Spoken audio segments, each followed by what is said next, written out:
Chapter 1: A Son of the Sun. The Willy-Waw lay in the passage between the shore reef and the outer reef.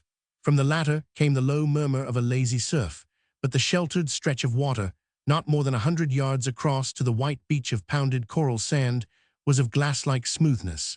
Narrow as was the passage, and anchored as she was in the shoaless place that gave room to swing, the Willy-Waw's chain rode up and down a clean 100 feet. Its course could be traced over the bottom of living coral.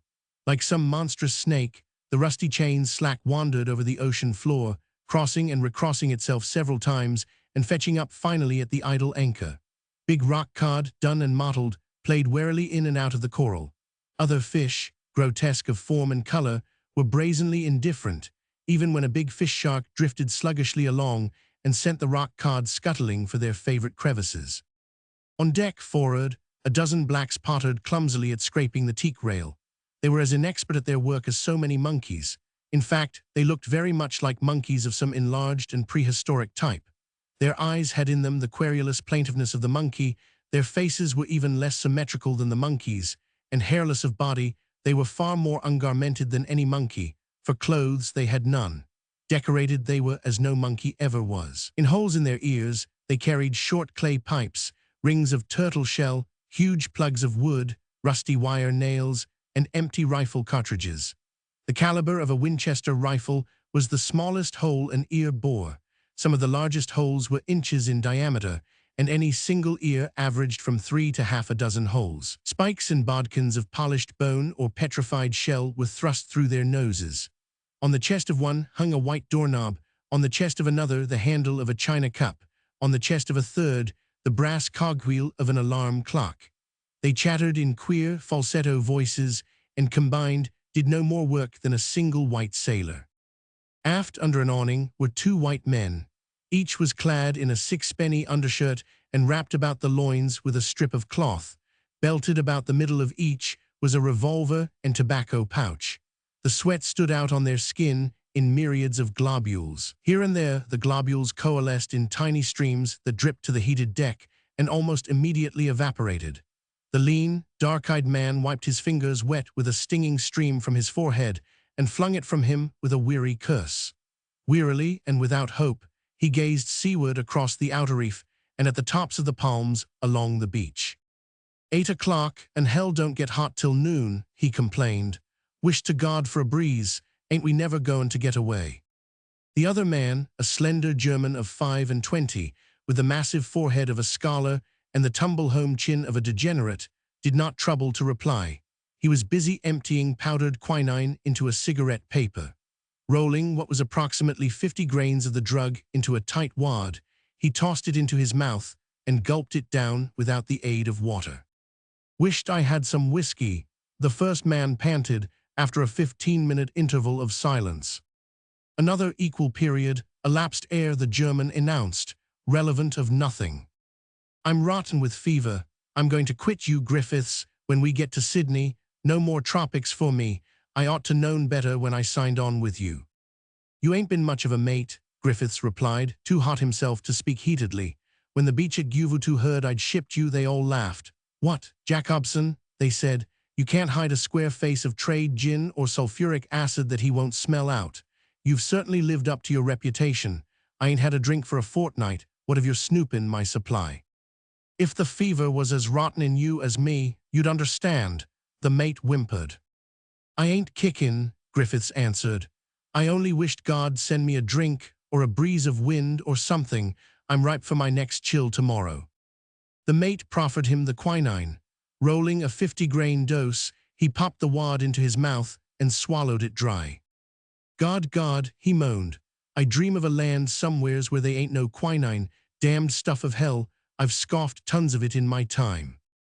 Again he quested seaward for signs of wind. The usual trade wind clouds were absent, and the sun, still low in its climb to meridian, turned all the sky to heated brass. One seemed to see as well as feel this heat, and Griffiths sought vain relief by gazing shoreward. The white beach was a searing ache to his eyeballs. The palm trees, absolutely still, outlined flatly against the unrefreshing green of the packed jungle, seemed so much cardboard scenery. The little black boys, playing naked in the dazzle of sand and sun, were an affront and a hurt to the sun-sick man. He felt a sort of relief when one, running, tripped and fell on all fours in the tepid seawater.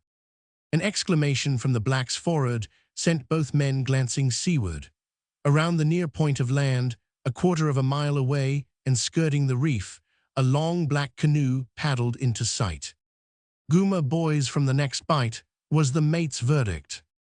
One of the blacks came aft, treading the hot deck with the unconcern of one whose bare feet felt no heat.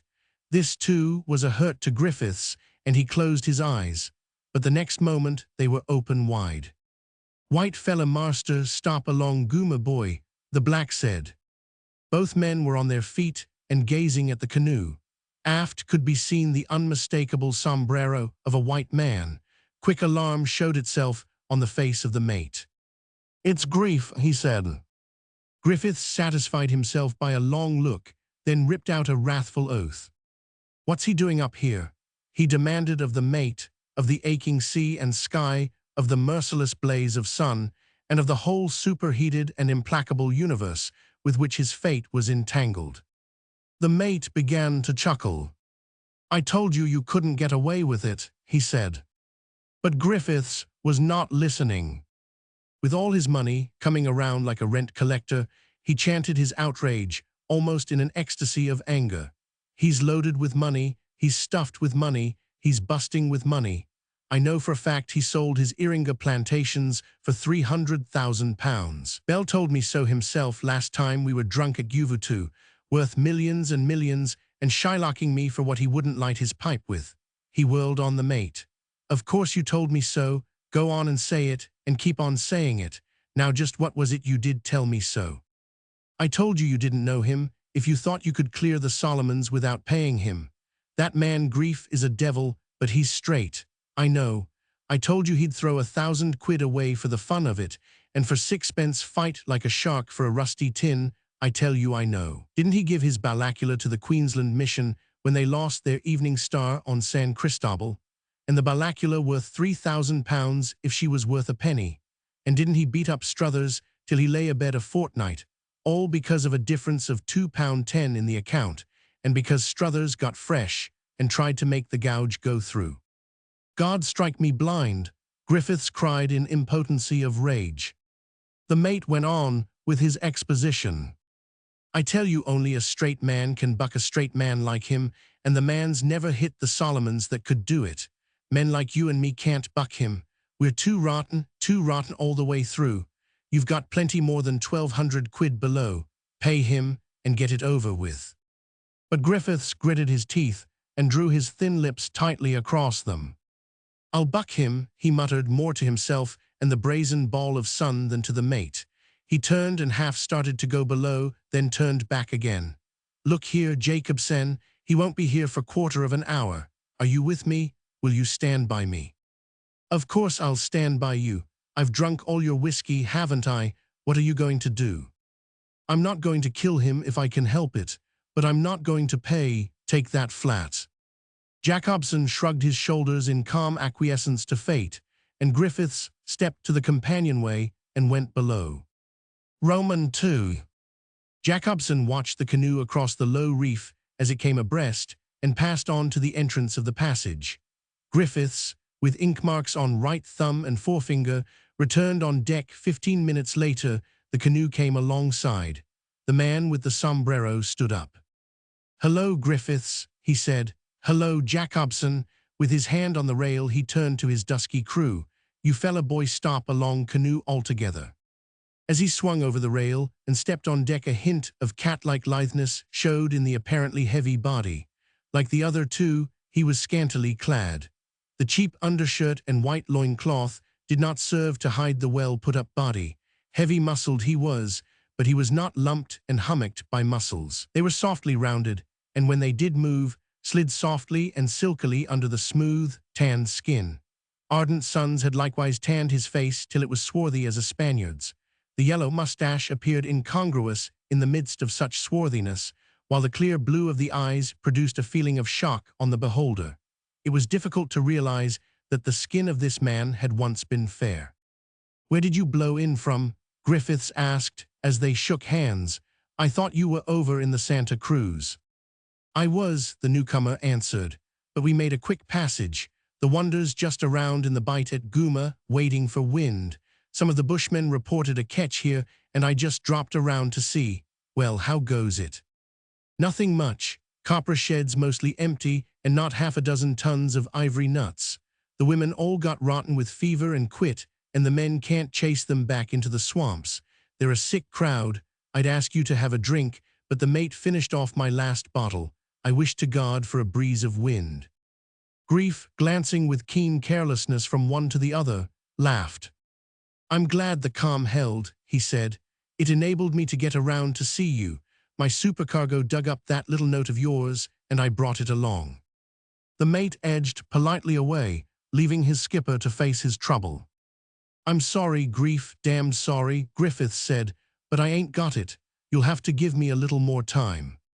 Grief leaned up against the companionway, surprise and pain depicted on his face. It does beat hell, he communed, how men learn to lie in the Solomons. The truth's not in them. Now take Captain Jensen. I'd sworn by his truthfulness.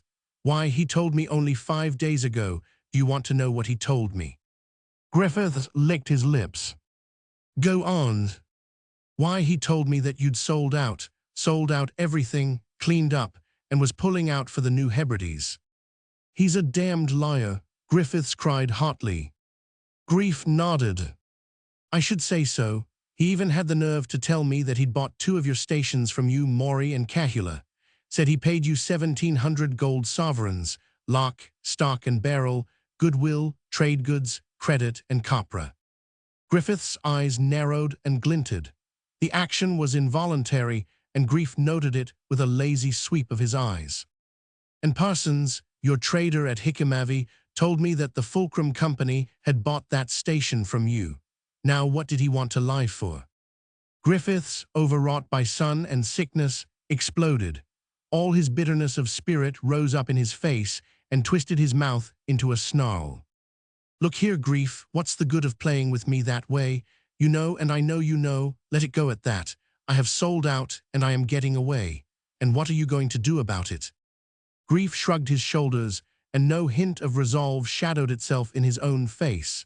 His expression was as of one in a quandary. There's no law here, Griffiths pressed home his advantage. Chilagi is 150 miles away. I've got my clearance papers, and I'm on my own boat. There's nothing to stop me from sailing. You've got no right to stop me just because I owe you a little money. And by God, you can't stop me. Put that in your pipe. The look of pained surprise on Grief's face deepened. You mean you're going to cheat me out of that 1,200, Griffiths? That's just about the size of it, old man, and calling hard names won't help any. There's the wind coming. You'd better get overside before I pull out, or I'll tow your canoe under. Really, Griffiths, you sound almost right. I can't stop you. Grief fumbled in the pouch that hung on his revolver belt and pulled out a crumpled, official-looking paper. But maybe this will stop you, and it's something for your pipe. Smoke up. What is it? An Admiralty warrant. Running to the New Hebrides won't save you. It can be served anywhere. Griffiths hesitated and swallowed when he had finished glancing at the document. With knit brows, he pondered this new phase of the situation. Then, abruptly, as he looked up, his face relaxed into all frankness. You were cleverer than I thought, old man, he said. You've got me hip and thigh. I ought to have known better than to try and beat you. Jacobson told me I couldn't, and I wouldn't listen to him. But he was right, and so are you. I've got the money below. Come on down and we'll settle. He started to go down, then stepped aside to let his visitor precede him, at the same time glancing seaward to where the dark flaw of wind was quickening the water. Heave short, he told the mate. Get up sail and stand ready to break out. As Grief sat down on the edge of the mate's bunk, close against and facing the tiny table, he noticed the butt of a revolver just projecting from under the pillow. On the table, which hung on hinges from the forward bulkhead, were pen and ink, also a battered logbook. Oh, I don't mind being caught in a dirty trick, Griffiths was saying defiantly. I've been in the tropics too long. I'm a sick man, a damn sick man, and the whiskey and the sun and the fever have made me sick in morals too. Nothing's too mean and low for me now, and I can understand why the niggers eat each other and take heads and such things. I could do it myself, so I called trying to do you out of that small account a pretty mild trick. Wished I could offer you a drink." Grief made no reply, and the other busied himself in attempting to unlock a large and much-dented cash box. From on deck came falsetto cries and the creak and rattle of blocks as the black crew swung up mainsail and driver. Grief watched a large cockroach crawling over the greasy paintwork. Griffiths, with an oath of irritation, carried the cash box to the companion steps for better light. Here, on his feet, and bending over the box, his back to his visitor, his hands shot out to the rifle that stood beside the steps, and at the same moment he whirled about. "Now don't you move a muscle," he commanded. Grief smiled, elevated his eyebrows quizzically, and obeyed. His left hand rested on the bunk beside him, his right hand lay on the table. His revolver hung on his right hip in plain sight, but in his mind was recollection of the other revolver under the pillow. "Huh," Griffiths sneered. "You've got everybody in the Solomons hypnotized, but let me tell you, you ain't got me. Now I'm going to throw you off my vessel, along with your Admiralty warrant, but first you've got to do something. Lift up that logbook." The other glanced curiously at the logbook, but did not move. "I tell you I'm a sick man, Grief, and I'd as soon shoot you as smash a cockroach. Lift up that logbook, I say." Sick he did look, his lean face working nervously with the rage that possessed him. Grief lifted the book and set it aside. Beneath lay a written sheet of tablet paper. "Read it," Griffiths commanded. "Read it aloud." Grief obeyed, but while he read, the fingers of his left hand began an infinitely slow and patient crawl toward the butt of the weapon under the pillow.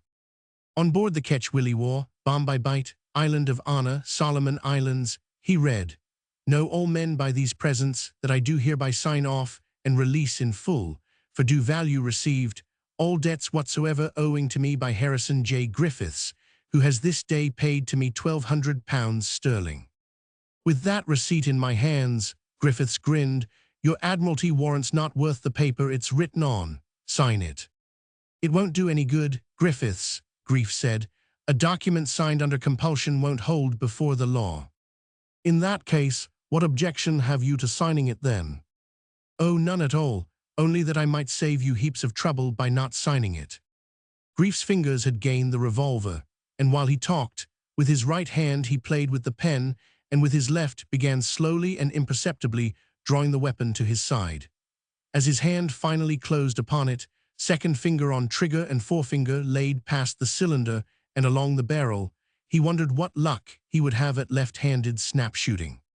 "Don't consider me," Griffiths jibed, "and just remember Jacobson will testify that he saw me pay the money over. Now sign in full, at the bottom, David Grief, and date it." From on deck came the jar of sheet blocks and the rat-tat-tat of the reef points against the canvas.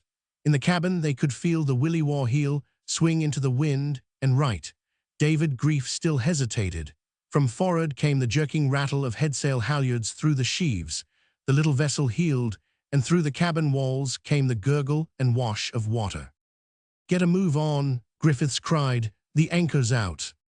The muzzle of the rifle, 4 feet away, was bearing directly on him when Grief resolved to act. The rifle wavered as Griffiths kept his balance in the uncertain puffs of the first of the wind. Grief took advantage of the wavering, made as if to sign the paper, and at the same instant, like a cat, exploded into swift and intricate action. As he ducked low and leaped forward with his body, his left hand flashed from under the screen of the table, and so accurately timed was the single stiff pull on the self-cocking trigger that the cartridge discharged as the muzzle came forward. Not a whit behind was Griffiths. The muzzle of his weapon dropped to meet the ducking body, and shot at snap direction, rifle and revolver went off simultaneously. Grief felt the sting and sear of a bullet across the skin of his shoulder, and knew that his own shot had missed. His forward rush carried him to Griffiths before another shot could be fired, both of whose arms, still holding the rifle, he locked with a low tackle about the body. He shoved the revolver muzzle, still in his left hand, deep into the other's abdomen. Under the press of his anger and the sting of his abraded skin, Grief's finger was lifting the hammer when the wave of anger passed and he recollected himself. Down the companionway came indignant cries from the Guma boys in his canoe. Everything was happening in seconds. There was apparently no pause in his actions as he gathered Griffiths in his arms and carried him up the steep steps in a sweeping rush. Out into the blinding glare of sunshine he came. A black stood grinning at the wheel, and the Willy-Waw, heeled over from the wind, was foaming along. Rapidly dropping astern was his Guma canoe. Grief turned his head. From amidships, revolver in hand, the mate was springing toward him. With 2 jumps, still holding the helpless Griffiths, Grief leaped to the rail and overboard. Both men were grappled together as they went down, but Grief, with a quick updraw of his knees to the other's chest, broke the grip and forced him down. With both feet on Griffith's shoulder, he forced him still deeper, at the same time driving himself to the surface. Scarcely had his head broken into the sunshine when 2 splashes of water, in quick succession and within a foot of his face, advertised that Jacobson knew how to handle a revolver. There was a chance for no third shot, for Grief, filling his lungs with air, sank down. Underwater he struck out, nor did he come up till he saw the canoe and the bubbling paddles overhead. As he climbed aboard, the Willy-Waw went into the wind to come about. "Washi washi," Grief cried to his boys, "you fella may come beach quick fella time." In all shamelessness, he turned his back on the battle and ran for cover. The Willy-Waw, compelled to deaden way in order to pick up its captain, gave Grief his chance for a lead. The canoe struck the beach full tilt, with every paddle driving, and they leaped out and ran across the sand for the trees. But before they gained the shelter, 3 times the sand kicked into puffs ahead of them. Then they dove into the green safety of the jungle. Grief watched the Willy-Waw haul up close, go out the passage, then slack its sheets as it headed south with the wind abeam. As it went out of sight past the point, he could see the topsail being broken out. One of the Guma boys, a black, nearly 50 years of age, hideously marred and scarred by skin diseases and old wounds, looked up into his face and grinned. "My word," the boy commented, "that fella skipper too much cross along you." Grief laughed and led the way back across the sand to the canoe. Roman 3. How many millions David Grief was worth no man in the Solomons knew, for his holdings and ventures were everywhere in the great South Pacific. From Samoa to New Guinea and even to the north of the line, his plantations were scattered. He possessed pearling concessions in the Paumatus. Though his name did not appear, he was in truth the German company that traded in the French Marquesas. His trading stations were in strings in all the groups, and his vessels that operated them were many. He owned atolls so remote and tiny that his smallest schooners and ketches visited the solitary agents but once a year. In Sydney, on Castlereagh Street, his offices occupied 3 floors, but he was rarely in those offices. He preferred always to be on the go amongst the islands, nosing out new investments, inspecting and shaking up old ones, and rubbing shoulders with fun and adventure in 1,000 strange guises. He bought the wreck of the great steamship Gavon for a song, and in salving it achieved the impossible and cleaned up $250,000. In the Louisiades, he planted the first commercial rubber, and in Bora Bora, he ripped out the South Sea cotton and put the Jolly Islanders at the work of planting cacao. It was he who took the deserted island of Laluka, colonized it with Polynesians from the Ontang Java Atoll, and planted 4,000 acres to coconuts. And it was he who reconciled the warring chief stocks of Tahiti and swung the great deal of the phosphate island of Hikihu. His own vessels recruited his contract labor. They brought Santa Cruz boys to the New Hebrides boys to the Banks, and the headhunting cannibals of Malaita to the plantations of New Georgia. From Tonga to the Gilberts and on to the far Louisiades, his recruiters combed the islands for labor.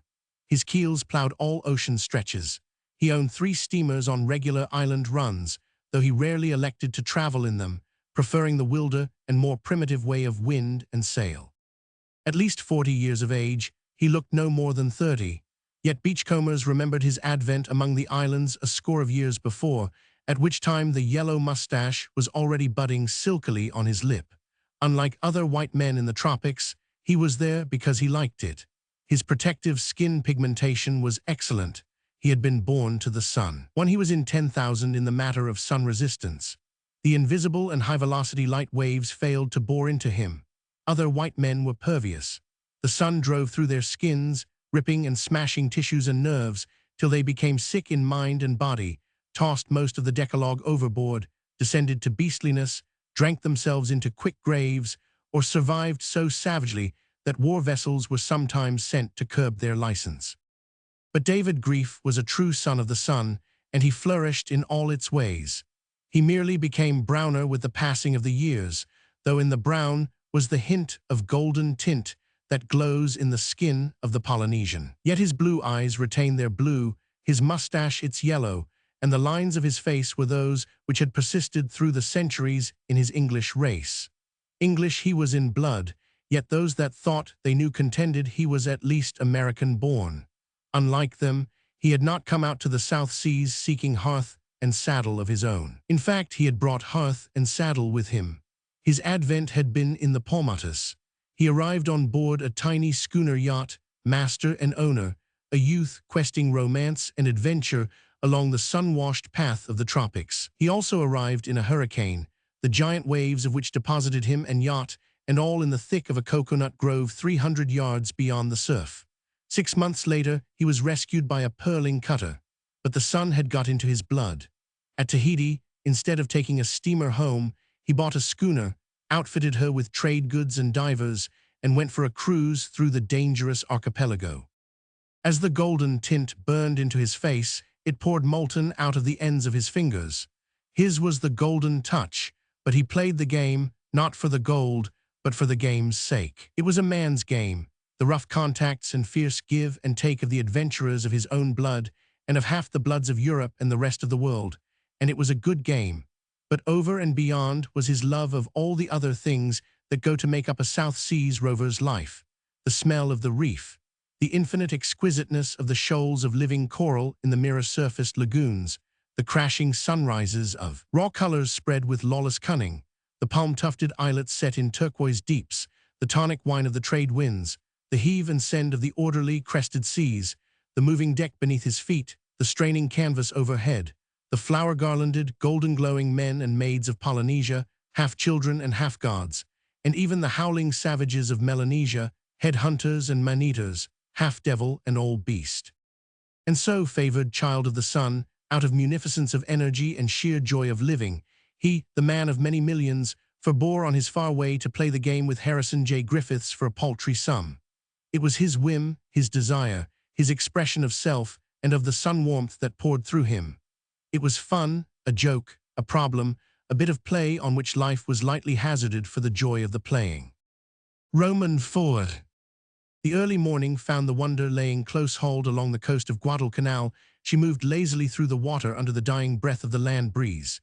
To the east, heavy masses of clouds promised a renewal of the southeast trades, accompanied by sharp puffs and rain squalls. Ahead, laying along the coast on the same course as the Wonder, and being slowly overtaken, was a small ketch. It was not the Willie War, however, and Captain Ward, on the Wonder, putting down his glasses, named it the Cowrie. Grief, just on deck from below, sighed regretfully. "If it had only been the Willie War," he said. "You do hate to be beaten," Denby, the supercargo, remarked sympathetically. "I certainly do." Grief paused and laughed with genuine mirth. "It's my firm conviction that Griffiths is a rogue, and that he treated me quite scurvily yesterday. Sign, he says, sign in full at the bottom and date it, and Jacobson, the little rat, stood in with him. It was rank piracy, the days of Bully Hayes all over again. If you weren't my employer, Mr. Grief, I'd like to give you a piece of my mind," Captain Ward broke in. "Go on and spit it out," Grief encouraged.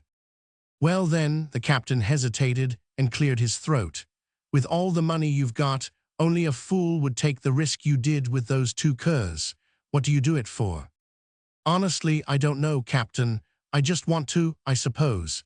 And can you give any better reason for anything you do?"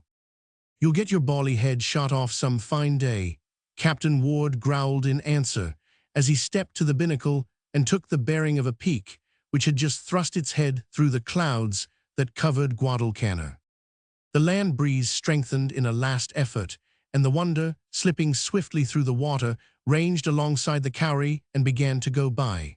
Greetings flew back and forth, then David Grief called out, "Seen anything of the Willie War?" The captain, slouch-hatted and bare-legged, with a rolling twist, hitched the faded blue lava tighter around his waist and spat tobacco juice overside. "Sure," he answered. "Griffiths lay at Savo last night, taking on pigs and yams and filling his water tanks. Looked like he was going for a long cruise, but he said no." "Why, did you want to see him?" "Yes, but if you see him first, don't tell him you've seen me." The captain nodded and considered, and walked forward on his own deck to keep abreast of the faster vessel. "Say," he called, "Jacobson told me they were coming down this afternoon to Gabbera, said they were going to lay there tonight and take on sweet potatoes." "Gabbera has the only leading lights in the Solomons," Grief said, when his schooner had drawn well ahead. "Is that right, Captain Ward?" The captain nodded. "And the little bight just around the point on this side, it's a rotten anchorage, isn't it?" "No anchorage, all coral patches and shoals and a bad surf. That's where the Mali went to pieces 3 years ago." Grief stared straight before him with lusterless eyes for a full minute, as if summoning some vision to his inner sight. Then the corners of his eyes wrinkled, and the ends of his yellow mustache lifted in a smile. "We'll anchor at Gabbera," he said, "and run in close to the little bight this side. I want you to drop me in a whaleboat as you go by. Also, give me 6 boys and serve out rifles. I'll be back on board before morning." The captain's face took on an expression of suspicion, which swiftly slid into one of reproach. "Oh, just a little fun, Skipper," Grief protested with the apologetic air of a schoolboy caught in mischief by an elder. Captain Ward grunted, but Denby was all alertness. "I'd like to go along, Mr. Grief," he said. Grief nodded consent. "Bring some axes and bush knives," he said, "and oh, by the way, a couple of bright lanterns. See, they've got oil in them." They.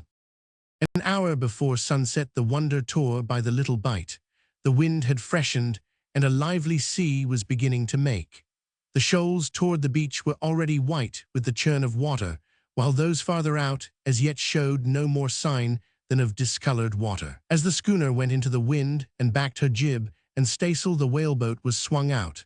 Into it leaped 6 breech-clouded Santa Cruz boys, each armed with a rifle. Denby, carrying the lanterns, dropped into the stern sheets. Grief, following, paused on the rail. "Pray for a dark night, Skipper," he pleaded. "You'll get it," Captain Ward answered.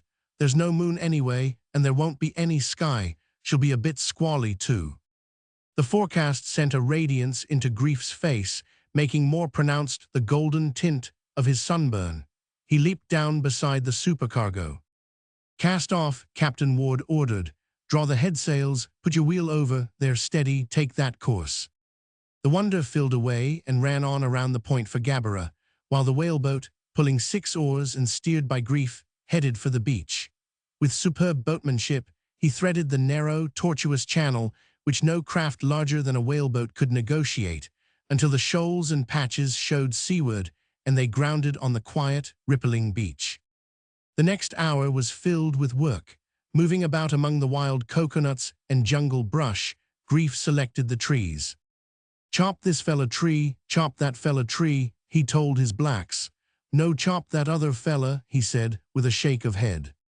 In the end, a wedge-shaped segment of jungle was cleared. Near to the beach remained one long palm. At the apex of the wedge stood another.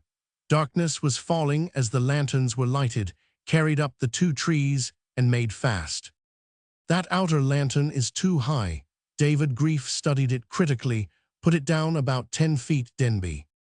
Roman 6. The Williwaw was tearing through the water with a bone in her teeth, for the breath of the passing squall was still strong.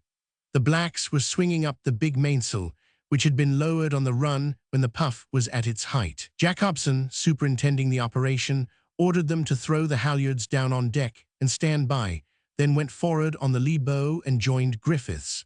Both men stared with wide-strained eyes at the blank wall of darkness through which they were flying, their ears tense for the sound of surf on the invisible shore. It was by this sound that they were for the moment steering.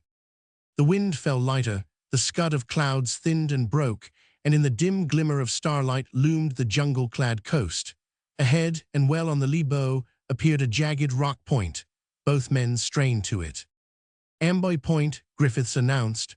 "Plenty of water close up. Take the wheel, Jacobson, till we set a course. Get a move on." Running aft, barefooted and bare-legged, the rainwater dripping from his scant clothing, the mate displaced the black at the wheel. "How's she heading?" Griffiths called. "South half west." "Let her come up south by west." "Got it." "Right on it." Griffiths considered the changed relation of Amboy Point to the Willywa's course. "And a half west," he cried. "And a half west," came the answer, "right on it." "Steady, that'll do." "Steady she is." Jacobson turned the wheel over to the savage. "You steer good fella, Sav," he warned. "No good fella, I knock your damn black head off."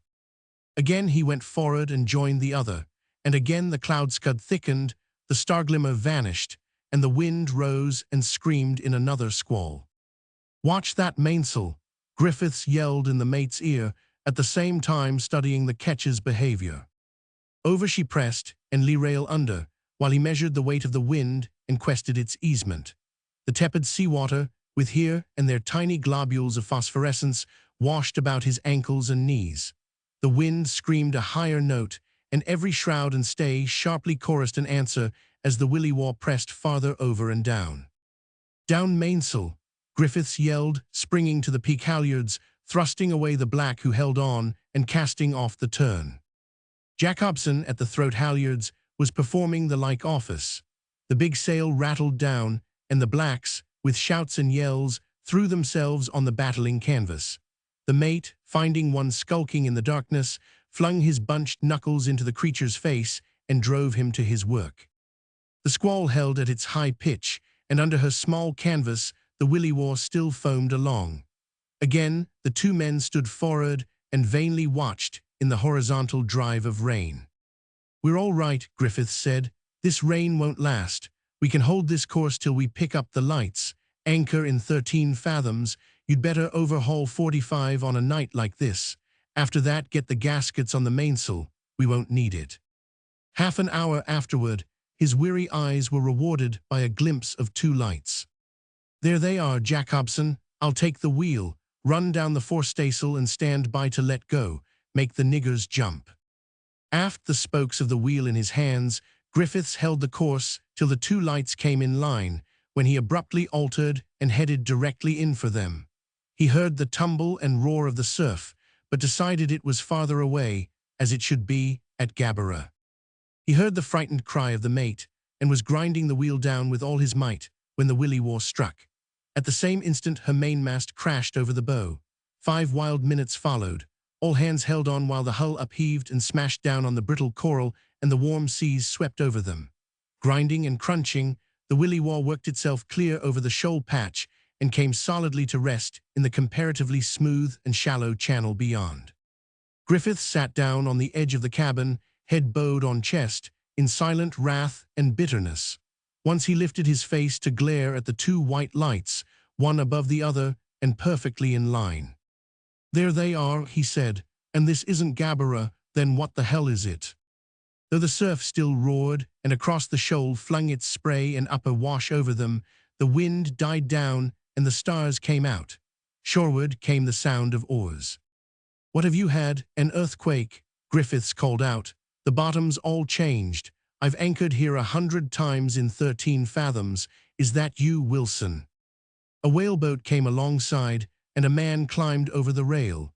In the faint light, Griffiths found an automatic Colt's thrust into his face, and looking up, saw David Grief. "No, you never anchored here before," Grief laughed. "Gabbera's just around the point, where I'll be as soon as I've collected that little sum of £1,200. We won't bother for the receipt. I've your note here, and I'll just return it." "You did this," Griffiths cried, springing to his feet in a sudden gust of rage. "You faked those leading lights. You've wrecked me and bye." "Steady, steady." Grief's voice was cool and menacing. "I'll trouble you for that 1,200, please." To Griffiths, a vast impotence seemed to descend upon him. He was overwhelmed by a profound disgust for the sunlands and the sunsickness, for the futility of all his endeavor, for this blue-eyed, golden-tinted superior man who defeated him on all his ways. "Jacobson," he said, "will you open the cash box and pay this bloodsucker £1,200. Chapter 2. The Proud Goat of Aloysius Pankburn. Quick eye that he had for the promise of adventure, prepared always for the unexpected to leap out at him from behind the nearest coconut tree. Nevertheless, David Grief received no warning when he laid eyes on Aloysius Pankburn. It was on the little steamer berth. Leaving his schooner to follow, Grief had taken passage for the short run across from Rhaetia to Papeete. When he first saw Aloysius Pankburn, that somewhat fuddled gentleman was drinking a lonely cocktail at the tiny bar between decks next to the barber's shop. And when Grief left the barber's hands, half an hour later Aloysius Pankburn was still hanging over the bar, still drinking by himself. Now it is not good for man to drink alone, and Grief threw sharp scrutiny into his passing glance. He saw a well-built young man of 30, well-featured, well-dressed, and evidently, in the world's catalogue, a gentleman. But in the faint hint of slovenliness, in the shaking, eager hand that spilled the liquor, and in the nervous, vacillating eyes, Grief read the unmistakable marks of the chronic alcoholic. After dinner he chanced upon Pankburn again. This time it was on deck, and the young man, clinging to the rail and peering into the distance at the dim forms of a man and woman in two steamer chairs drawn closely together, was crying drunkenly. Grief noted that the man's arm was around the woman's waist. Aloysius Pankburn looked on and cried. "Nothing to weep about," Grief said genially. Pankburn looked at him and gushed tears of profound self-pity. "It's hard," he sobbed. Hard, that man's my business manager. I employ him, I pay him a good screw, and that's how he earns it." "In that case, why don't you put a stop to it?" Grief advised. "I can't, she'd shut off my whiskey, she's my trained nurse." "Fire her then, and drink your head off." "I can't, he's got all my money. If I did, he wouldn't give me sixpence to buy a drink with." This woeful possibility brought a fresh wash of tears. Grief was interested. Of all unique situations, he could never have imagined such a one as this. "They were engaged to take care of me," Pankburn was blubbering, "to keep me away from the drink. And that's the way they do it, lollygagging all about the ship and letting me drink myself to death. It isn't right, I tell you, it isn't right. They were sent along with me for the express purpose of not letting me drink, and they let me drink to swinishness as long as I leave them alone. If I complain, they threaten not to let me have another drop. What can a poor devil do? My death will be on their heads, that's all. Come on down and join me." He released his clutch on the rail and would have fallen had Grief not caught his arm. He seemed to undergo a transformation, to stiffen physically, to thrust his chin forward aggressively, and to glint harshly in his eyes. "I won't let them kill me, and they'll be sorry. I've offered them 50,000 later on, of course." They laughed. "They don't know, but I know." He fumbled in his coat pocket and drew forth an object that flashed in the faint light. "They don't know the meaning of that, but I do." He looked at Grief with abrupt suspicion. "What do you make out of it, eh? What do you make out of it?" David Grief caught a swift vision of an alcoholic degenerate putting a very loving young couple to death with a copper spike. For a copper spike was what he held in his hand, an evident old-fashioned ship fastening. "My mother thinks I'm up here to get cured of the booze habit. She doesn't know. I bribed the doctor to prescribe a voyage. When we get to Papeete, my manager is going to charter a schooner and away we'll sail. But they don't dream. They think it's the booze. I know, I only know. Good night, sir. I'm going to bed, unless you'll join me in a nightcap. One last drink, you know." Roman 2. In the week that followed at Papeete, Grief caught numerous and bizarre glimpses of Aloysius Pankburn. So did everybody else in the little island capital, for neither the beach nor Lavina's boarding house had been so scandalized in years. In midday, bareheaded, clad only in swimming trunks, Aloysius Pankburn ran down the main street from Lavina's to the waterfront. He put on the gloves with a fireman from the berth in a scheduled 4-round bout at the Foley's Burgers, and was knocked out in the second round. He tried insanely to drown himself in a 2-foot pool of water, dived drunkenly and splendidly from 50 feet up in the rigging of the Mariposa lying at the wharf, and chartered the cutter Toarau at more than her purchase price, and was only saved by his manager's refusal financially to ratify the agreement. He bought out the old blind leper at the market and sold breadfruit, plantains, and sweet potatoes at such cut rates that the gendarmes were called out to break the rush of bargain-hunting natives. For that matter, 3 times the gendarmes arrested him for riotous behavior, and 3 times his manager ceased from lovemaking long enough to pay the fines imposed by a needy colonial administration. Then the Mariposa sailed for San Francisco, and in the bridal suite were the manager and the trained nurse, fresh married. Before departing, the manager had thoughtfully bestowed 8 5-pound banknotes on Aloysius, with the foreseen result that Aloysius awoke several days later to find himself broke and perilously near to delirium tremens. Lavina, famed for her good heart even among the driftage of South Pacific rogues and scamps, nursed him around and never let it filter into his returning intelligence that there was neither manager nor money to pay his board.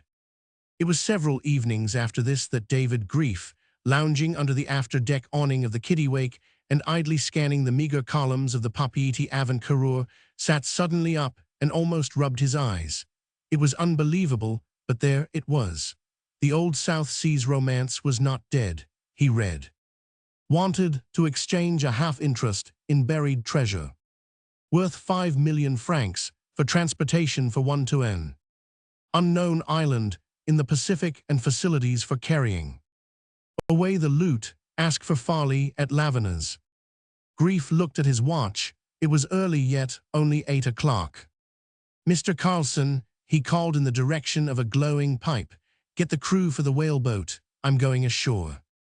The husky voice of the Norwegian mate was raised forward, and half a dozen strapping Rapa Islanders ceased their singing and manned the boat. I came to see Farley, Mr. Farley, I imagine, David Grief told Lavina. He noted the quick interest in her eyes as she turned her head and flung a command in native across 2 open rooms to the outstanding kitchen. A few minutes later, a barefooted native girl padded in and shook her head. Lavina's disappointment was evident. You're stopping aboard the Kittiwake, aren't you? She said. I'll tell him you called. Then it is a he, Grief queried. Lavina nodded. I hope you can do something for him, Captain Grief. I'm only a good-natured woman, I don't know. But he's a likable man, and he may be telling the truth. I don't know. You'll know. You're not a soft-hearted fool like me. Can't I mix you a cocktail? Roman 3. Back on board his schooner and dozing in a deck chair under a 3-month-old magazine, David Grief was aroused by a sobbing, slubbering noise from overside. He opened his eyes. From the Chilean cruiser, a quarter of a mile away, came the stroke of 8 bells. It was midnight. From overside came a splash and another slubbering noise. To him, it seemed half amphibian, half the sounds of a man crying to himself and querulously chanting his sorrows to the general universe. A jump took David Grief to the low rail. Beneath, centered about the slubbering noise, was an area of agitated phosphorescence. Leaning over, he locked his hand under the armpit of a man, and with pull and heave and quick-changing grips, he drew on deck the naked form of Aloysius Pankburn. I didn't have a sumarki, he complained. I had to swim it, and I couldn't find your gangway. It was very miserable. Pardon me. If you have a towel to put about my middle and a good stiff drink, I'll be more myself. I'm Mr. Farley, and you're the Captain Grief, I presume, who called on me when I was out. No, I'm not drunk, nor am I cold. This isn't shivering. Lavina allowed me only 2 drinks today. I'm on the edge of the horrors, that's all, and I was beginning to see things when I couldn't find the gangway. If you'll take me below, I'll be very grateful. You are the only one that answered my advertisement. He was shaking pitiably in the warm night, and down in the cabin, before he got his towel, Grief saw to it that a half-tumbler of whiskey was in his hand. Now fire ahead, Grief said, when he had got his guest into a shirt and a pair of duck trousers. What's this advertisement of yours? I'm listening. Pankburn looked at the whiskey bottle, but Grief shook his head. All right, Captain, though I tell you on whatever is left of my honor that I am not drunk, not in the least. Also, what I shall tell you is true, and I shall tell it briefly, for it is clear to me that you are a man of affairs and action. Likewise, your chemistry is good. To you, alcohol has never been a million maggots gnawing at every cell of you. You've never been to hell. I am there now. I am scorching. Now listen. My mother is alive. She is English. I was born in Australia. I was educated at York and Yale. I am a Master of Arts, a Doctor of Philosophy, and I am no good. Furthermore, I am an alcoholic. I have been an athlete. I used to swan dive 110 feet in the clear. I hold several amateur records. I am a fish. I learned the crawl stroke from the first of the cavils. I have done 30 miles in a rough sea. I have another record. I have punished more whiskey than any man of my years. I will steal sixpence from you for the price of a drink. Finally, I will tell you the truth. My father was an American, an Annapolis man. He was a midshipman in the War of the Rebellion. In '66, he was a lieutenant on the Suwannee. Her captain was Paul Shirley. In '66, the Suwannee coaled at an island in the Pacific which I do not care to mention, under a protectorate which did not exist then and which shall be nameless. Ashore, behind the bar of a public house, my father saw 3 copper spikes, ship's spikes. David Grief smiled quietly. And now I can tell you the name of the coaling station and of the protectorate that came afterward, he said. And of the 3 spikes, Pankburn asked with equal quietness. Go ahead, for they are in my possession now. Certainly, they were behind German Oscar's bar at Pinupini. Johnny Black brought them there from off his schooner the night he died. He was just back from a long cruise to the westward, fishing Bechdemer and sandalwood trading. All the beach knows the tale. Pankburn shook his head. Go on, he urged. It was before my time, of course, Grief explained. I only tell what I've heard. Next came the Ecuadorian cruiser of all directions in from the westward and bound home. Her officers recognized the spikes. Johnny Black was dead. They got hold of his mate and logbook. Away to the westward went she. 6 months after, again bound home, she dropped in at Pinupini. She had failed and the tale leaked out. When the revolutionists were marching on Guayaquil, Pankburn took it up. The federal officers, believing a defense of the city hopeless, salted down the government treasure chest, something like $1 million gold, but all in English coinage, and put it on board the American schooner Flirt. They were going to run at daylight. The American captain skinned out in the middle of the night. Go on. It's an old story, Grief resumed. There was no other vessel in the harbor. The federal leaders couldn't run. They put their backs to the wall and held the city. Rojas soused, making a forced march from Quito, raised the siege. The revolution was broken, and the one ancient steamer that constituted the Ecuadorian Navy was sent in pursuit of the Flirt. They caught her, between the Banks group and the New Hebrides, hove to and flying distress signals. The captain had died the day before, Blackwater fever. And the mate, Pankburn challenged. The mate had been killed a week earlier by the natives on one of the banks when they sent a boat in for water. There were no navigators left. The men were put to the torture. It was beyond international law. They wanted to confess, but couldn't. They told of the 3 spikes in the trees on the beach, but where the island was they did not know. To the westward, far to the westward, was all they knew. The tale now goes 2 ways. One is that they all died under the torture. The other is that the survivors were swung at the yardarm. At any rate, the Ecuadorian cruiser went home without the treasure. Johnny Black brought the 3 spikes to Pinupini and left them at German Oscar's, but how and where he found them he never told. Pankburn looked hard at the whiskey bottle. Just 2 fingers, he whimpered. Grief considered and poured a meager drink. Pankburn's eyes sparkled, and he took new lease of life. And this is where I come in with the missing details, he said. Johnny Black did tell. He told my father, wrote him from Levuka before he came on to die at Pinupini. My father had saved his life one rough house night in Valparaiso. A chink pearler out of Thursday Island, prospecting for new grounds to the north of New Guinea, traded for the 3 spikes with a nigger. Johnny Black bought them for copper weight. He didn't dream any more than the chink, but coming back he stopped for hawksbill turtle at the very beach where you say the mate of the Flirt was killed.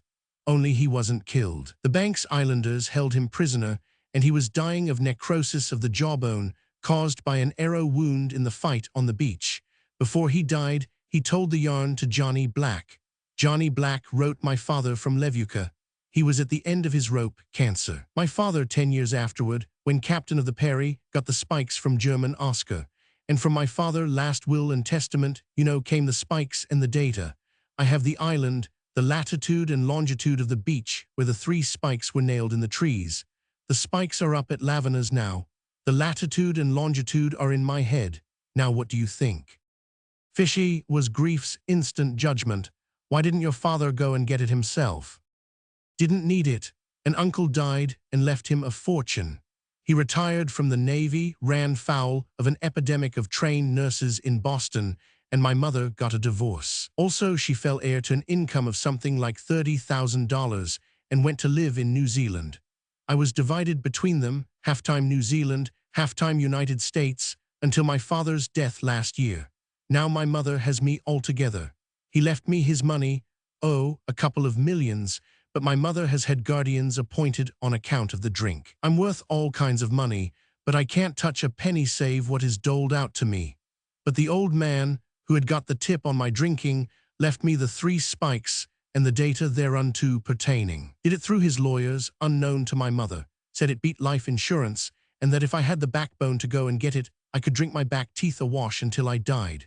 Millions in the hands of my guardians, slathers of shekels of my mother's, that'll be mine if she beats me to the crematory, another million waiting to be dug up, and in the meantime I'm cadging on Lavana for 2 drinks a day. It's hell, isn't it, when you consider my thirst? Where's the island? It's a long way from here. Name it. Not on your life, Captain Grief. You're making an easy $500,000 out of this. You will sail under my directions, and when we're well to sea and on our way, I'll tell you, and not before. Grief shrugged his shoulders, dismissing the subject. When I've given you another drink, I'll send the boat ashore with you, he said. Pankburn was taken aback. For at least 5 minutes he debated with himself, then licked his lips and surrendered. If you promise to go, I'll tell you now. Of course I'm willing to go, that's why I asked you, name the island. Pankburn looked at the bottle. I'll take that drink now, Captain. No, you won't. That drink was for you if you went ashore. If you are going to tell me the island, you must do it in your sober senses. Francis Island, if you will have it. Bougainville named it Barber Island. Off there all by its lonely in the little coral sea, Grief said. I know it. Lies between New Ireland and New Guinea. A rotten hole now, though it was all right when the flirt drove in the spikes and the chink pearler traded for them. The steamship Castor, recruiting labor for the Upolu plantations, was cut off there with all hands 2 years ago. I knew her captain well. The Germans sent a cruiser, shelled the bush, burned 6 villages, killed a couple of niggers and a lot of pigs, and that was all. The niggers always were bad there, but they turned really bad 40 years ago. That was when they cut off a whaler. Let me see, what was her name? He stepped to the bookshelf, drew out the bulky South Pacific Directory, and ran through its pages. Yes, here it is. Francis or Barber, he skimmed. Natives warlike and treacherous Melanesian cannibals. Whaleship Western cut off, that was her name. Shoals, points, anchorages, Redska, Owen Bay, Lickikilly Bay, that's more like it. Deep indentation, mangrove swamps, good holding in 9 fathoms when White Scar in Bluff bears west-southwest. Grief looked up. That's your beach, Pankburn, I'll swear.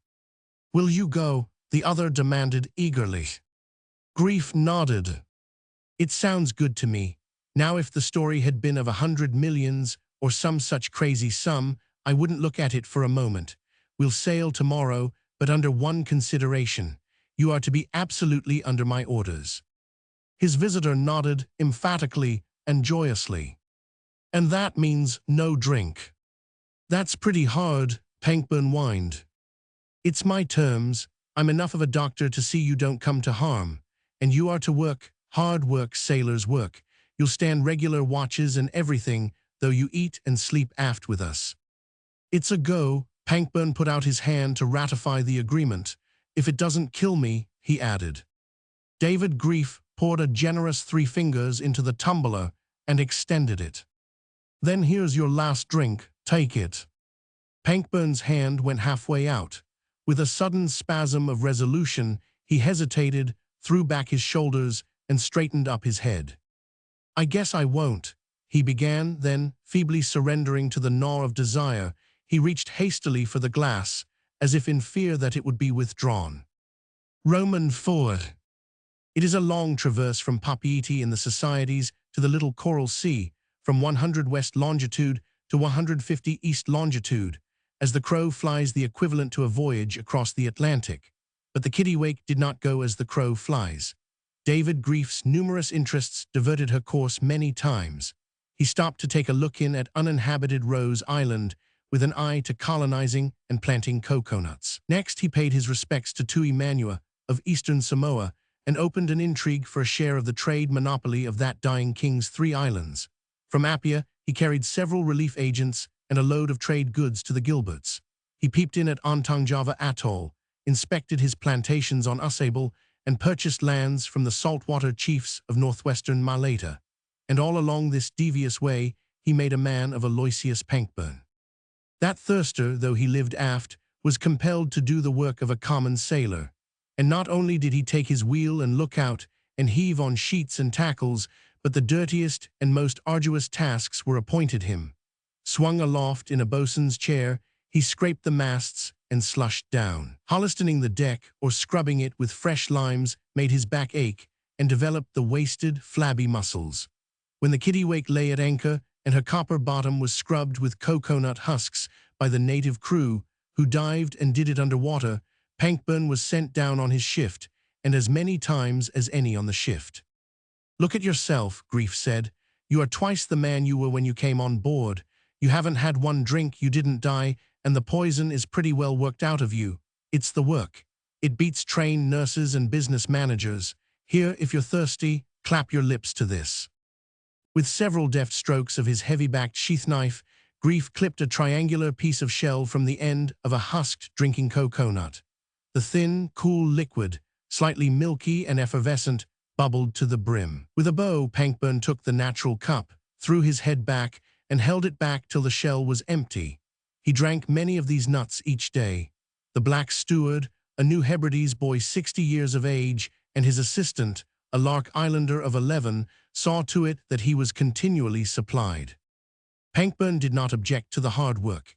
He devoured work, never shirking and always beating the native sailors in jumping to obey a command. But his sufferings during the period of driving the alcohol out of his system were truly heroic. Even when the last shred of the poison was exuded, the desire, as an obsession, remained in his head. So it was, when, on his honor, he went ashore at Apia, that he attempted to put the public houses out of business by drinking up their stocks in trade. And so it was, at 2 in the morning, that David Grief found him in front of the Tivoli, out of which he had been disorderly thrown by Charlie Roberts. Aloysius, as of old, was chanting his sorrows to the stars. Also, and more concretely, he was punctuating the rhythm with cobbles of coral stone, which he flung with amazing accuracy through Charlie Roberts's windows. David Grief took him away, but not till next morning did he take him in hand. It was on the deck of the kittiwake, and there was nothing kindergarten about it. Grief struck him with bare knuckles, punched him and punished him, gave him the worst thrashing he had ever received. "For the good of your soul, Pankburn," was the way he emphasized his blows. "For the good of your mother, for the progeny that will come after, for the good of the world and the universe and the whole race of man yet to be. And now, to hammer the lesson home, we'll do it all over again. That for the good of your soul, and that for your mother's sake, and that for the little children, undreamed of and unborn, whose mother you'll love for their sakes, and for love's sake, in the lease of manhood that will be yours when I am done with you. Come on and take your medicine. I'm not done with you yet. I've only begun. There are many other reasons which I shall now proceed to expound." The brown sailors and the black stewards and cook looked on and grinned. Far from them was the questioning of any of the mysterious and incomprehensible ways of white men. As for Carlson, the mate, he was grimly in accord with the treatment his employer was administering, while Albright, the supercargo, merely played with his mustache and smiled. They were men of the sea. They lived life in the rough. And alcohol, in themselves as well as in other men, was a problem they had learned to handle in ways not taught in doctors' schools. "Boy, a bucket of fresh water and a towel," Grief ordered when he had finished. "2 buckets and 2 towels," he added as he surveyed his own hands. "You're a pretty one," he said to Pankburn. "You've spoiled everything. I had the poison completely out of you, and now you are fairly reeking with it. We've got to begin all over again. Mr. Albright, You know that pile of old chain on the beach at the boat landing. Find the owner, buy it, and fetch it on board. There must be 150 fathoms of it. Pankburn, tomorrow morning you start impounding the rust off of it. When you've done that, you'll sandpaper it, then you'll paint it, and nothing else will you do till that chain is as smooth as new. Aloysius Pankburn shook his head. I quit. Francis Island can go to hell for all of me. I'm done with your slave driving. Kindly put me ashore at once. I'm a white man. You can't treat me this way. Mr. Carlson, you will see that Mr. Pankburn remains on board. I'll have you broken for this, Aloysius screamed. You can't stop me. I can give you another licking, Grief answered. And let me tell you one thing, you besotted whelp. I'll keep on licking you as long as my knuckles hold out, or until you yearn to hammer chain rust. I've taken you in hand, and I'm going to make a man out of you if I have to kill you to do it. Now go below and change your clothes. Be ready to turn to with a hammer this afternoon. Mr. Albright, get that chain aboard pronto. Mr. Carlson, send the boats ashore after it. Also, keep your eye on Pankburn. If he shows signs of keeling over or going into the shakes, give him a nip, a small one. He may need it after last night. For the rest of the time, the Kittiwake lay in Appia. Aloysius Pankburn pounded chain rust. 10 hours a day he pounded, and on the long stretch across to the Gilberts, he still pounded. Then came the sandpapering. 150 fathoms is 900 feet, and every link of all that length was smoothed and polished as no link ever was before. And when the last link had received its second coat of black paint, he declared himself. Come on with more dirty work, he told Grief. I'll overhaul the other chains if you say so, and you needn't worry about me any more. I'm not going to take another drop. I'm going to train up.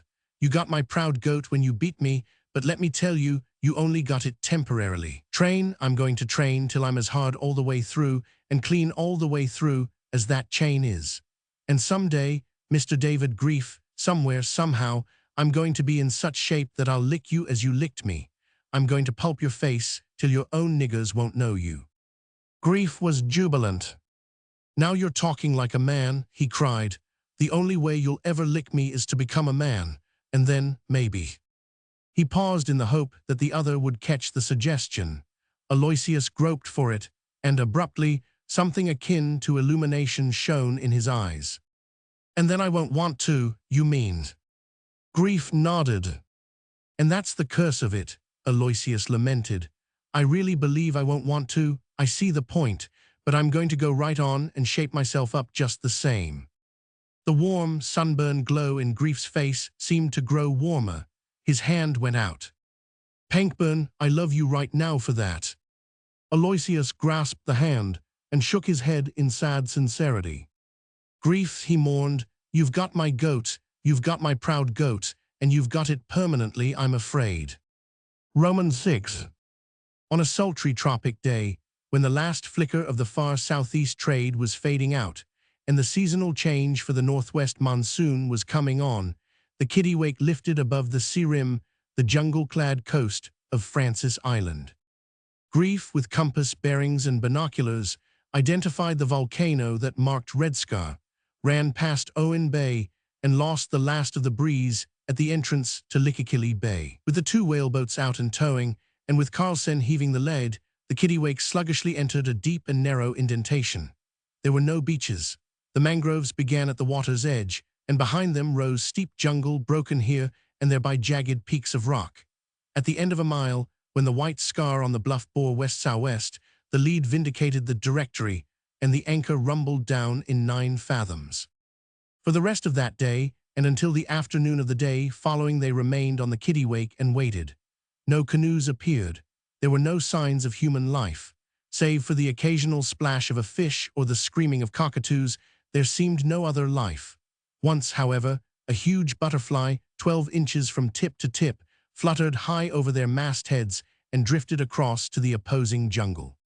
There's no use in sending a boat in to be cut up, Grief said. Pankburn was incredulous and volunteered to go in alone, to swim it if he couldn't borrow the dinghy. They haven't forgotten the German cruiser, Grief explained, and I'll wager that bush is alive with men right now. What do you think, Mr. Carlson? That veteran adventurer of the islands was emphatic in his agreement. In the late afternoon of the second day, Grief ordered a whaleboat into the water. He took his place in the bow, a live cigarette in his mouth and a short-fused stick of dynamite in his hand, for he was bent on shooting a mess of fish. Along the thwarts, half a dozen Winchesters were placed. Albright, who took the steering sweep, had a Mauser within reach of hand. They pulled in and along the green wall of vegetation. At times they rested on the oars in the midst of a profound silence. 2-1 the bush is swarming with them, in quids, Albright whispered. Pankburn listened a moment longer and took the bet. 5 minutes later, they sighted a school of mullet. The brown rowers held their oars. Grief touched the short fuse to his cigarette and threw the stick. So short was the fuse that the stick exploded in the instant after it struck the water. And in that same instant, the bush exploded into life. There were wild yells of defiance, and black and naked bodies leaped forward like apes through the mangroves. In the whaleboat, every rifle was lifted. Then came the wait. 100 blacks, some few armed with ancient Sniders, but the greater portion armed with tomahawks, fire-hardened spears, and bone-tipped arrows, clustered on the roots that rose out of the bay. No word was spoken. Each party watched the other across 20 feet of water. An old, one-eyed black, with a bristly face, rested a Snider on his hip, the muzzle directed at Albright, who, in turn, covered him back with the Mauser. A couple of minutes of this tableau endured. The stricken fish rose to the surface or struggled half-stunned in the clear depths. "It's all right, boys," Grief said quietly. "Put down your guns and over the side with you. Mr. Albright, toss the tobacco to that one-eyed brute." While the Rapa men dived for the fish, Albright threw a bundle of trade tobacco ashore. The one-eyed man nodded his head and writhed his features in an attempt at amiability. Weapons were lowered, bows unbent, and arrows put back in their quivers. "They know tobacco," Grief announced as they rowed back aboard. "We'll have visitors. You'll break out a case of tobacco, Mr. Albright, and a few trade knives. There's a canoe now." Old One-Eye, as befitted a chief and leader, paddled out alone, facing peril for the rest of the tribe. As Carlson leaned over the rail to help the visitor up, he turned his head and remarked casually, "They've dug up the money, Mr. Grief. The old beggar's loaded with it." One-Eye floundered down on deck, grinning appeasingly and failing to hide the fear he had overcome, but which still possessed him. He was lame of one leg, and this was accounted for by a terrible scar, inches deep, which ran down the thigh from hip to knee. No clothes he wore whatever, not even a string, but his nose, perforated in a dozen places, and each perforation the setting for a carved spine of bone, bristled like a porcupine. Around his neck and hanging down on his dirty chest was a string of gold sovereigns. His ears were hung with silver half-crowns, and from the cartilage separating his nostrils depended a big English penny, tarnished and green, but unmistakable. "Hold on, Grief," Pankburn said with perfectly assumed carelessness. "You say they know only beads and tobacco. Very well, you follow my lead. They've found the treasure, and we've got to trade them out of it. Get the whole crew aside and lecture them that they are to be interested only in the pennies. Salve, gold coins must be beneath contempt, and silver coins merely tolerated. Pennies are to be the only desirable things." Pankburn took charge of the trading. For the penny in One-Eye's nose, he gave 10 sticks of tobacco. Since each stick cost David Grief a cent, the bargain was manifestly unfair. But for the half-crowns, Pankburn gave only 1 stick each. The string of sovereigns he refused to consider. The more he refused, the more One-Eye insisted on a trade. At last, with an appearance of irritation and anger, and as a palpable concession, Pankburn gave 2 sticks for the string, which was composed of 10 sovereigns. "I take my hat off to you," Grief said to Pankburn that night at dinner. "The situation is patent. You've reversed the scale of value. They'll figure the pennies as priceless possessions and the sovereigns as beneath price. Result, they'll hang on to the pennies and force us to trade for sovereigns. Pankburn, I drink your health, boy." Another cup of tea for Mr. Pankburn. Romans 7. Followed a golden week. From dawn till dark, a row of canoes rested on their paddles 200 feet away. This was the deadline.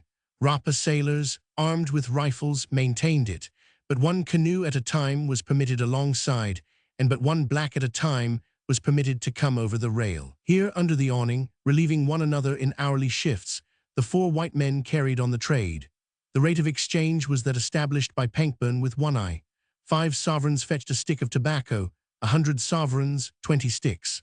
Thus, a crafty-eyed cannibal would deposit on the table $1,000 in gold and go back over the rail, hugely satisfied, with 40 cents worth of tobacco in his hand. "Hope we've got enough tobacco to hold out," Carlson muttered dubiously as another case was sawed in half. Albright laughed. "We've got 50 cases below," he said, "and as I figure it, 3 cases by $100,000.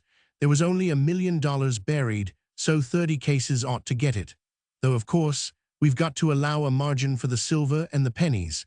That Ecuadorian bunch must have salted down all the coin in sight."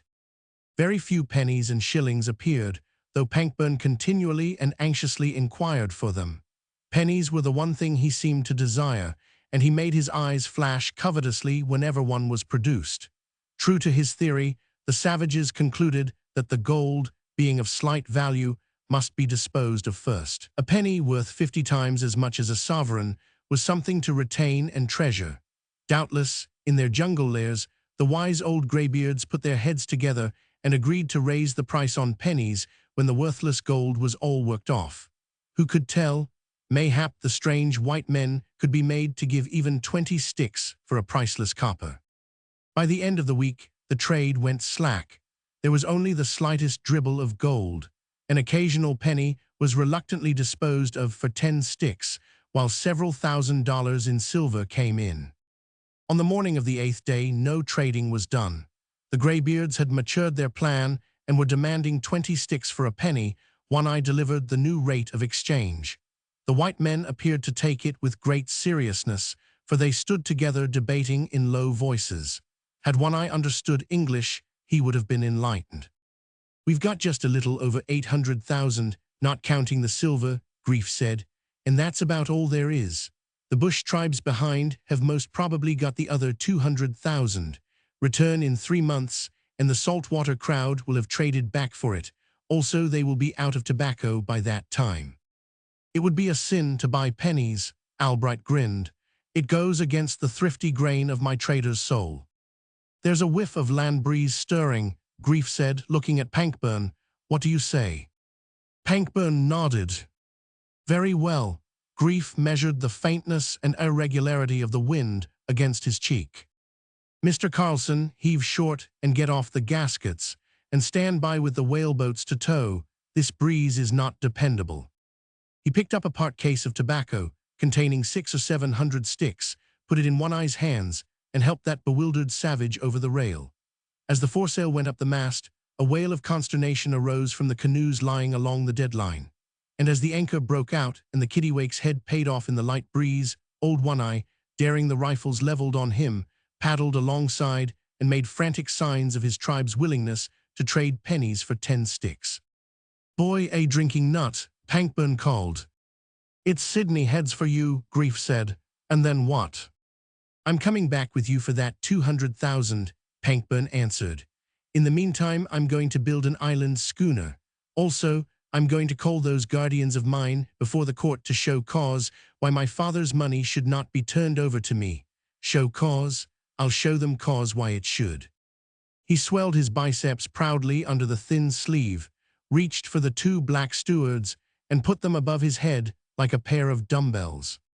"Come on, swing out on that fore-boom tackle," Carlson shouted from aft, where the mainsail was being winged out. Pankburn dropped the stewards and raced for it, beating a Rapa sailor by 2 jumps to the hauling part. Chapter 3: The Devils of Fuatino. Of his many schooners, ketches and cutters that nosed about among the coral isles of the South Seas, David Grief loved most the Rattler, a yacht-like schooner of 90 tons with so swift a pair of heels that she had made herself famous. In the old days, opium smuggling from San Diego to Puget Sound, raiding the seal rookeries of Bering Sea, and running arms in the Far East. A stench and an abomination to government officials, she had been the joy of all sailormen and the pride of the shipwrights who built her. Even now, after 40 years of driving, she was still the same old Rattler, fore-reaching in the same marvelous manner that compelled sailors to see in order to believe, and that punctuated many an angry discussion with words and blows on the beaches of all the ports from Valparaiso to Manila Bay. On this night close-hauled, her big mainsail preposterously flattened down, her luffs pulsing emptily on the lift of each smooth swell, she was sliding an easy 4 knots through the water on the veriest whisper of a breeze. For an hour David Grief had been leaning on the rail at the lee fore rigging, gazing overside at the steady phosphorescence of her gate. The faint backdraft from the headsails fanned his cheek and chest with a wine of coolness, and he was in an ecstasy of appreciation of the schooner's qualities. She's a beauty, taut, a beauty," he said to the Kanaka lookout, at the same time stroking the teak of the rail with an affectionate hand. "Aye, skipper," the Kanaka answered in the rich, big-chested tones of Polynesia. 30 years I know ships, but never like this. On Raiatea we call her Fanal." The day-born, Grief translated the love phrase, "Who named her so?" About to answer, Taut peered ahead with sudden intensity. Grief joined him in the gaze. "Land," said Taut. "Yes, Fuatino," Grief agreed, his eyes still fixed on the spot where the star-luminous horizon was gouged by a blot of blackness. "It's all right, I'll tell the captain." The rattler slid along until the loom of the island could be seen as well as sensed, until the sleepy roar of breakers and the blatting of goats could be heard, until the wind, off the land, was flower-drenched with perfume. If it wasn't a crevice, she could run the passage a night like this, Captain Glass remarked regretfully as he watched the wheel lashed hard down by the steersman. The rattler, run offshore a mile, had been hove to wait until daylight ere she attempted the perilous entrance to Fuatino. It was a perfect tropic night, with no hint of rain or squall. Forward, wherever their tasks left them, the Raiatea sailors sank down to sleep on deck. Aft, the captain and mate and Grief spread their beds with similar languid unconcern. They lay on their blankets, smoking and murmuring sleepy conjectures about Matara, the queen of Fuatino, and about the love affair between her daughter, Normu, and Matuaro. "They're certainly a romantic lot," Brown the mate said, "as romantic as we whites." "As romantic as Pilsech," Grief laughed, "and that is going some. How long ago was it, Captain, that he jumped you?" 11 years, Captain Glass grunted resentfully. "Tell me about it," Brown pleaded. "They say he's never left Fuatino since. Is that right?" "Right-o," the captain rumbled. "He's in love with his wife, the little hussy, stole him from me, and as good a sailorman as the trade has ever seen, if he is a Dutchman." "German," Grief corrected. "It's all the same," was the retort. "The sea was robbed of a good man that night he went ashore and Natutu took one look at him. I reckon they looked good to each other. Before you could say scat, she'd put a wreath of some kind of white flowers on his head, and in 5 minutes they were off down the beach, like a couple of kids, holding hands and laughing. I hope he's blown that big coral patch out of the channel. I always start a sheet or two of copper warping past." "Go on with the story," Brown urged. "That's all, he was finished right there, got married that night, never came on board again. I looked him up next day, found him in a straw house in the bush, bare-legged, a white savage, all mixed up with flowers and things and playing a guitar. Looked like a bally ass. Told me to send his things ashore. I told him I'd see him damned first. And that's all, you'll see her tomorrow. They've got 3 kiddies now, wonderful little rascals. I've a phonograph down below for him and about 1 million records." "And then you made him trader?" the mate inquired of Grief. "What else could I do? Fuatino is a love island and Filsech is a lover. He knows the native, too, one of the best traders I've got or ever had. He's responsible. You'll see him tomorrow." "Look here, young man," Captain Glass rumbled threateningly at his mate. "Are you romantic? Because if you are, on board you stay. Fuatino's the island of romantic insanity. Everybody's in love with somebody. They live on love. It's in the milk of the coconuts or the air or the sea. The history of the island for the last 10,000 years is nothing but love affairs. I know, I've talked with the old men. And if I catch you starting down the beach hand in hand." His sudden cessation caused both the other men to look at him. They followed his gaze, which passed across them to the main rigging, and saw what he saw, a brown hand and arm, muscular and wet, being joined from overside by a second brown hand and arm. A head followed, thatched with long elfin locks, and then a face, with roguish black eyes, lined with the marks of Wildwood's laughter. "My God," Brown breathed, "it's a fawn, a sea fawn." "It's the goat man," said Glass. "It is Moriri," said Grief. "He is my own blood brother by sacred plight of native custom. His name is mine, and mine is his." Broad brown shoulders and a magnificent chest rose above the rail, and with what seemed effortless ease, the whole grand body followed over the rail and noiselessly trod the deck. Brown, who might have been other things than the mate of an island schooner, was enchanted. All that he had ever gleaned from the books proclaimed indubitably the fawn-likeness of this visitant of the deep. But a sad fawn was the young man's judgment, as the golden-brown woods god strode forward to where David Grief sat up with outstretched hand. "David," said David Grief. "Moriri, big brother," said Moriri. And thereafter, in the custom of men who have pledged blood brotherhood, each called the other, not by the other's name, but by his own. Also, they talked in the Polynesian tongue of Fuatino, and Brown could only sit and guess. "A long swim to say Talofa," Grief said, as the other sat and streamed water on the deck. "Many days and nights have I watched for your coming, big brother," Moriri replied.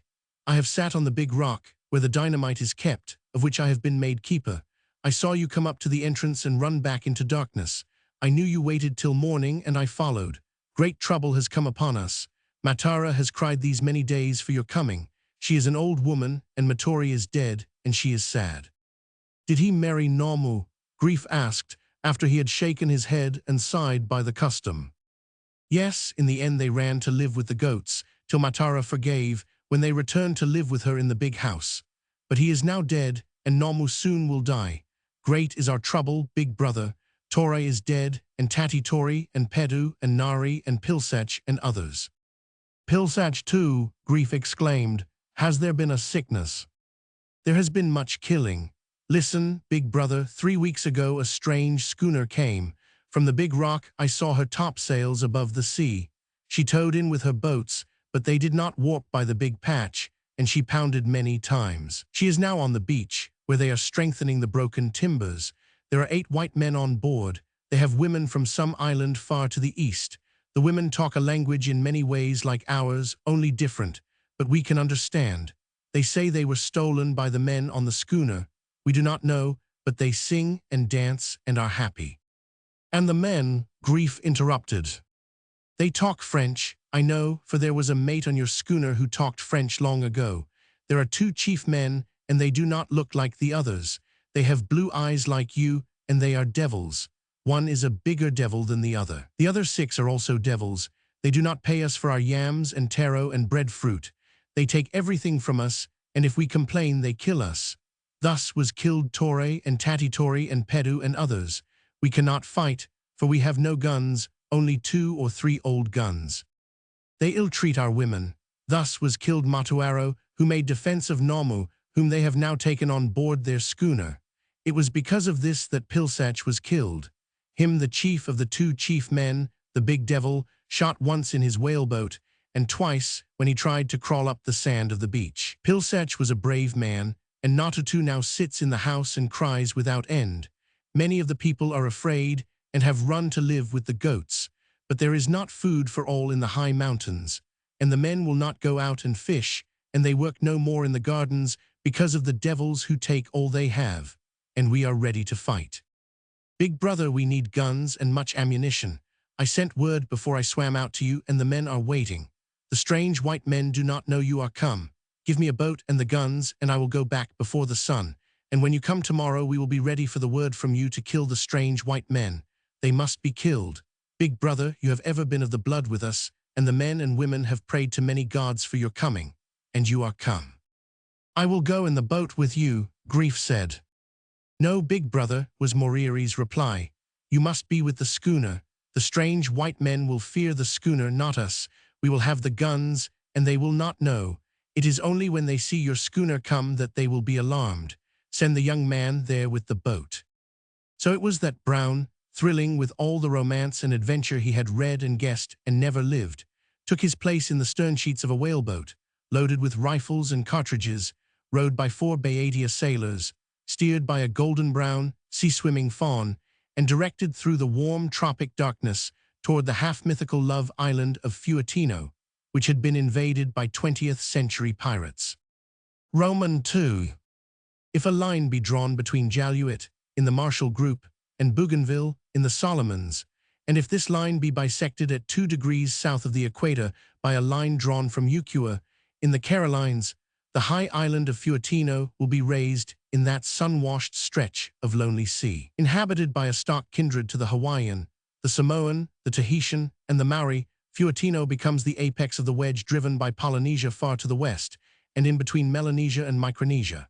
And it was Fuetino that David Grief raised next morning, 2 miles to the east, and in direct line with the rising sun.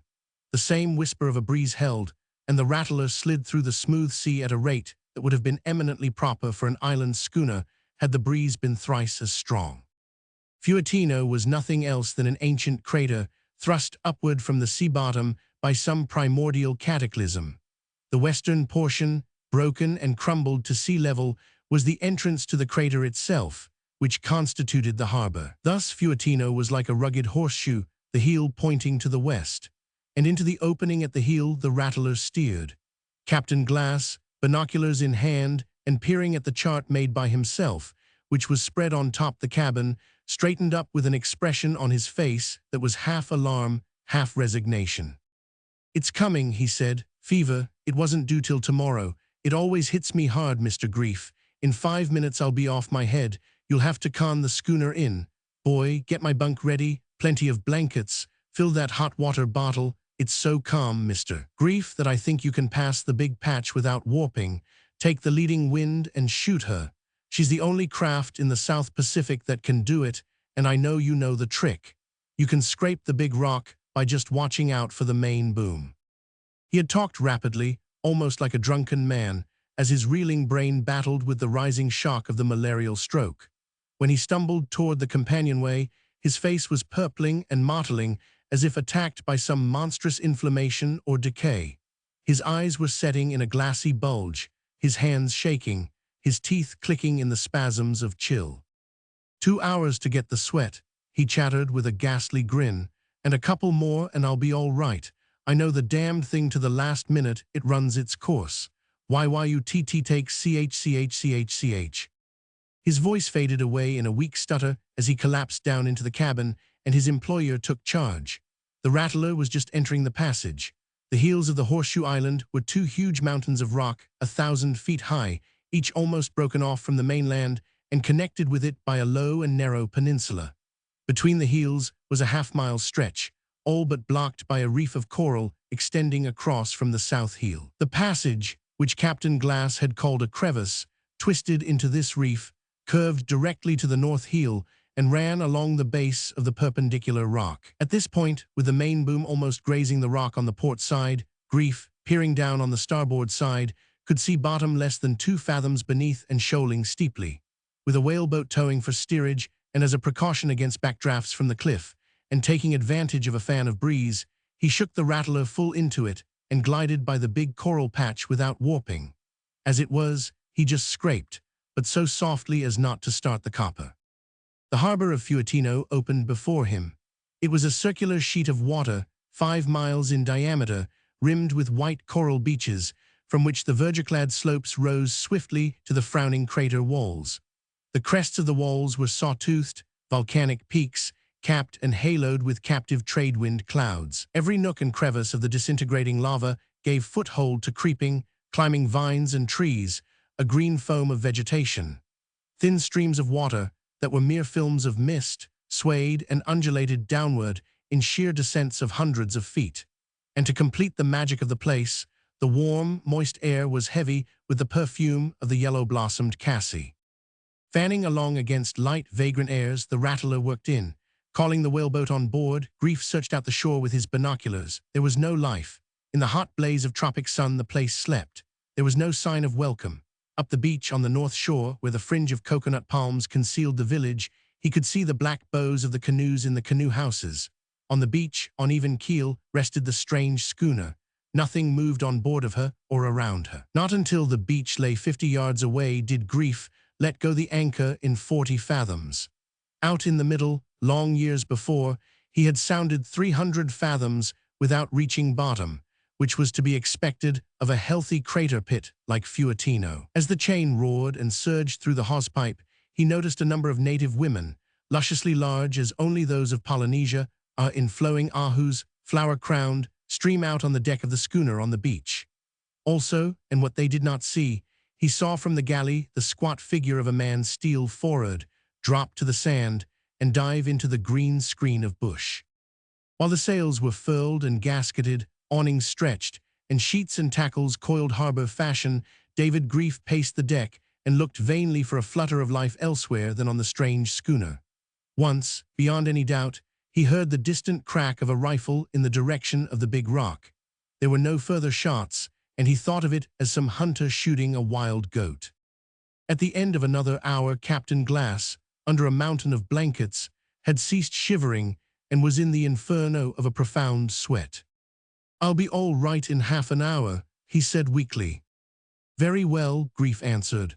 "The place is dead, and I'm going ashore to see Matara and find out the situation."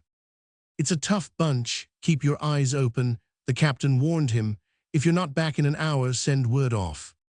Grief took the steering sweep, and 4 of his Raiatea men bent to the oars. As they landed on the beach, he looked curiously at the women under the schooner's awning. He waved his hand tentatively, and they, after giggling, waved back. "Talofa," he called. They understood the greeting, but replied, "Iorana," and he knew they came from the society group. Huahine, one of his sailors, unhesitatingly named their island. Grief asked them whence they came, and with giggles and laughter they replied, "Huahine." "It looks like old Dupai's schooner," Grief said in Tahitian, speaking in a low voice. "Don't look too hard. What do you think, eh? Isn't it the Valletta?" As the men climbed out and lifted the whaleboat slightly up the beach, they stole careless glances at the vessel. "It is the Valletta," Taut said. "She carried her topmast away 7 years ago. At Papeete they rigged a new one. It was 10 feet shorter. That is the one. Go over and talk with the women, you boys. You can almost see Huahine from Raiatea, and you'll be sure to know some of them. Find out all you can, and if any of the white men show up, don't start a row." An army of hermit crabs scuttled and rustled away before him as he advanced up the beach, but under the palms no pigs rooted and grunted. The coconuts lay where they had fallen, and at the copper sheds there were no signs of curing. Industry and tidiness had vanished. Grass house after grass house he found deserted. Once he came upon an old man, blind, toothless, prodigiously wrinkled, who sat in the shade and babbled with fear when he spoke to him. It was as if the place had been struck with the plague, was Grief's thought, as he finally approached the big house. All was desolation and disarray. There were no flower-crowned men and maidens, no brown babies rolling in the shade of the avocado trees. In the doorway, crouched and rocking back and forth, sat Matara, the old queen. She wept afresh at sight of him, divided between the tale of her woe and regret that no follower was left to dispense to him her hospitality. "And so they have taken Namu," she finished. "Matori is dead. My people have fled and are starving with the goats, and there is no one to open for you even a drinking coconut. Oh, brother, your white brothers be devils." "They are no brothers of mine," Matara, Grief consoled. "They are robbers and pigs, and I shall clean the island of them." He broke off to whirl half around, his hand flashing to his waist and back again, the big Colts leveled at the figure of a man, bent double, that rushed at him from out of the trees. He did not pull the trigger, nor did the man pause till he had flung himself headlong at Grief's feet and begun to pour forth a stream of uncouth and awful noises. He recognized the creature as the one he had seen steal from the Valletta and dive into the bush. But not until he raised him up and watched the contortions of the hair-lipped mouth could he understand what he uttered. "Save me, master, save me," the man yammered in English, though he was unmistakably a South Sea native. "I know you, save me." And thereat he broke into a wild outpour of incoherence that did not cease until Grief seized him by the shoulders and shook him into silence. "I know you," Grief said. "You were cook in the French hotel at Papeete 2 years ago. Everybody called you Hairlip." The man nodded violently. "I am now cook of the Valletta," he spat and spluttered, his mouth writhing in a fearful struggle with its defect. "I know you. I saw you at the hotel. I saw you at Lavina's. I saw you on the Kittiwake. I saw you at the Mariposa Wharf. You are Captain Grief, and you will save me. Those men are devils. They killed Captain Dupai. Me they made kill half the crew. 2 they shot from the cross trees. The rest they shot in the water. I knew them all. They stole the girls from Huahine. They added to their strength with jailmen from Noumea. They robbed the traders in the New Hebrides. They killed the trader at Vanikori and stole 2 women there. But Grief no longer heard. Through the trees, from the direction of the harbor, came a rattle of rifles, and he started on the run for the beach. Pirates from Tahiti and convicts from New Caledonia, a pretty bunch of desperados that even now was attacking his schooner. Harelip followed, still spluttering and spitting his tale of the White Devil's doings. The rifle firing ceased as abruptly as it had begun, but Grief ran on, perplexed by ominous conjectures, until, in a turn of the path, he encountered Moriri running toward him from the beach. "Big brother," the goatman panted, "I was too late. They have taken your schooner. Come, for now they will seek for you." He started back up the path, away from the beach. "Where is Brown?" Grief demanded. "On the big rock. I will tell you afterward. Come now." "But my men in the whaleboat." Moriri was in an agony of apprehension. "They are with the women on the strange schooner. They will not be killed, I tell you true. The devils want sailors, but you they will kill. Listen." From the water, in a cracked tenor voice, came a French hunting song. "They are landing on the beach. They have taken your schooner that I saw. Come." Roman 3. Careless of his own life and skin, nevertheless David Grief was possessed of no false hardihood. He knew when to fight and when to run, and that this was the time for running he had no doubt. Up the path, past the old men sitting in the shade, past Matara crouched in the doorway of the big house, he followed at the heels of Moriri. At his own heels, dog-like, plodded Harelip. From behind came the cries of the hunters, but the pace Moriri led them was heartbreaking. The broad path narrowed, swung to the right, and pitched upward. The last grass house was left, and through high thickets of cassie and swarms of great golden wasps the way rose steeply until it became a goat track. Pointing upward to a bare shoulder of volcanic rock, Moriri indicated the trail across its face. "Past that we are safe, big brother," he said. "The white devils never dare it, for there are rocks we roll down on their heads, and there is no other path. Always do they stop here and shoot when we cross the rock. Come." A quarter of an hour later, they paused, where the trail went naked on the face of the rock. "Wait, and when you come quickly," Moriri cautioned. He sprang into the blaze of sunlight, and from below several rifles pumped rapidly. Bullets smacked about him, and puffs of stone dust flew out, but he won safely across. Grief followed, and so near did one bullet come that the dust of its impact stung his cheek. Nor was Harelip struck, though he essayed the passage more slowly. For the rest of the day, on the greater heights, they lay in a lava glen where terraced taro and papia grew. And here Grief made his plans and learned the fullness of the situation. "It was ill luck," Moriri said.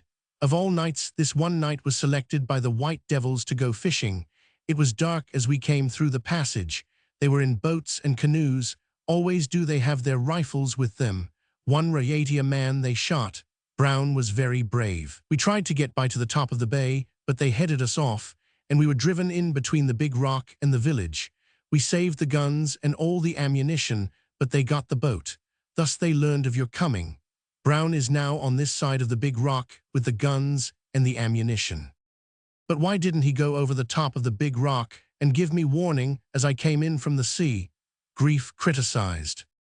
"They knew not the way, only the goats and I know the way. And this I forgot, for I crept through the bush to gain the water and swim to you. But the devils were in the bush shooting at Brown and the Raiatea men, and me they hunted till daylight, and through the morning they hunted me there in the low-lying land. Then you came in your schooner, and they watched till you went ashore, and I got away through the bush, but you were already ashore." "You fired that shot?" "Yes, to warn you, but they were wise and would not shoot back, and it was my last cartridge." "Now you, Harelip," Grief said to the Valletta's cook. His tale was long and painfully detailed. For a year he had been sailing out of Tahiti and through the Paumatus on the Valletta. Old Dupai was owner and captain. On his last cruise, he had shipped 2 strangers in Tahiti as mate and supercargo. Also, another stranger he carried to be his agent on Fanriki. Rael Vanisveld and Karl Lepsius were the names of the mate and supercargo. They are brothers, I know, for I have heard them talk in the dark on deck when they thought no one listened, Herr Lipp explained. The Valletta cruised through the low islands, picking up shell and pearls at Dupai's stations. Franz Amundsen, the third stranger, relieved Pierre Gallard at Fanriki. Pierre Gallard came on board to go back to Tahiti. The natives of Fanriki said he had a quart of pearls to turn over to Dupai. The first night out from Fanriki, there was shooting in the cabin. Then the bodies of Dupai and Pierre Gallard were thrown overboard. The Tahitian sailors fled to the forecastle. For 2 days, with nothing to eat and the Valletta hove to, they remained below. Then Rael Vanisveld put poison in the meal he made Herr Lipp cook and carry forward. Half the sailors died. He had a rifle pointed at me, master. What could I do? Herr Lipp whimpered. Of the rest, 2 went up the rigging and were shot. Fanriki was 10 miles away. The others went overboard to swim. They were shot as they swam. I only lived, and the 2 devils, for me they wanted to cook for them. That day, with the breeze, they went back to Fanrika and took on Franz Amundsen, for he was one of them. Then followed Herr Lipp's nightmare experiences as the schooner wandered on the long reaches to the westward. He was the one living witness and knew they would have killed him had he not been the cook. At Noumea 5 convicts had joined them. Herr Lipp was never permitted ashore at any of the islands, and Grief was the first outsider to whom he had spoken. And now they will kill me, Herr Lipp spluttered, for they will know I have told you. Yet am I not all a coward, and I will stay with you, master, and die with you. The goat man shook his head and stood up. Lie here and rest, he said to Grief. It will be a long swim tonight. As for this cook man, I will take him now to the higher places where my brothers live with the goats. Roman forward. It is well that you swim as a man should, big brother, Moriri whispered. From the lava glen they had descended to the head of the bay and taken to the water. They swam softly, without splash, Moriri in the lead. The black walls of the crater rose about them till it seemed they swam on the bottom of a great bowl. Above was the sky of faintly luminous stardust. Ahead they could see the light which marked the Rattler, and from her deck, softened by distance, came a gospel hymn played on the phonograph intended for Pilsech.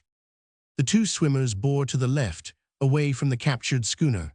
Laughter and song followed on board after the hymn, then the phonograph started again. Grief grinned to himself at the appositeness of it as laid, kindly light floated out over the dark water. We must take the passage and land on the big rock, Moriri whispered. The devils are holding the low land. Listen. Half a dozen rifle shots, at irregular intervals, attested that Brown still held the rock and that the pirates had invested the narrow peninsula. At the end of another hour, they swam under the frowning loom of the big rock. Moriri, feeling his way, led the landing in a crevice, up which for 100 feet they climbed to a narrow ledge. Stay here, said Moriri.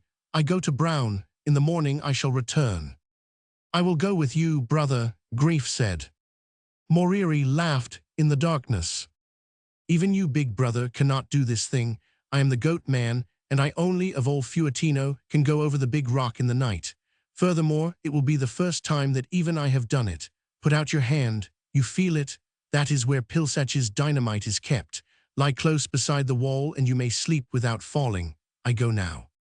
And high above the sounding surf, on a narrow shelf beside a ton of dynamite, David Grief planned his campaign, then rested his cheek on his arm and slept.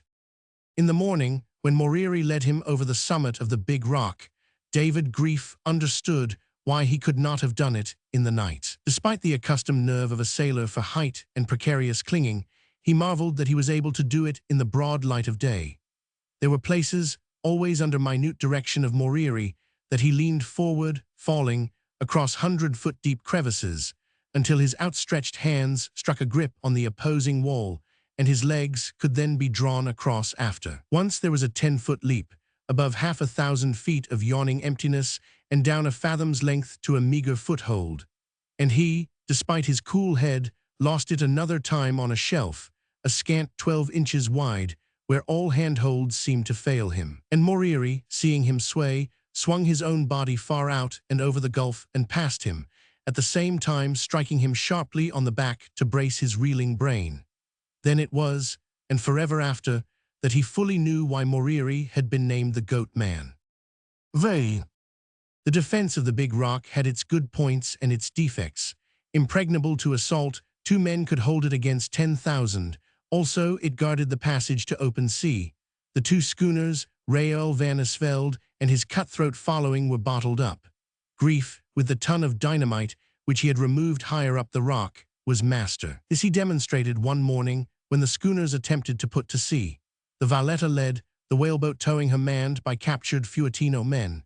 Grief and the Goat Man peered straight down from a safe rock shelter 300 feet above. Their rifles were beside them, also a glowing fire stick and a big bundle of dynamite sticks with fuses and detonators attached. As the whaleboat came beneath, Moriri shook his head. "They are our brothers, we cannot shoot." Forward on the Valletta were several of Grief's own Rhaetia sailors. Aft stood another at the wheel. The pirates were below or on the other schooner, with the exception of one who stood, rifle in hand, amidships.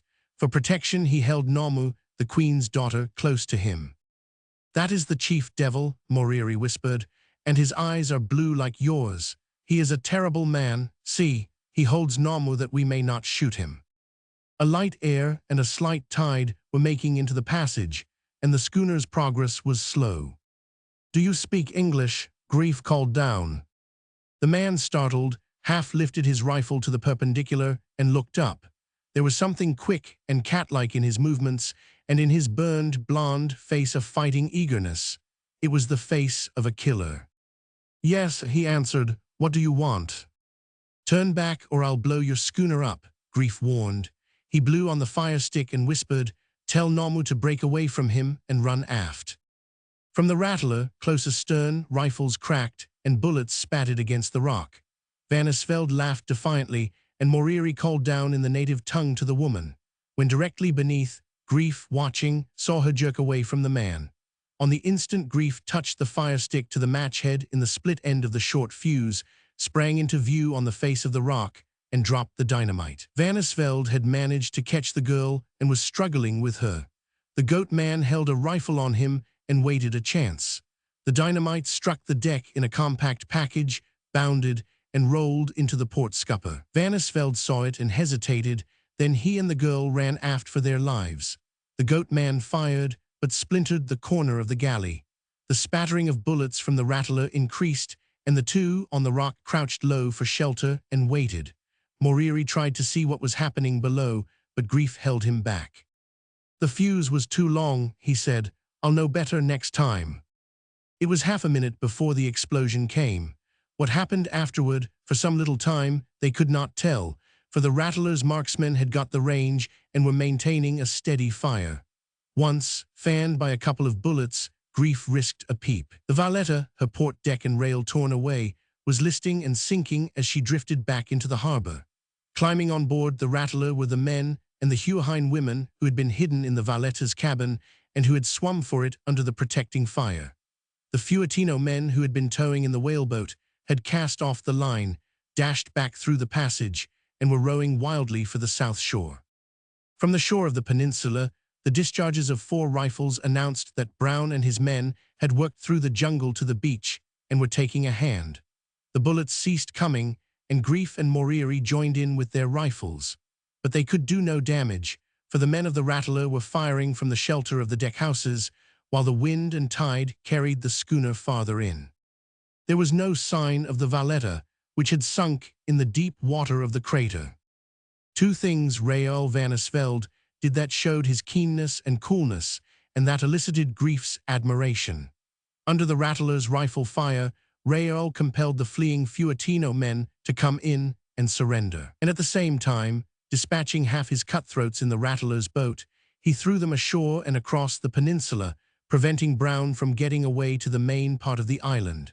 And for the rest of the morning, the intermittent shooting told to Grief how Brown was being driven in to the other side of the big rock. The situation was unchanged, with the exception of the loss of the Valletta. Romans 6. The defects of the position on the big rock were vital. There was neither food nor water. For several nights, accompanied by one of the Raiatea men, Moriri swam to the head of the bay for supplies. Then came the night when lights flared on the water and shots were fired.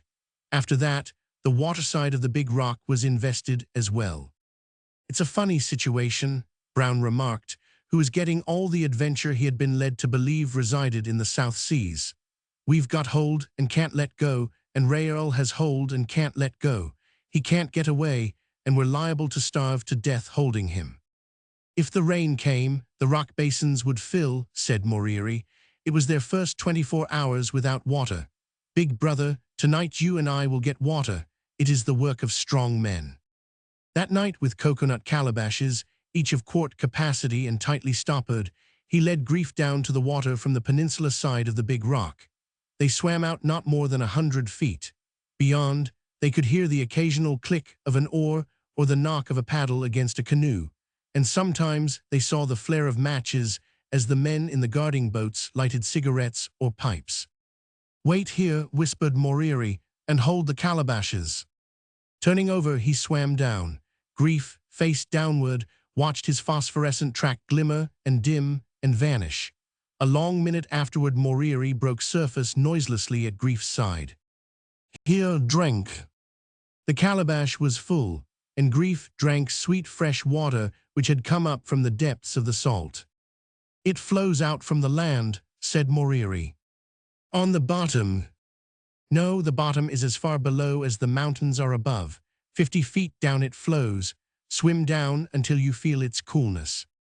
Several times, filling and emptying his lungs in diver fashion, Grief turned over and went down through the water. Salt it was to his lips and warm to his flesh, but at last, deep down, it perceptibly chilled and tasted brackish. Then suddenly his body entered the cold subterranean stream. He removed the small stopper from the calabash, and as the sweet water gurgled into it, he saw the phosphorescent glimmer of a big fish, like a sea ghost, drift sluggishly by. Thereafter, holding the growing weight of the calabashes, he remained on the surface, while Moriri took them down, one by one, and filled them.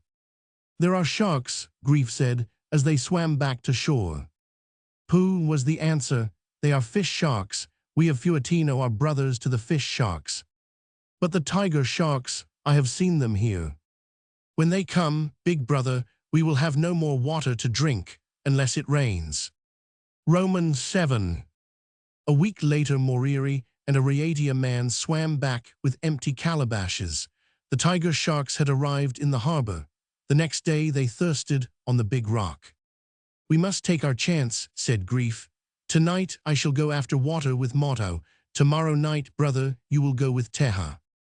3 quarts only did Grief get, when the tiger sharks appeared and drove them in. There were 6 of them on the rock, and a pint a day, in the sweltering heat of the mid-tropics, is not sufficient moisture for a man's body. The next night Moriri and Teha returned with no water, and the day following Brown learned the full connotation of thirst. When the lips crack to bleeding, the mouth is coated with granular slime, and the swollen tongue finds the mouth too small for residence. Grief swam out in the darkness with Motto. Turn by turn, they went down through the salt, to the cool, sweet stream, drinking their fill while the calabashes were filling. It was Motto's turn to descend with the last calabash, and Grief, peering down from the surface, saw the glimmer of sea ghosts and all the phosphorescent display of the struggle. He swam back alone, but without relinquishing the precious burden of full calabashes. Of food they had little. Nothing grew on the rock, and its sides, covered with shellfish at sea level where the surf thundered in, were too precipitous for access. Here and there, where crevices permitted, a few rank shellfish and sea urchins were gleaned. Sometimes frigate birds and other seabirds were snared. Once, with a piece of frigate bird, they succeeded in hooking a shark. After that, with jealously guarded shark meat for bait, they managed on occasion to catch more sharks. But water remained their direst need. Moriri prayed to the goat god for rain, Tot prayed to the missionary god, and his 2 fellow islanders, backsliding, invoked the deities of their old heathen days. Grief grinned and considered, but Brown, wild-eyed, with protruding blackened tongue, cursed. Especially he cursed the phonograph that in the cool twilights ground out gospel hymns from the deck of the Rattler. One hymn in particular, Beyond the Smiling and the Weeping, drove him to madness. It seemed a favorite on board the schooner, for it was played most of all. Brown, hungry and thirsty, half out of his head from weakness and suffering, could lie among the rocks with equanimity and listen to the tinkling of ukuleles and guitars, and the hulas and hymns of the Huahine women. But when the voices of the Trinity Choir floated over the water, he was beside himself. One evening, the cracked tenor took up the song with the machine. Beyond the smiling and the weeping, I shall be soon. Beyond the waking and the sleeping, beyond the sowing and the reaping, I shall be soon. I shall be soon. Then it was that Brown rose up. Again and again, blindly, he emptied his rifle at the schooner. Laughter floated up from the men and women, and from the peninsula came a splattering of return bullets, but the cracked tenor sang on, and Brown continued to fire until the hymn was played out. It was that night that Grief and Moriri came back with but one calabash of water. A patch of skin 6 inches long was missing from Grief's shoulder in token of the scrape of the sandpaper hide of a shark whose dash he had eluded. Roman 8. In the early morning of another day, before the sunblaze had gained its full strength, came an offer of a parley from Raoul van Asveld.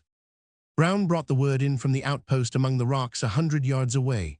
Grief was squatted over a small fire, broiling a strip of shark flesh. The last 24 hours had been lucky. Seaweed and sea urchins had been gathered. Teha had caught a shark, and Moriri had captured a fair-sized octopus at the base of the crevice where the dynamite was stored. Then, too, in the darkness, they had made 2 successful swims for water before the tiger sharks had nosed them out. Said he'd like to come in and talk with you, Brown said, but I know what the brute is after, wants to see how near starved to death we are. Bring him in, Grief said. And then we will kill him, the goat man cried joyously. Grief shook his head. But he is a killer of men, big brother, a beast and a devil, the goat man protested. He must not be killed, brother. It is our way not to break our word. It is a foolish way. Still it is our way, Grief answered gravely, turning the strip of shark meat over on the coals and noting the hungry sniff and look of Teha. Don't do that, Teha, when the big devil comes. Look as if you and hunger were strangers. Here, cook those sea urchins, you, big brother, cook the squid. We will have the big devil to feast with us. Spare nothing, cook all. And still broiling meat, Grief arose as Raoul van Asveld, followed by a large Irish terrier, strode into camp. Raoul did not make the mistake of holding out his hand. Hello, he said, I've heard of you. I wish I'd never heard of you, Grief answered. Same here, was the response. At first, before I knew who it was, I thought I had to deal with an ordinary trading captain. That's why you've got me bottled up. And I am ashamed to say that I underrated you, Grief smiled. I took you for a thieving beachcomber and not for a really intelligent pirate and murderer. Hence, the loss of my schooner. Honors are even, I fancy, on that score. Raoul flushed angrily under his sunburn, but he contained himself. His eyes roved over the supply of food and the full water calabashes, though he concealed the incredulous surprise he felt. His was a tall, slender, well-knit figure, and Grief, studying him, estimated his character from his face. The eyes were keen and strong, but a bit too close together, not pinched, however, but just a trifle near to balance the broad forehead, the strong chin and jaw, and the cheekbones wide apart. Strength. His face was filled with it, and yet Grief sensed in it the intangible something the man lacked. We are both strong men, Raoul said, with a bow. We might have been fighting for empires 100 years ago. It was Grief's turn to bow. As it is, we are squalidly scrapping over the enforcement of the colonial laws of those empires, whose destinies we might possibly have determined 100 years ago. It all comes to dust, Raoul remarked sententiously, sitting down. Go ahead with your meal, don't let me interrupt. Won't you join us, was Grief's invitation. The other looked at him with sharp steadiness, then accepted. I'm sticky with sweat, he said. Can I wash? Grief nodded and ordered Moriri to bring a calabash. Raoul looked into the goat man's eyes, but saw nothing save languid uninterest as the precious quart of water was wasted on the ground. The dog is thirsty, Rael said. Grief nodded, and another calabash was presented to the animal. Again Rael searched the eyes of the natives and learned nothing. Sorry we have no coffee, Grief apologized. You'll have to drink plain water. A calabash, Teha, try some of this shark. There is squid to follow, and sea urchins and a seaweed salad. I'm sorry we haven't any frigate bird. The boys were lazy yesterday and did not try to catch any. With an appetite that would not have stopped at wire nails, dipped in lard, Grief ate perfunctorily and tossed the scraps to the dog. I'm afraid I haven't got down to the primitive diet yet, he sighed as he sat back. The tinned goods on the rattler, now I could make a hearty meal off of them, but this muck. He took a half-pound strip of broiled shark and flung it to the dog. I suppose I'll come to it if you don't surrender pretty soon. Rael laughed unpleasantly. I came to offer terms, he said pointedly. Grief shook his head. There aren't any terms. I've got you where the hair is short, and I'm not going to let go. You think you can hold me in this hole? Rael cried. You'll never leave it alive, except in double irons. Grief surveyed his guest with an air of consideration. I've handled your kind before. We've pretty well cleaned it out of the South Seas, but you are a, how shall I say, a sort of an anachronism. You're a throwback, and we've got to get rid of you. Personally, I would advise you to go back to the schooner and blow your brains out. It is the only way to escape what you've got coming to you. The parley, so far as Rael was concerned, proved fruitless, and he went back into his own lines, convinced that the men on the big rock could hold out for years. Though he would have been swiftly unconvinced could he have observed Teha and the Rayatians, the moment his back was turned and he was out of sight, crawling over the rocks and sucking and crunching the scraps his dog had left uneaten. Roman 9. We hunger now, brother, Grief said, but it is better than to hunger for many days to come. The big devil, after feasting and drinking good water with us in plenty, will not stay long in Fuatino. Even tomorrow may he try to leave. Tonight you and I sleep over the top of the rock, and Teha, who shoots well, will sleep with us if he can dare the rock. Teha, alone among the Rayatians, was cragsman enough to venture the perilous way, and dawn found him in a rock-barricaded nook, 100 yards to the right of Grief and Moriri. The first warning was the firing of rifles from the peninsula, where Brown and his 2 Rayatians signaled the retreat and followed the besiegers through the jungle to the beach. From the eyrie on the face of the rock, Grief could see nothing for another hour when the rattler appeared, making for the passage. As before, the captive Fuatino men towed in the whaleboat. Moriri, under direction of Grief, called down instructions to them as they passed slowly beneath.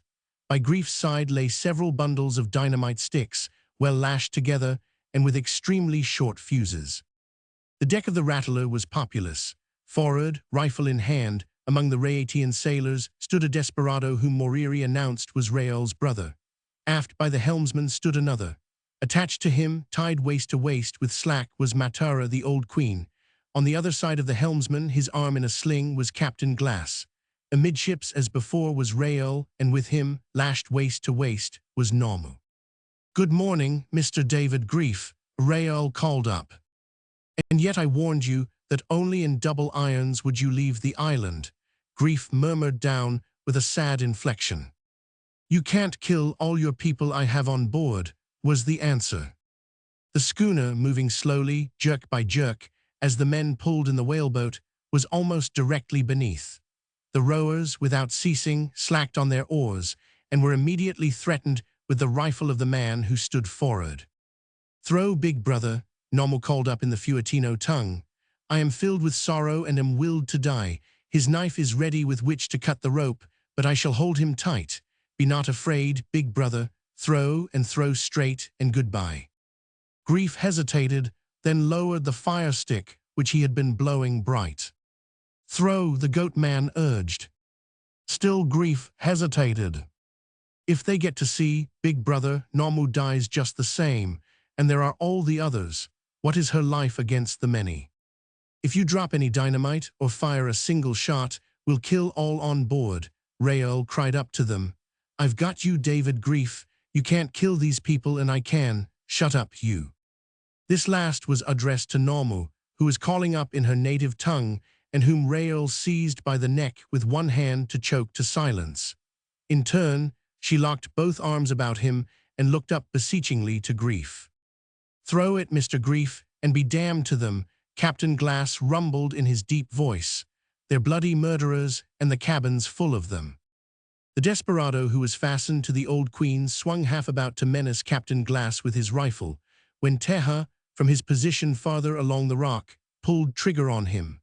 The rifle dropped from the man's hand, and on his face was an expression of intense surprise as his legs crumpled under him and he sank down on deck, dragging the queen with him.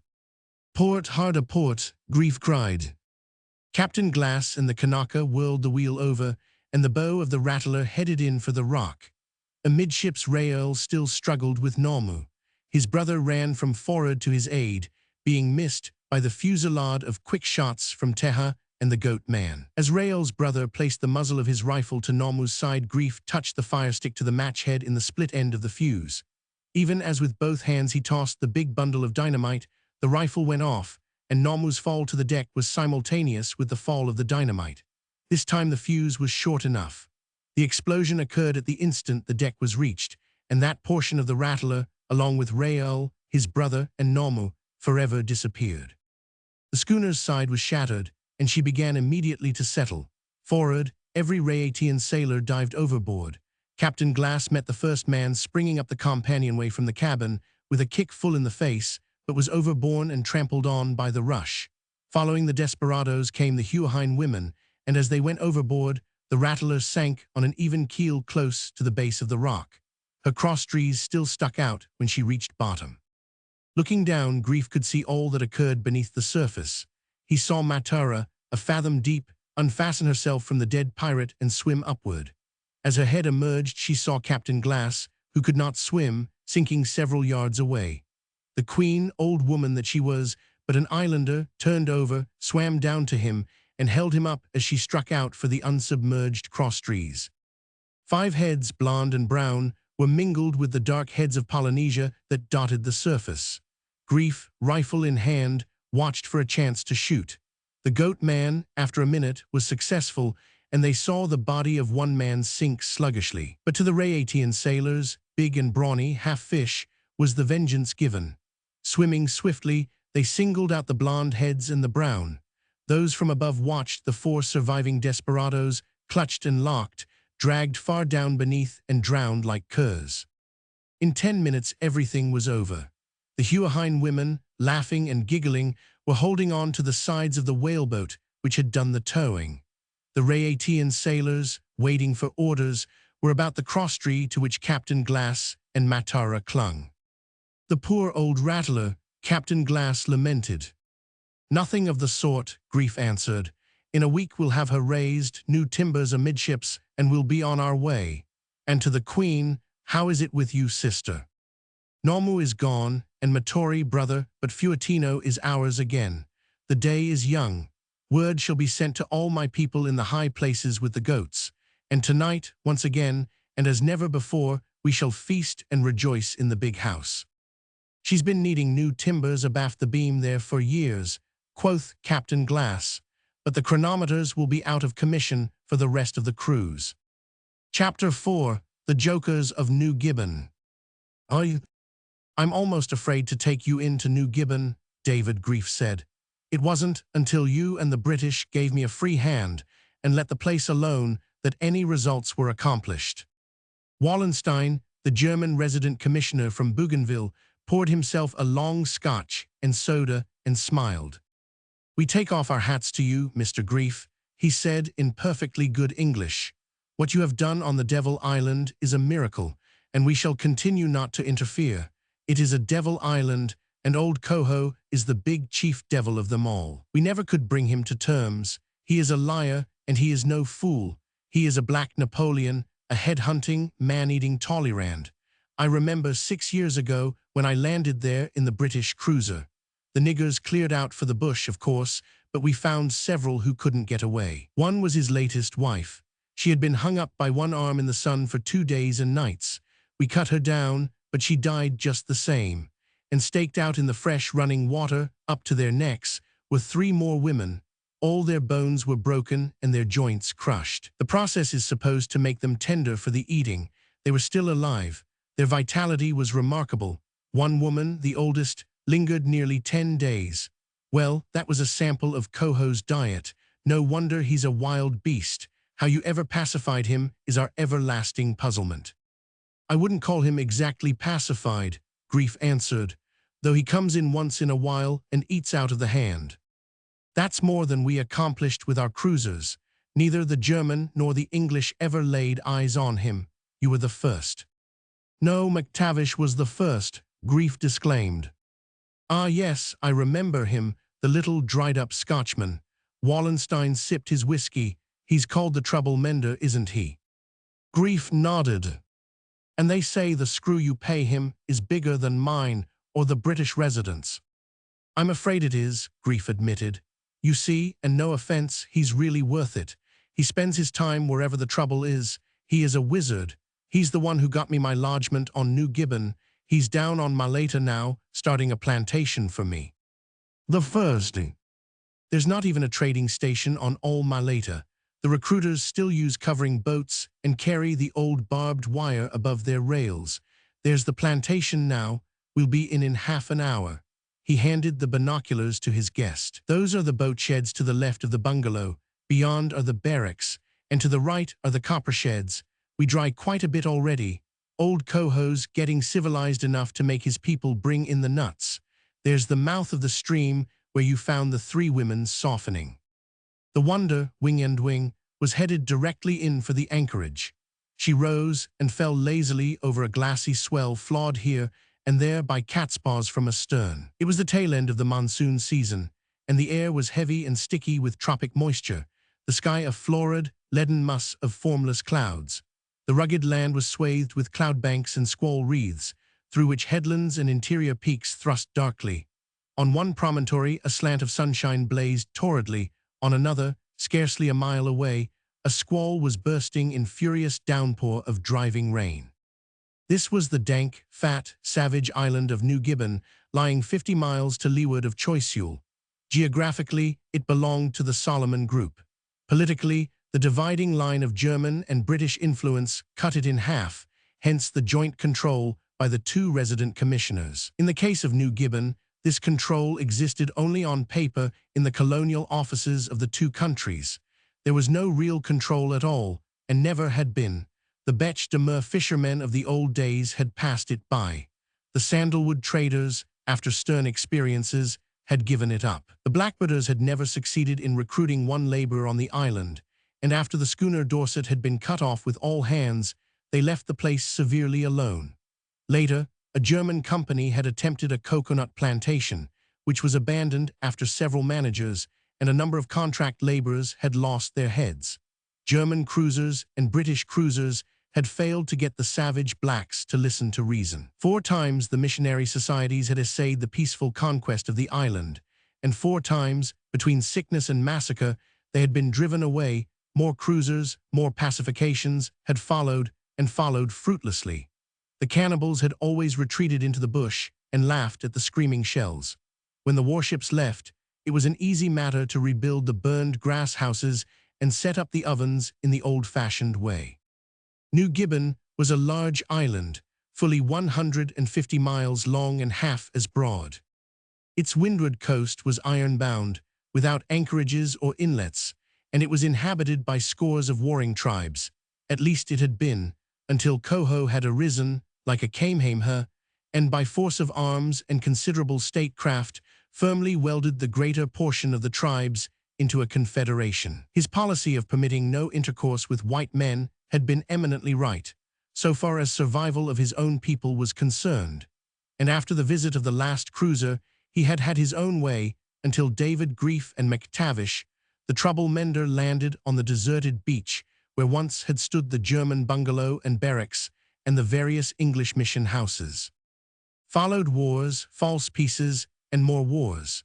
The weazened little Scotchman could make trouble as well as mend it, and not content with holding the beach, he imported bushmen from Malaita and invaded the wild pig runs of the interior jungle. He burned villages until Coho wearied of rebuilding them, and when he captured Coho's eldest son, he compelled a conference with the old chief. It was then that MacTavish laid down the rate of head exchange. For each head of his own people, he promised to take 10 of Coho's. After Coho had learned that the Scotchman was a man of his word, the first true peace was made. In the meantime, MacTavish had built the bungalow and barracks, cleared the jungle land along the beach, and laid out the plantation.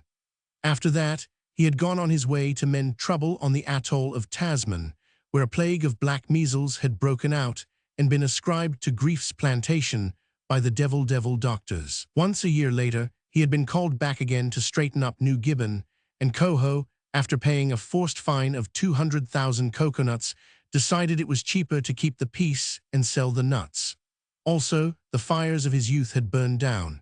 He was getting old and limped of one leg, where a Lee Enfield bullet had perforated the calf. Roman 2. I knew a chap in Hawaii, Grief said, superintendent of a sugar plantation, who used a hammer and a 10-penny nail. They were sitting on the broad bungalow veranda and watching Worth, the manager of New Gibbon, doctoring the sick squad. They were New Georgia boys, a dozen of them, and the one with the aching tooth had been put back to the last. Worth had just failed in his first attempt. He wiped the sweat from his forehead with one hand and waved the forceps with the other. And broke more than one jaw, he asserted grimly. Grief shook his head. Wallenstein smiled and elevated his brows. He said not at any rate, Grief qualified. He assured me furthermore that he always succeeded on the first trial. I saw it done when I was second mate on a lime juicer, Captain Ward spoke up. The old man used a caulking mallet and a steel marlinspike. He took the tooth out with the first stroke, too, clean as a whistle. Me for the forceps, Worth muttered grimly, inserting his own pair in the mouth of the black. As he pulled, the man groaned and rose in the air. Lend a hand, somebody, and hold him down, the manager appealed. Grief and Wallenstein, on either side, gripped the black and held him, and he, in turn, struggled against them and clenched his teeth on the forceps. The group swayed back and forth. Such exertion, in the stagnant heat, brought the sweat out on all of them. The black sweated too, but his was the sweat of excruciating pain. The chair on which he sat was overturned. Captain Ward paused in the act of pouring himself a drink and called encouragement. Worth pleaded with his assistants to hang on and hung on himself, twisting the tooth till it crackled and then attempting a straightaway pull. Nor did any of them notice the little black man who limped up the steps and stood looking on. Coho was a conservative.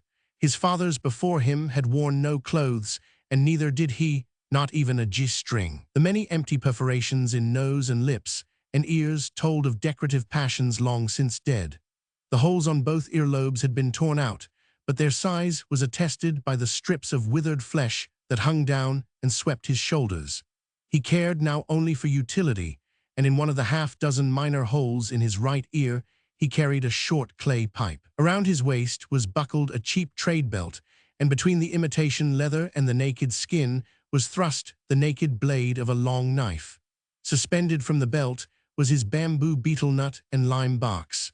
In his hand was a short-barreled, large-bore Snider rifle. He was indescribably filthy, and here and there marred by scars, the worst being the one left by the Lee Enfield bullet, which had withered the calf to half the size of its mate. His shrunken mouth showed that few teeth were left to serve him.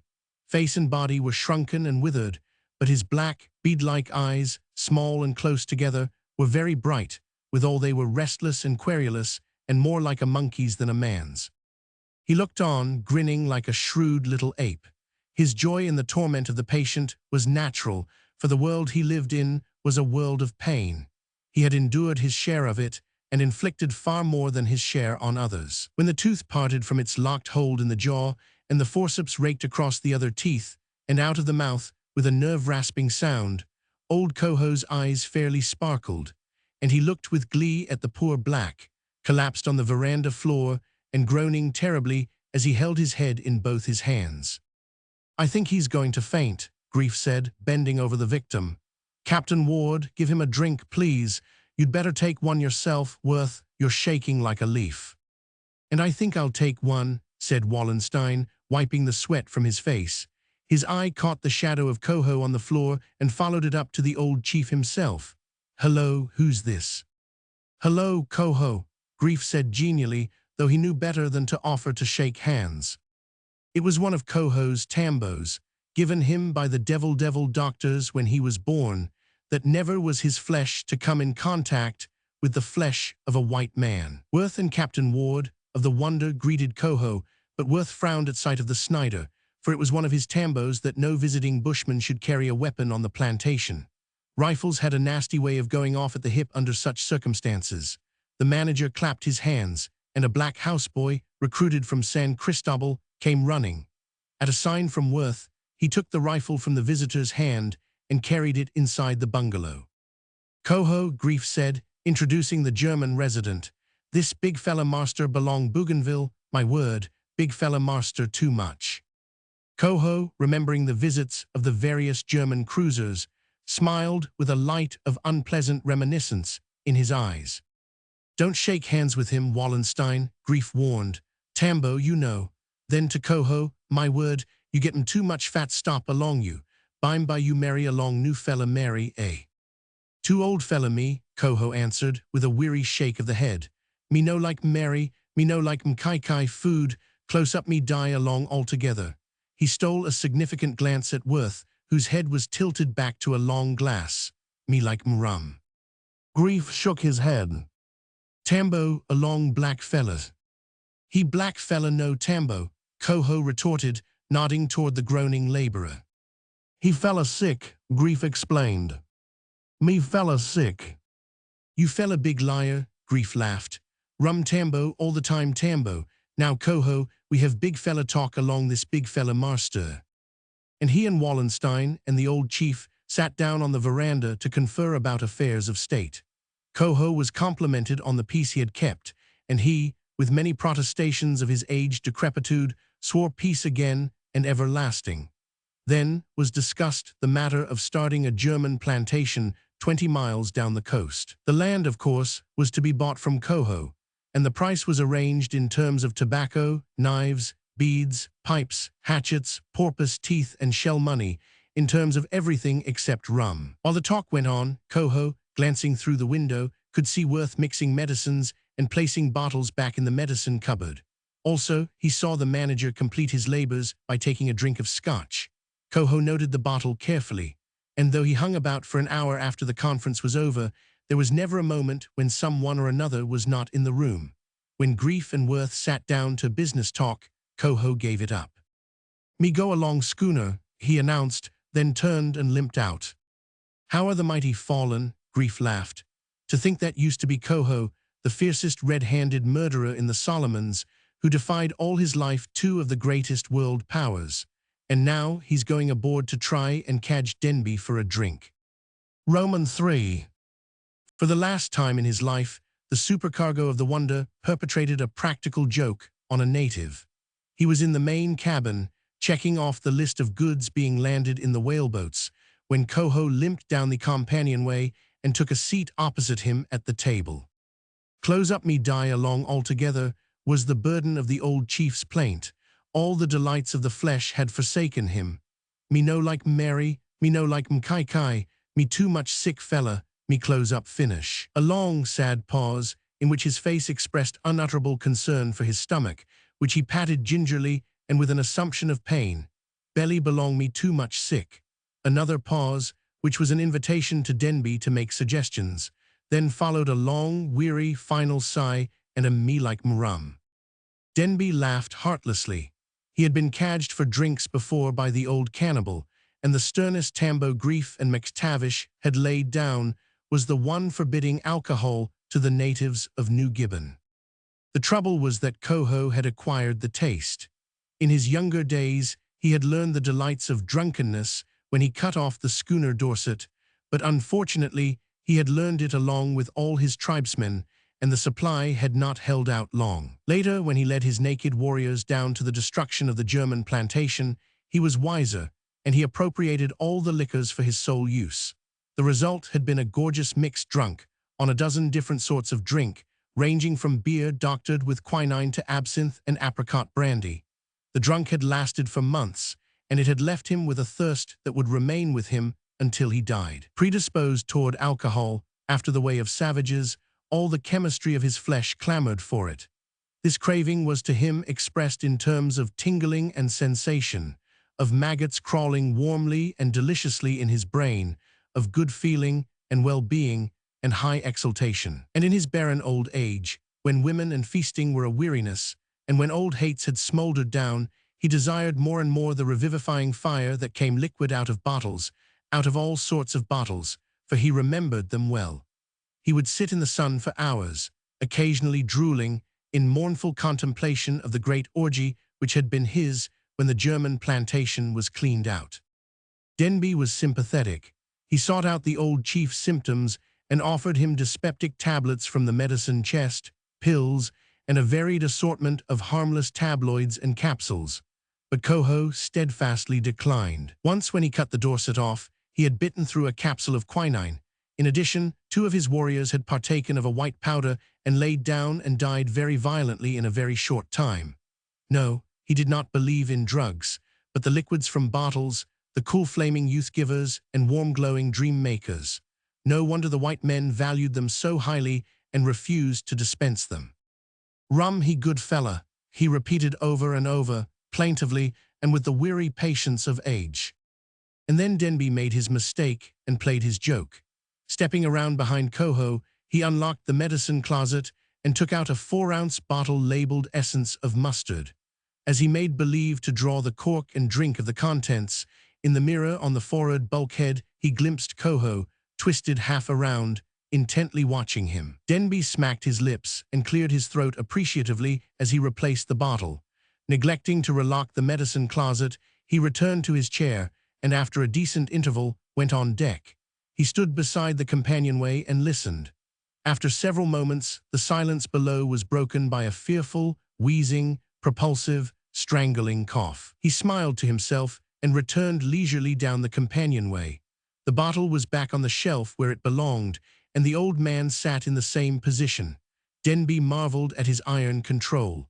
Mouth and lips and tongue and all sensitive membranes were a blaze of fire. He gasped and nearly coughed several times, while involuntary tears brimmed in his eyes and ran down his cheeks. An ordinary man would have coughed and strangled for half an hour, but old Coho's face was grimly composed. It dawned on him that a trick had been played, and into his eyes came an expression of hatred and malignancy so primitive, so abysmal, that it sent the chills up and down Denby's spine. Coho arose proudly. "Me go along," he said. "You sing out one fella boat stop along me. Roman forward." Having seen Grief and Worth start for a ride over the plantation, Wallenstein sat down in the big living room and with gun oil and old rags proceeded to take apart and clean his automatic pistol. On the table beside him stood the inevitable bottle of scotch and numerous soda bottles. Another bottle, part full, chanced to stand there. It was also labeled scotch, but its content was liniment which Worth had mixed for the horses and neglected to put away. As Wallenstein worked, he glanced through the window and saw Coho coming up the compound path. He was limping very rapidly, but when he came along the veranda and entered the room, his gait was slow and dignified. He sat down and watched the gun cleaning. Though mouth and lips and tongue were afire, he gave no sign. At the end of 5 minutes he spoke. "Rum, he good fella, me like rum." Wallenstein smiled and shook his head, and then it was that his perverse imp suggested what was to be his last joke on a native. The similarity of the 2 bottles was the real suggestion.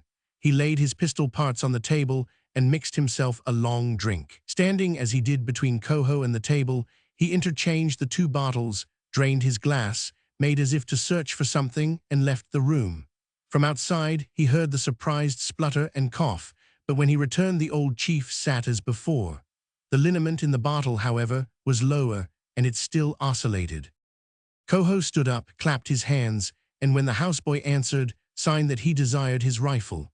The boy fetched the weapon, and according to custom, preceded the visitor down the pathway. Not until outside the gate did the boy turn the rifle over to its owner. Wallenstein, chuckling to himself, watched the old chief limp along the beach in the direction of the river. A few minutes later, as he put his pistol together, Wallenstein heard the distant report of a gun. For the instant he thought of Coho, then dismissed the conjecture from his mind. Worth and Grief had taken shotguns with them, and it was probably one of their shots at a pigeon.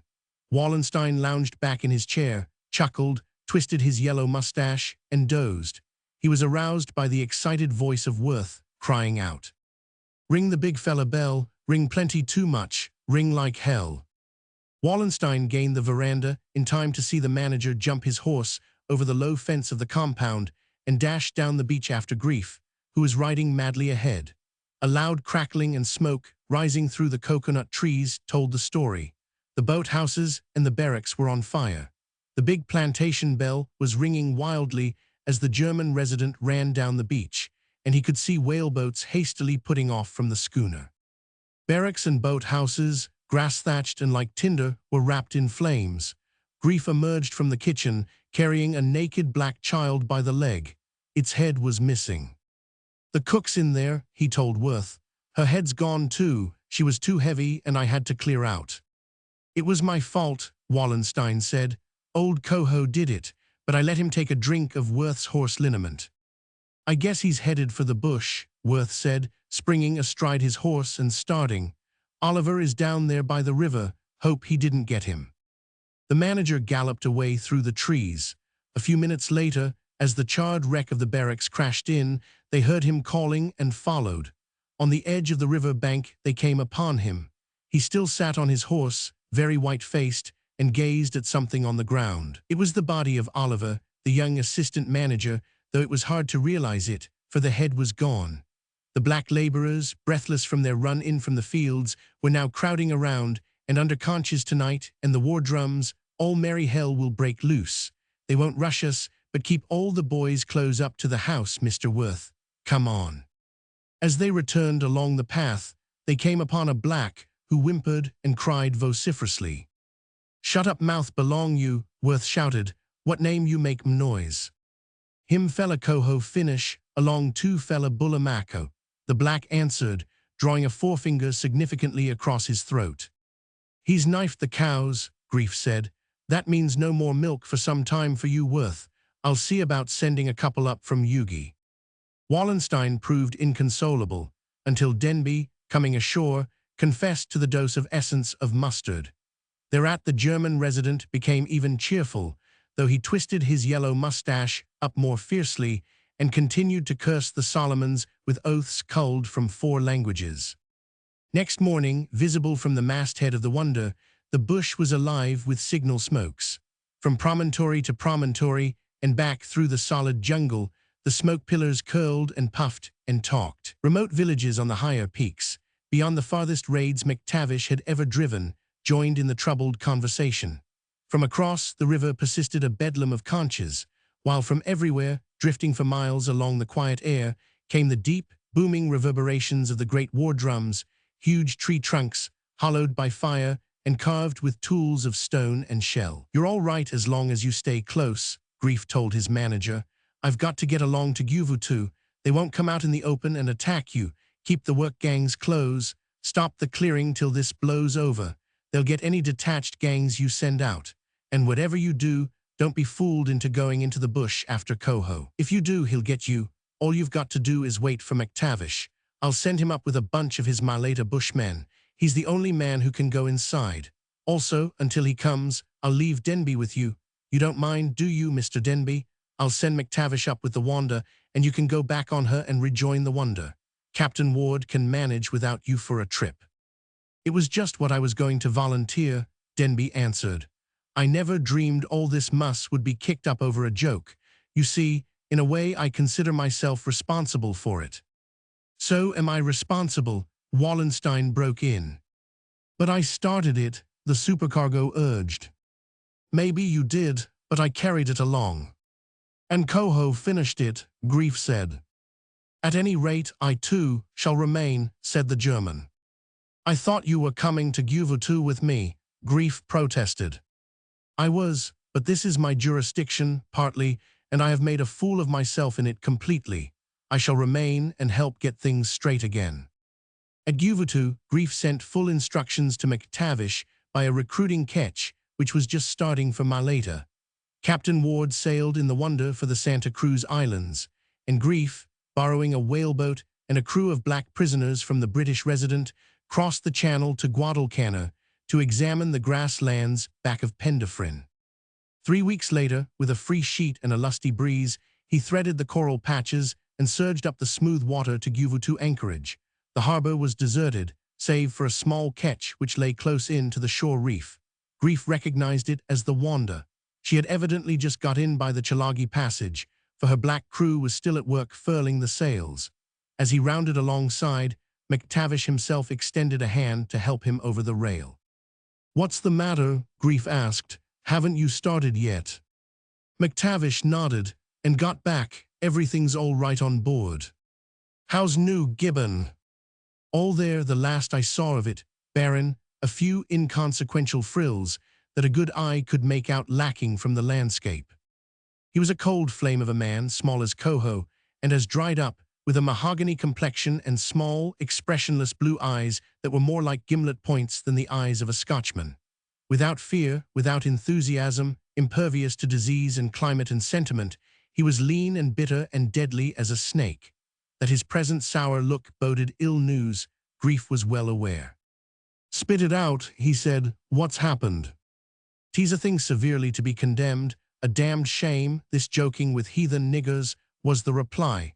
"Also, 'tis very expensive. Come below, Mr. Grief. You'll be better for the information with a long glass in your hand. After you." "How did you settle things?"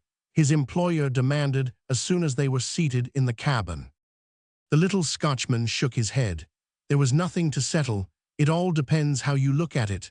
The other way would be to say it was settled, entirely settled, mind you, before I got there." "But the plantation, man, the plantation." "No plantation. All the years of our work have gone for naught. 'Tis back where we started, where the missionaries started, where the Germans started, and where they finished. Not a stone stands on another at the landing pier. The houses are black ashes. Every tree is hacked down, and the wild pigs are rooting out the yams and sweet potatoes. Those boys from New Georgia, a fine bunch they were, 50 of them, and they cost you a pretty penny. Not one is left to tell the tale." He paused and began fumbling in a large locker under the companion steps. "But Worth and Denby and Wallenstein." "That's what I'm telling you. Take a look." McTavish dragged out a sack made of rice matting and emptied its contents on the floor. David Grief pulled himself together with a jerk, for he found himself gazing fascinated at the heads of the 3 men he had left at New Gibbon. The yellow mustache of Wallenstein had lost its fierce curl and drooped and wilted on the upper lip. "I don't know how it happened," the Scotchman's voice went on drearily, "but I surmise they went into the bush after the old devil." "And where is Coho?" Grief asked. "Back in the bush and drunk as a lord. That's how I was able to recover the heads. He was too drunk to stand. They lugged him on their backs out of the village when I rushed it, and if you'll relieve me of the heads, I'll be well obliged." He paused and sighed. "I suppose they'll have regular funerals over them and put them in the ground. But in my way of thinking, they'd make excellent curios. Any respectable museum would pay 100 quid apiece. Better have another drink. You're looking a bit pale. There, put that down, you. And if you'll take my advice, Mr. Grief, I would say, set your face sternly against any joking with the niggers. It always makes trouble, and it is a very expensive divertisement." Chapter 5, A Little Account with Swithin Hall. With a last long scrutiny at the unbroken circle of the sea, David Grief swung out of the crosstrees, and slowly and dejectedly descended the ratlins to the deck. "Leuleu Atoll is sunk, Mr. Snow," he said to the anxious-faced young mate. "If there is anything in navigation, the atoll is surely under the sea, for we've sailed clear over it twice, or the spot where it ought to be. It's either that, or the chronometer's gone wrong, or I've forgotten my navigation." "It must be the chronometer, sir," the mate reassured his owner. "You know I made separate sights and worked them up, and that they agreed with yours." "Yes," Grief muttered, nodding glumly, "and where your summer lines crossed, and mine too, was the dead center of Leuleu Atoll. It must be the chronometer, slipped a cog or something." He made a short pace to the rail and back, and cast a troubled eye at the Uncle Toby's wake. The schooner, with a fairly strong breeze on her quarter, was logging 9 or 10 knots. Better bring her up on the wind, Mr. Snow. Put her under easy sail and let her work to windward on 2-hour legs. It's thickening up, and I don't imagine we can get a star observation tonight, so we'll just hold our weather position, get a latitude sight tomorrow, and run Leuleu down on her own latitude. That's the way all the old navigators did. Broad of beam, heavily sparred, with high freeboard and bluff Dutchy bow, the Uncle Toby was the slowest, tubbiest, safest, and most foolproof schooner David Grief possessed. Her run was in the Banks and Santa Cruz groups, and to the northwest, among the several isolated atolls where his native traders collected copra, hawksbill turtle, and an occasional ton of pearl shell. Finding the skipper down with a particularly bad stroke of fever, Grief had relieved him and taken the Uncle Toby on her semi-annual run to the atolls. He had elected to make his first call at Leuleu, which lay farthest, and now found himself lost at sea with a chronometer that played tricks. Roman 2. No stars showed that night, nor was the sun visible next day. A stuffy, sticky calm obtained, broken by big wind squalls and heavy downpours. From fear of working too far to windward, the Uncle Toby was hove to, and 4 days and nights of cloud-hidden sky followed. Never did the sun appear, and on the several occasions that stars broke through, they were too dim and fleeting for identification. By this time, it was patent to the various tyro that the elements were preparing to break loose. Grief, coming on deck from consulting the barometer, which steadfastly remained at 29, encountered Jackie, whose face was as brooding and troublous as the sky and air. Jackie, a Tongan sailor of experience, served as a sort of bosun and semi-second mate over the mixed Kanaka crew. "Big weather he come, I think," he said. "I see him just the same before maybe 5-6 times." Grief nodded. "Hurricane weather all right, Jackie. Pretty soon barometer go down, bottom fall out." "Sure," the Tongan concurred. "He goin' to blow like hell." 10 minutes later Snow came on deck. "She's started," he said, 29 going down and pumping at the same time. "It's stinking hot, don't you notice it?" He brushed his forehead with his hands. "It's sickening. I could lose my breakfast without trying." Jackie grinned. "Just the same me, everything inside walkabout, always this way before big blow, but Uncle Toby all right, he go through anything." "Better rig that storm trysail on the main, and a storm jib," Grief said to the mate. "And put all the reefs into the working canvas before you furl down. No telling what we may need. Put on double gaskets while you're about it." In another hour, the sultry oppressiveness steadily increasing and the stark calm still continuing, the barometer had fallen to 29. The mate, being young, lacked the patience of waiting for the portentous. He ceased his restless pacing and waved his arms. "If she's going to come, let her come," he cried. "There's no use shilly-shallying this way. Whatever the worst is, let us know it and have it. A pretty pickle, lost with a crazy chronometer and a hurricane that won't blow." The cloudmass sky turned to a vague copper color and seemed to glow as the inside of a huge heated cauldron. Nobody remained below. The native sailors formed in anxious groups amidships and forward, where they talked in low voices and gazed apprehensively at the ominous sky and the equally ominous sea that breathed in long, low, oily undulations.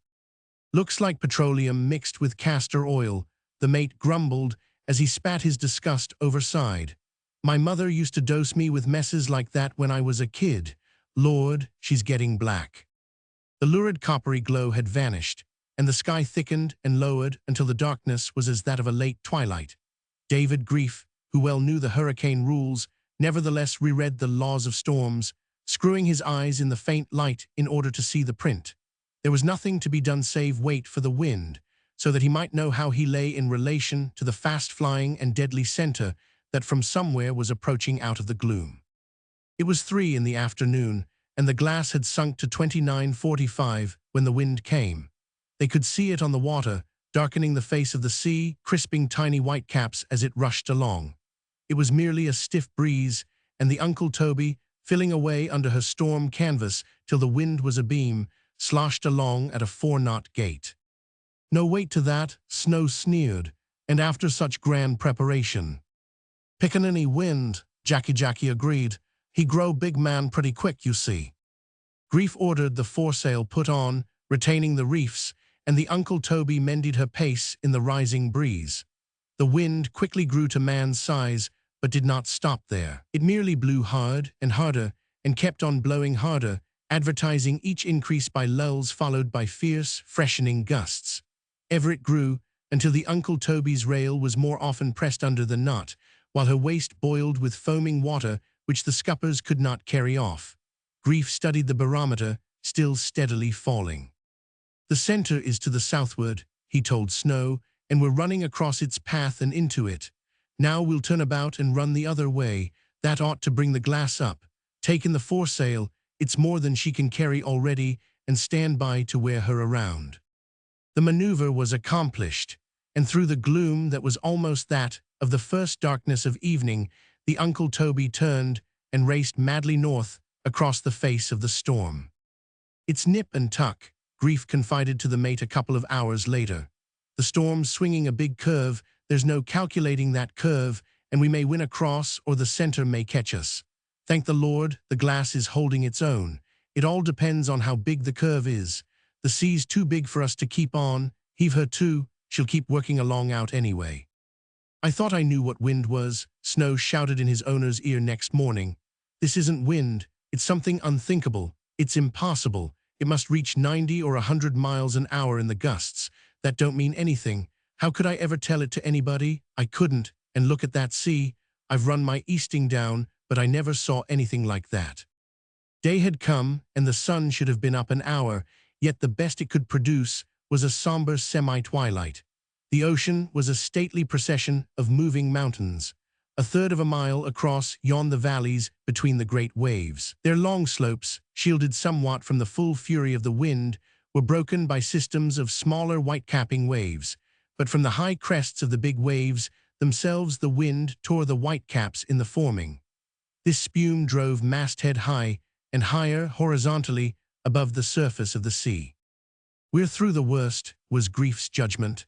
"The glass is coming along all the time. The sea will get bigger as the wind eases down. I'm going to turn in, watch for shifts in the wind. They'll be sure to come, call me at 8 bells." By mid-afternoon, in a huge sea, with the wind after its last shift no more than a stiff breeze, the Tongan boatswain sighted a schooner bottom up. The Uncle Toby's drift took them across the bow, and they could not make out the name. But before night, they picked up with a small, round-bottom, double-ender boat, swamped but with white lettering visible on its bow. Through the binoculars, Gray made out, Emily L. No. 3. "A sealing schooner," Grief said, "but what a sealer's doing in these waters is beyond me." "Treasure hunters, maybe," Snow speculated. "The Sophie Sutherland and the Herman were sealers, you remember, chartered out of San Francisco by the chaps with the maps who can always go right to the spot until they get there and don't." Roman 3. After a giddy night of grand and lofty tumbling, in which, over a big and dying sea, without a breath of wind to steady her, the Uncle Toby rolled every person on board sick of soul, a light breeze sprang up and the reefs were shaken out. By midday, on a smooth ocean floor, the clouds thinned and cleared and sights of the sun were obtained. 2 degrees and 15 minutes south, the observation gave them. With a broken chronometer, longitude was out of the question. "We're anywhere within 500 and 1,000 miles along that latitude line," Grief remarked, as he and the mate bent over the chart. "Leuleu is to the southward somewhere, and this section of ocean is all blank. There is neither an island nor a reef by which we can regulate the chronometer. The only thing to do." "Land ho, skipper," the Tongan called down the companionway.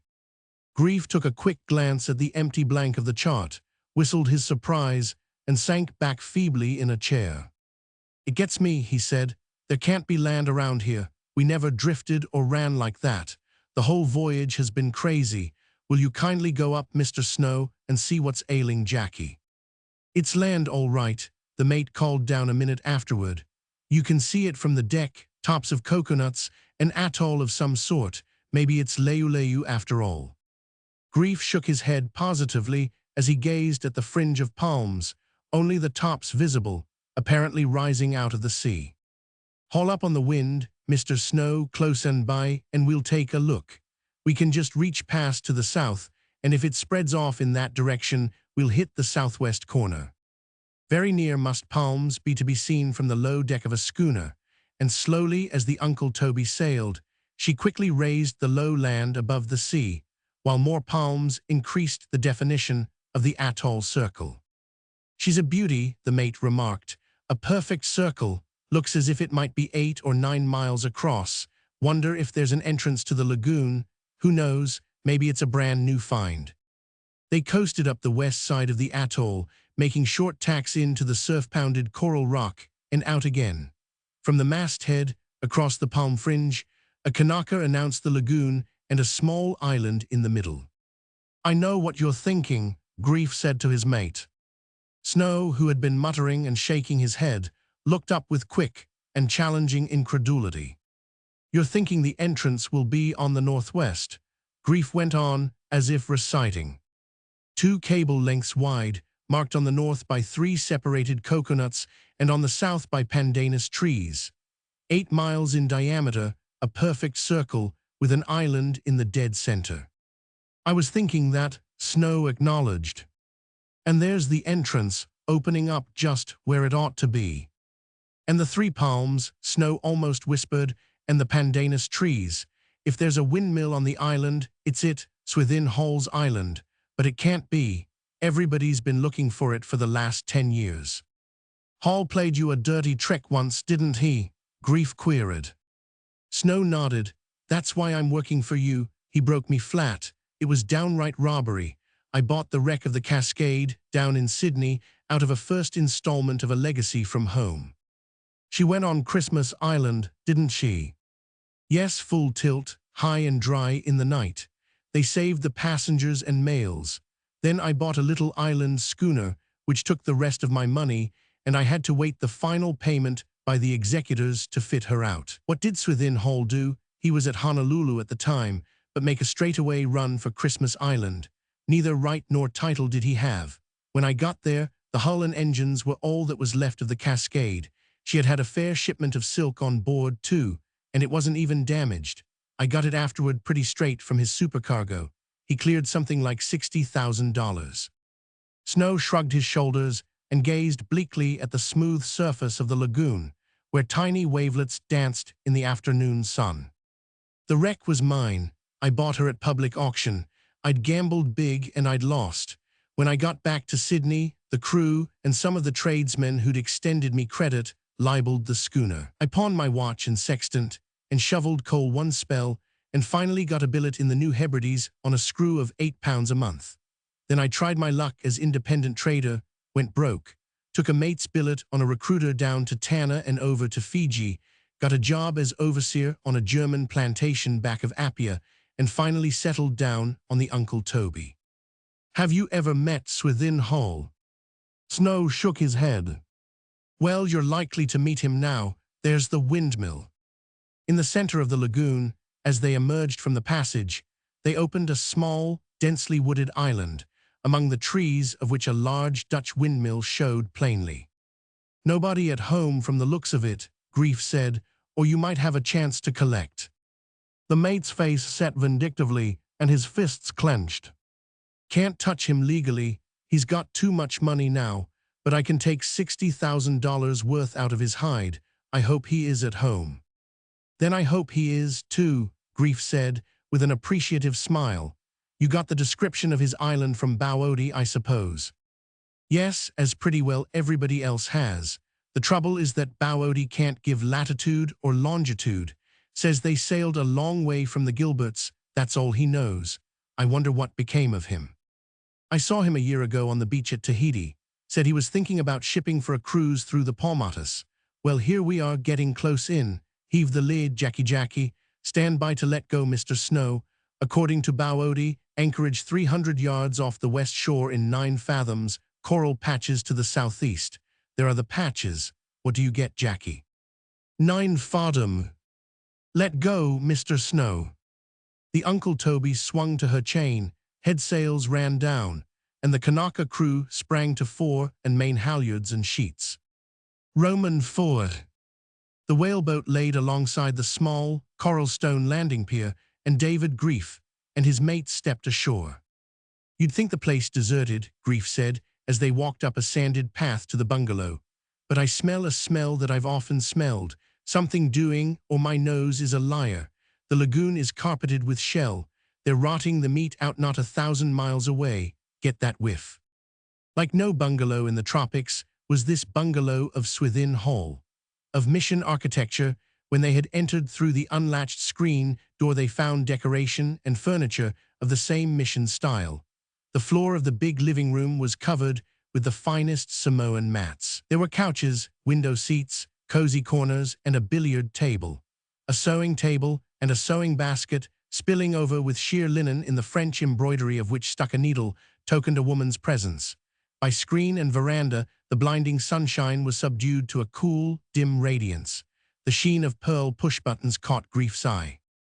"Storage batteries, by George, run by the windmill," he exclaimed as he pressed the buttons, "and concealed lighting." Hidden bowls glowed, and the room was filled with diffused golden light. Many shelves of books lined the walls.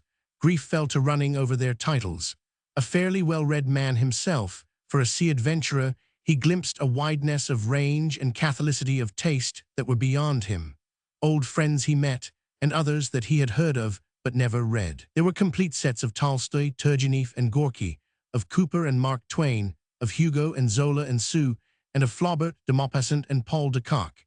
He glanced curiously at the pages of Metchnikoff, Weininger, and Schopenhauer, and wonderingly at those of Ellis, Lydston, Krafft-Ebing, and Fall. Woodruff's Expansion of Races was in his hands when Snow returned from further exploration of the house. "Enameled bathtub, separate room for a shower and a sitz bath," he exclaimed, "fitted up for a king, and I reckon some of my money went to pay for it. The place must be occupied. I found fresh opened butter and milk tins in the pantry and fresh turtle meat hanging up. I'm going to see what else I can find." Grief, too, departed through a door that led out of the opposite end of the living room. He found himself in a self-evident woman's bedroom. Across it, he peered through a wire mesh door into a screened and darkened sleeping porch. On a couch lay a woman asleep. In the soft light, she seemed remarkably beautiful in a dark Spanish way. By her side, opened and face downward, a novel lay on a chair. From the color in her cheeks, Grief concluded that she had not been long in the tropics. After the one glimpse, he stole softly back, in time to see Snow entering the living room through the other door. By the naked arm he was clutching an age-wrinkled black who grinned in fear and made signs of dumbness.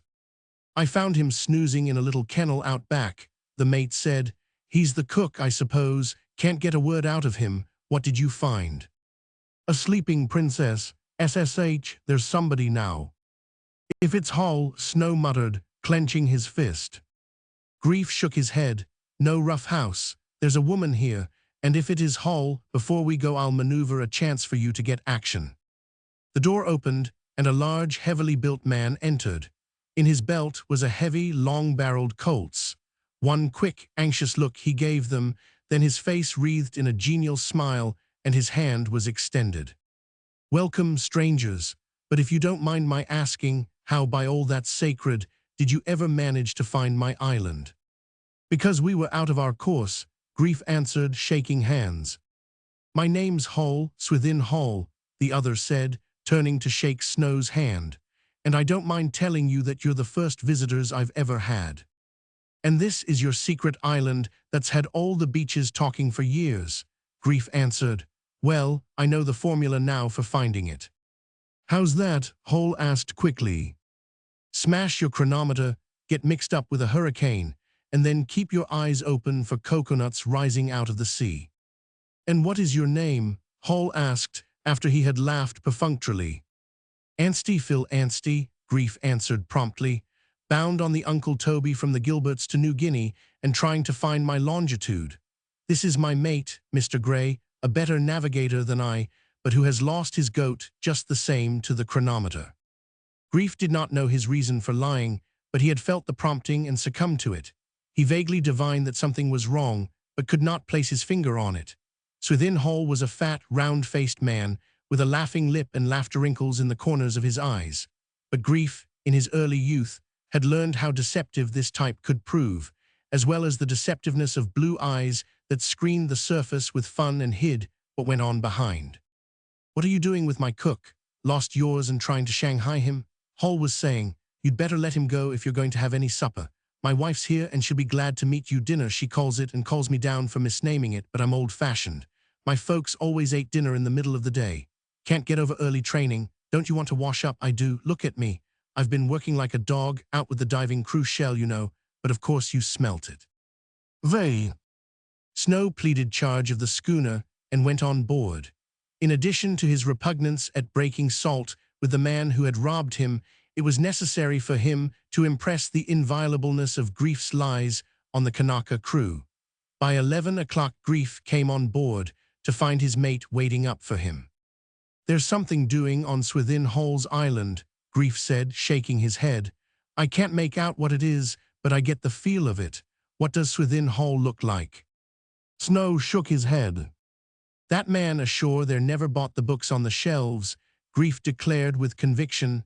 "Nor did he ever go in for concealed lighting. He's got a surface flow of suavity, but he's rough as a hoof rasp underneath. He's an oily bluff. And the bunch he's got with him, Watson and Gorman their names are. They came in after you left. Real sea dogs, middle-aged, marred and battered, tough as rusty wrought iron nails and twice as dangerous. Real ugly customers with guns in their belts, who don't strike me as just the right sort to be on such comradely terms with Swithin Hall. And the woman, she's a lady, I mean it. She knows a whole lot of South America and of China too.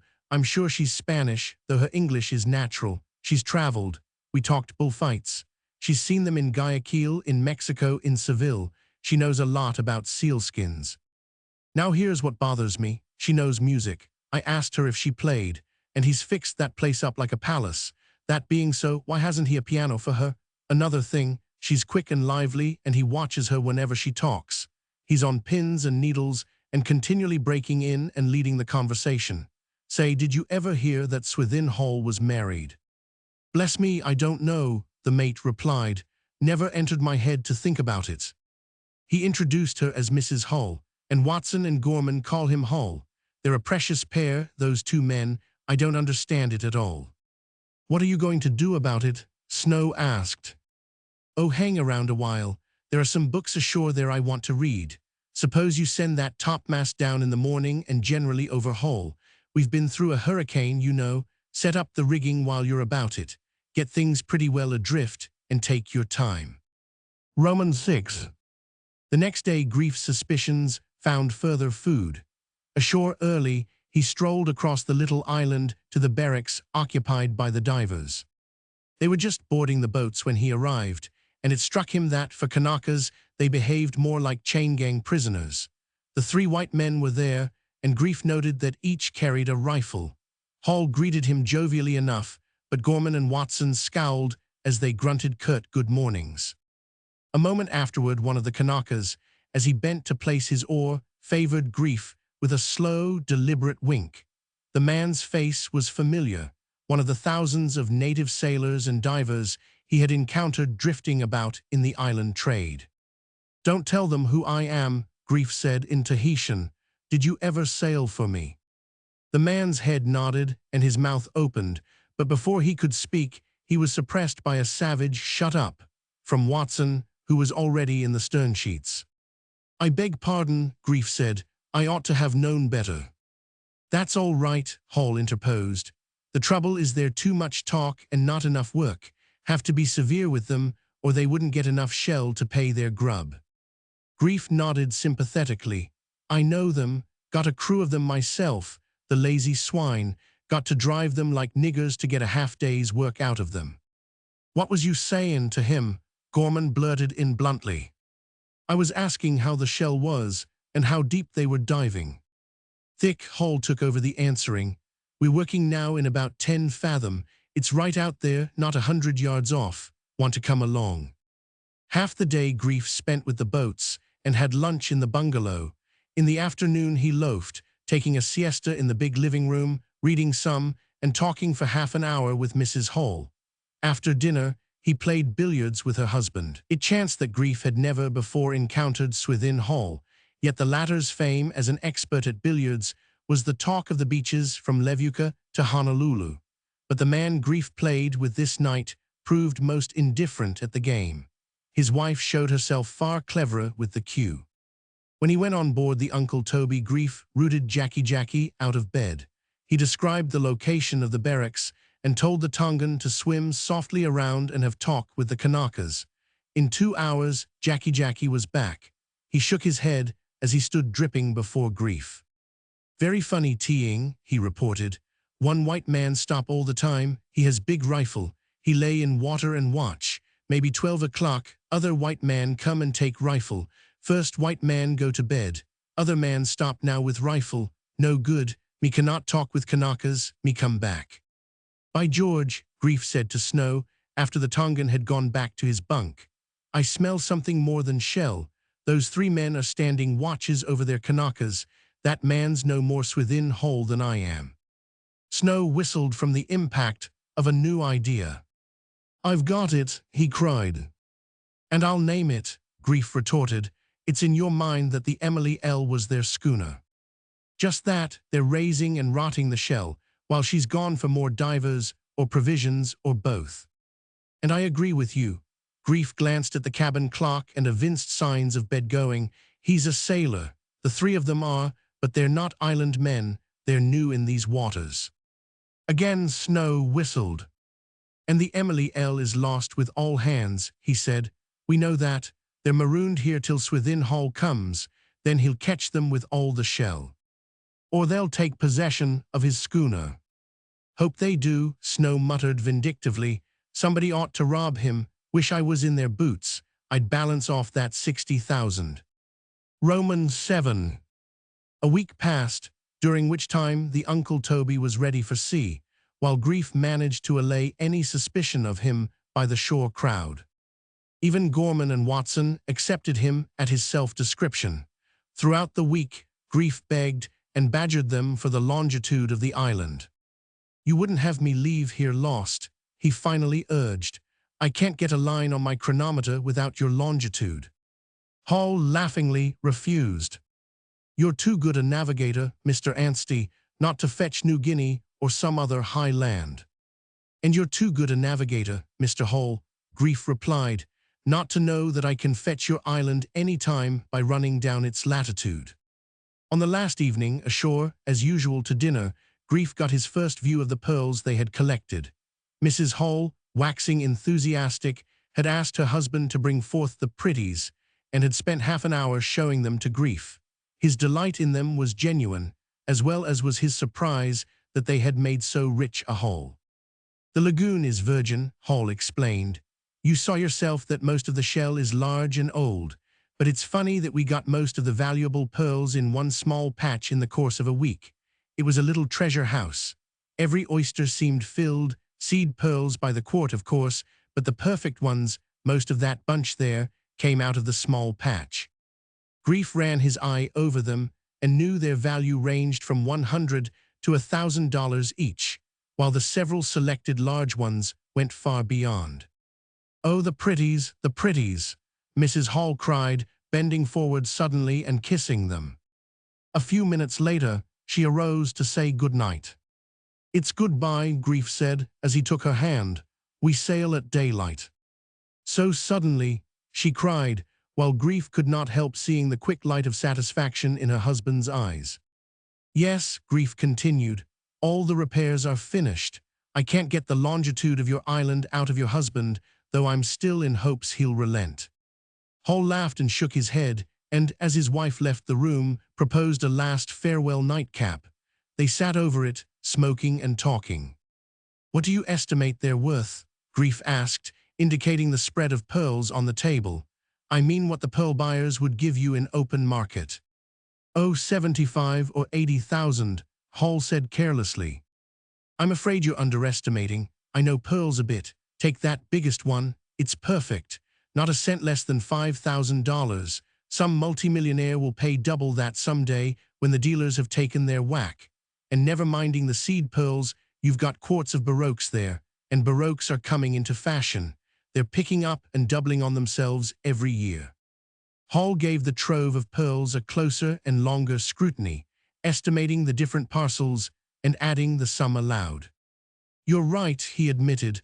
They're worth 100,000 right now. And at what do you figure your working expenses? Grief went on. Your time and your 2 men's and the divers.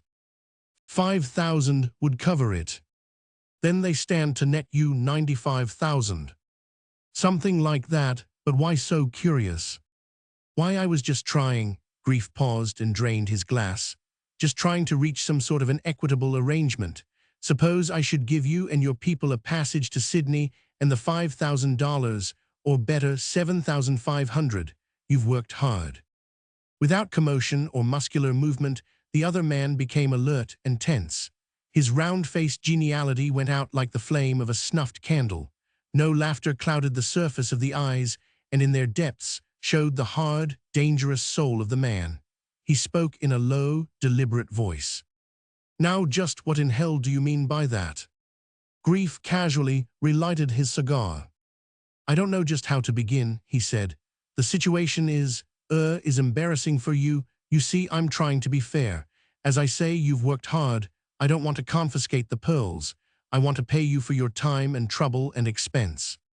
Conviction, instantaneous and absolute, froze on the other's face. And I thought you were in Europe, he muttered. Hope flickered for a moment. Look here, you're joking me. How do I know you're Swithin Hall? Grief shrugged his shoulders. Such a joke would be in poor taste after your hospitality, and it is equally in poor taste to have 2 Swithin Halls on the island. Since you're Swithin Hall, then who the deuce am I? Do you know that too? No, Grief answered airily, but I'd like to know. Well, it's none of your business. I grant it, your identity is beside the point. Besides, I know your schooner, and I can find out who you are from that. What's her name? The Emily L. Correct, I'm Captain Raffi, owner and master. The seal poacher, I've heard of you. What under the sun brought you down here on my preserves? Needed the money, the seal herds are about finished. And the out-of-the-way places of the world are better policed, eh? Pretty close to it, and now about this present scrape, Mr. Hole, I can put up a nasty fight. What are you going to do about it? What I said, even better, what's the Emily L. worth? She's seen her day, not above 10,000, which would be robbery. Every time she's in a rough sea, I'm afraid she'll jump her ballast through her planking. She has jumped it, Captain Raffi. I sighted her bottom up after the blow. Suppose we say she was worth 7,500. I'll pay over to you 15,000 and give you a passage. Don't move your hands from your lap. Grief stood up, went over to him, and took his revolver. Just a necessary precaution, Captain. Now you'll go on board with me. I'll break the news to Mrs. Raffi afterward and fetch her out to join you. You're behaving handsomely, Mr. Hull, I must say, Captain Raffi volunteered as the whaleboat came alongside the Uncle Toby. But watch out for Gorman and Watson. They're ugly customers. And by the way, I don't like to mention it, but you've seen my wife.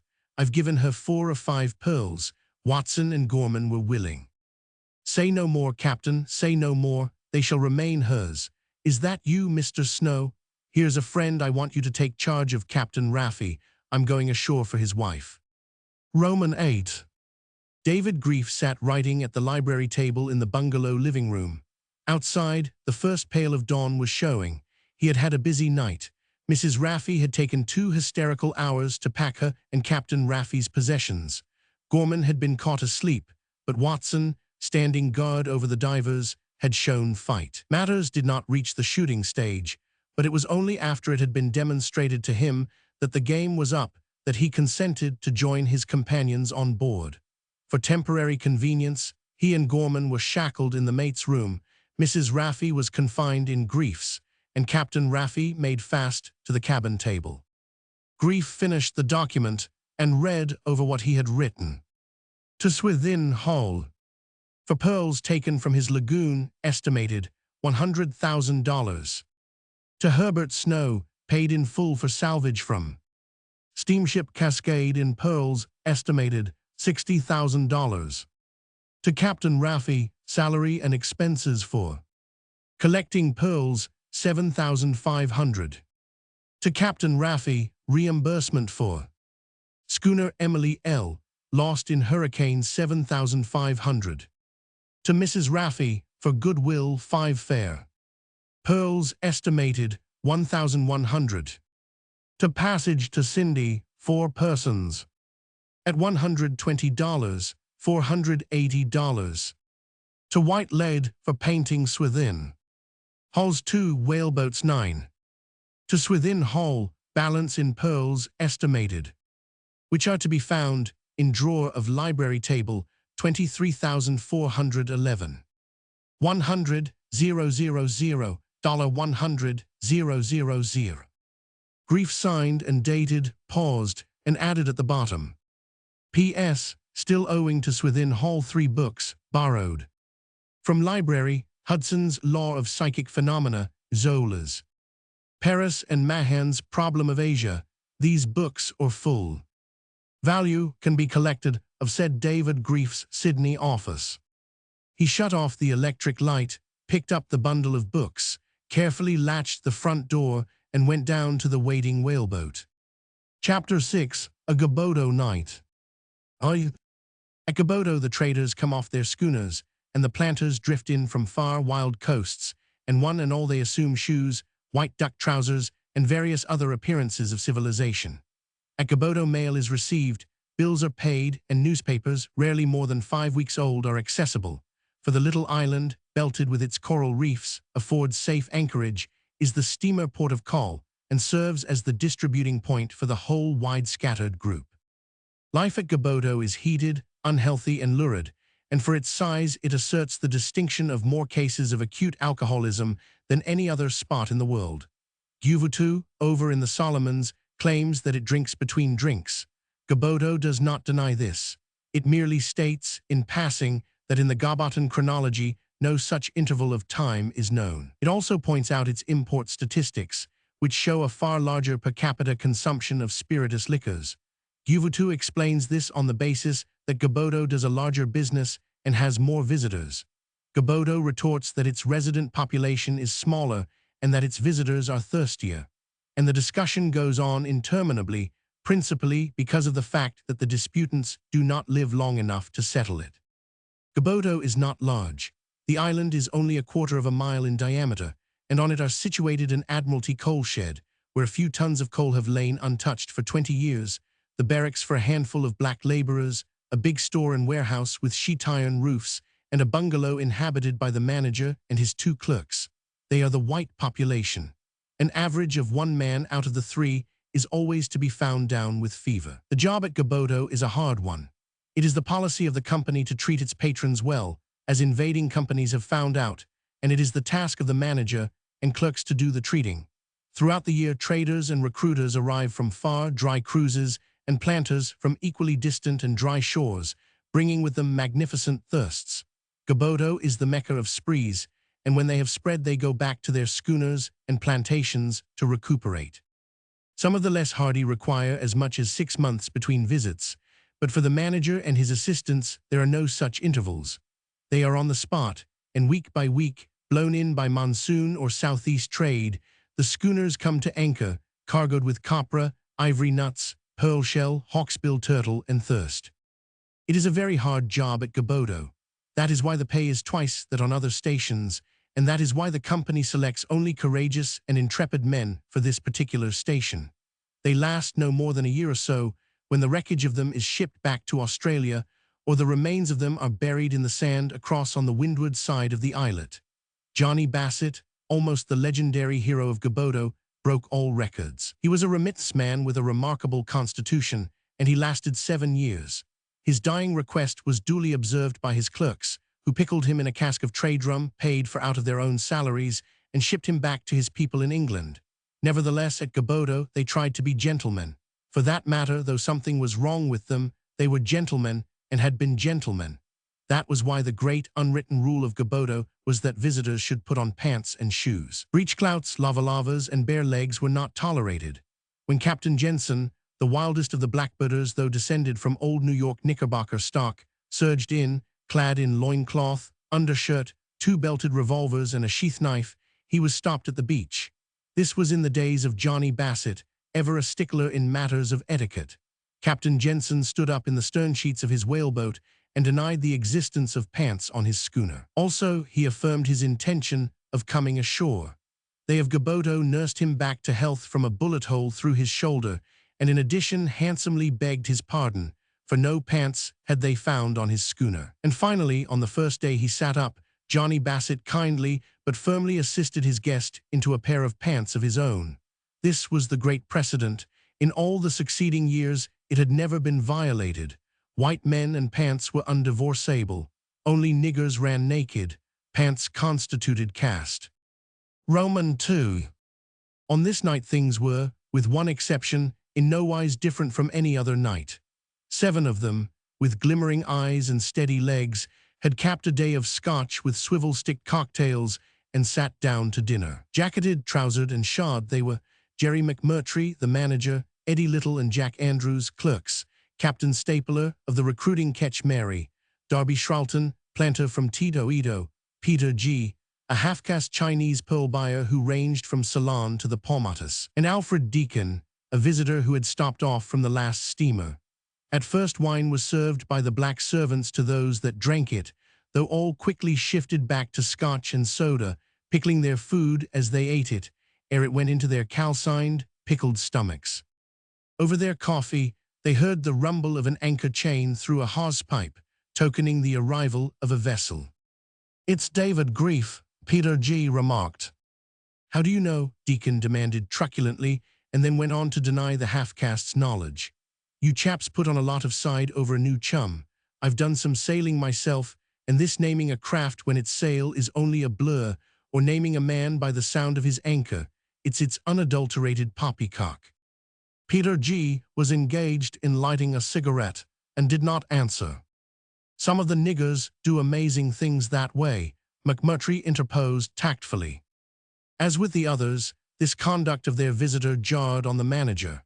From the moment of Peter G.'s arrival that afternoon, Deacon had manifested a tendency to pick on him. He had disputed his statements and been generally rude. "Maybe it's because Peter's got chink blood in him," had been Andrew's hypothesis. "Deacon's Australian, you know, and they're daffy down there on color." "I fancy that's it," McMurtry had agreed. "But we can't permit any bullying, especially of a man like Peter G., who's whiter than most white men." In this the manager had been in no wise wrong. Peter G. was that rare creature, a good as well as clever Eurasian. In fact, it was the stolid integrity of the Chinese blood that toned the recklessness and licentiousness of the English blood, which had run in his father's veins. Also, he was better educated than any man there, spoke better English as well as several other tongues, and knew and lived more of their own ideals of gentlemanliness than they did themselves. And finally, he was a gentle soul. Violence he deprecated, though he had killed men in his time. Turbulence he abhorred. He always avoided it, as he would the plague. Captain Stapler stepped in to help McMurtry. "I remember when I changed schooners and came into Altman, the niggers knew right off the bat it was me. I wasn't expected either, much less to be in another craft. They told the trader it was me. He used the glasses and wouldn't believe them. But they did know. Told me afterward they could see it sticking out all over the schooner that I was running her."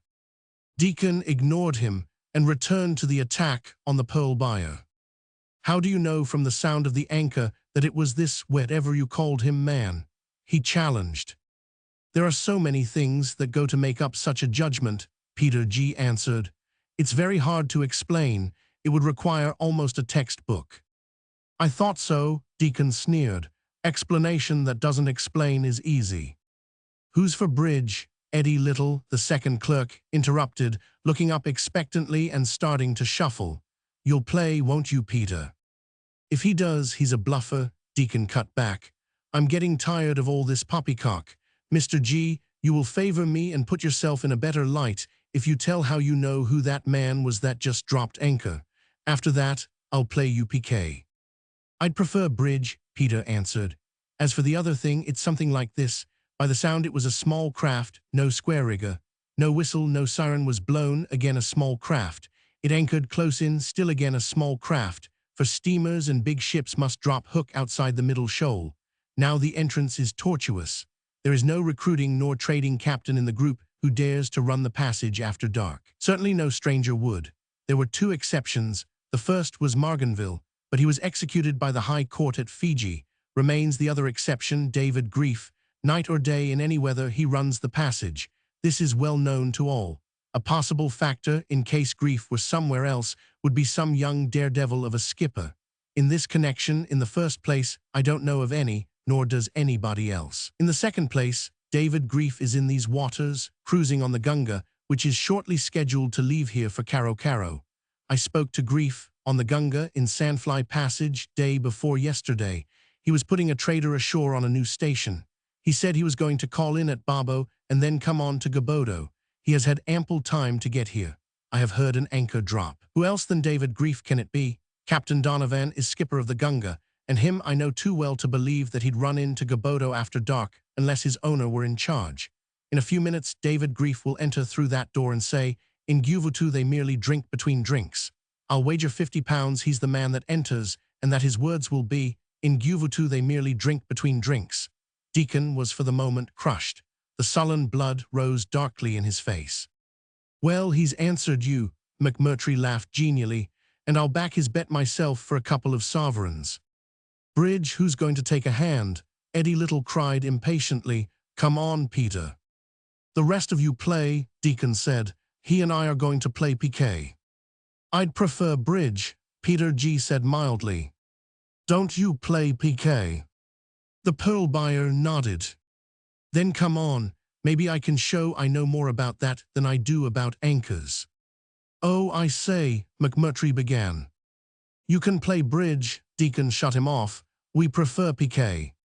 Reluctantly, Peter G. was bullied into a game that he knew would be unhappy. "Only a rubber," he said, as he cut for deal. "For how much?" Deacon asked. Peter G. shrugged his shoulders. "As you please." 100 up, £5 a game. Peter G. agreed. "With the lurch double, of course, £10. "All right," said Peter G. At another table, 4 of the others sat in at bridge. Captain Stapler, who was no card player, looked on and replenished the long glasses of scotch that stood at each man's right hand. McMurtry, with poorly concealed apprehension, followed as well as he could what went on at the piquet table. His fellow Englishmen as well were shocked by the behavior of the Australian, and all were troubled by fear of some untoward act on his part, that he was working up his animosity against the half-caste, and that the explosion might come any time, was apparent to all. "I hope Peter loses," McMurtry said in an undertone. "Not if he has any luck," Andrews answered. "He's a wizard at piquet, I know by experience." That Peter G. was lucky was patent from the continual badgering of Deacon, who filled his glass frequently. He had lost the first game, and from his remarks, was losing the second, when the door opened and David Grief entered. "In Guvutu they merely drink between drinks," he remarked casually to the assembled company ere he gripped the manager's hand. "Hello, Mac. Say, my skipper's down in the whaleboat. He's got a silk shirt, a tie and tennis shoes, all complete, but he wants you to send a pair of pants down. Mine are too small, but yours will fit him. Hello, Eddie, how's that Ngari? You up, Jock? The miracle has happened. No one down with fever and no one remarkably drunk." He sighed. "I suppose the night is young yet. Hello, Peter. Did you catch that big squall an hour after you left us? We had to let go the second anchor." While he was being introduced to Deacon, McMurtry dispatched a houseboy with the pants, and when Captain Donovan came in it was as a white man should, at least in Gabodo. Deacon lost the second game, and an outburst heralded the fact. Peter G. devoted himself to lighting a cigarette and keeping quiet. "What, are you quitting because you're ahead?" Deacon demanded. Grief raised his eyebrows questioningly to McMurtry, who frowned back his own disgust. "It's the rubber," Peter G. answered. "It takes 3 games to make a rubber. It's my deal, come on." Peter G. acquiesced, and the third game was on. "Young whelp, he needs a lacing," McMurtry muttered to Grief. "Come on, let us quit, you chaps. I want to keep an eye on him. If he goes too far, I'll throw him out on the beach, company instructions or no." "Who is he?" Grief queried. A leftover from last steamer, company's orders to treat him nice. He's looking to invest in a plantation, has a £10,000 letter of credit with the company. He's got all white Australia on the brain. Thinks because his skin is white and because his father was once Attorney General of the Commonwealth that he can be a cur.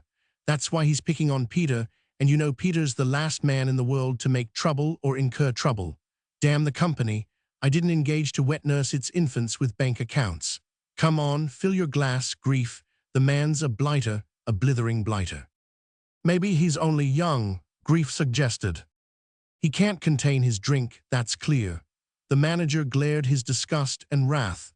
If he raises a hand to Peter, so help me, I'll give him a licking myself, the little overgrown cad.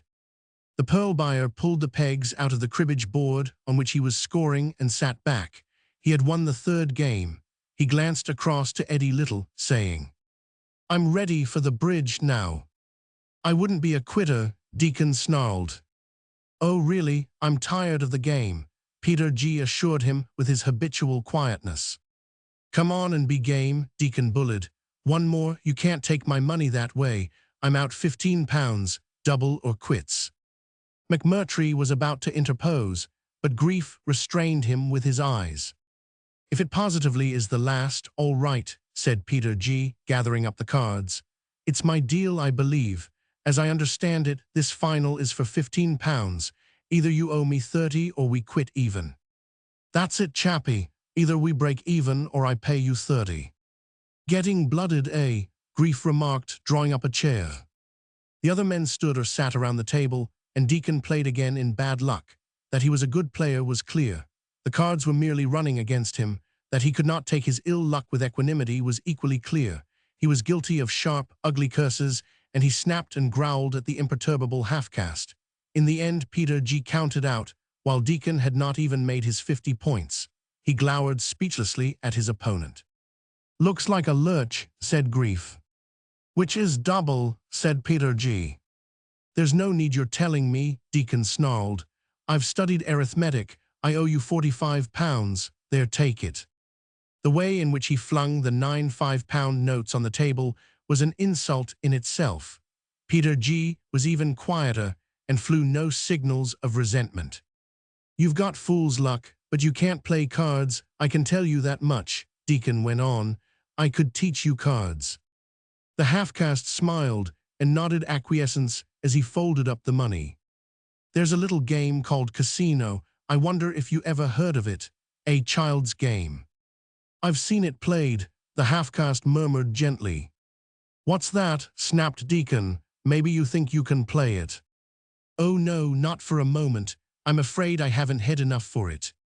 "It's a bully game, Casino," Grief broke in pleasantly. "I like it very much."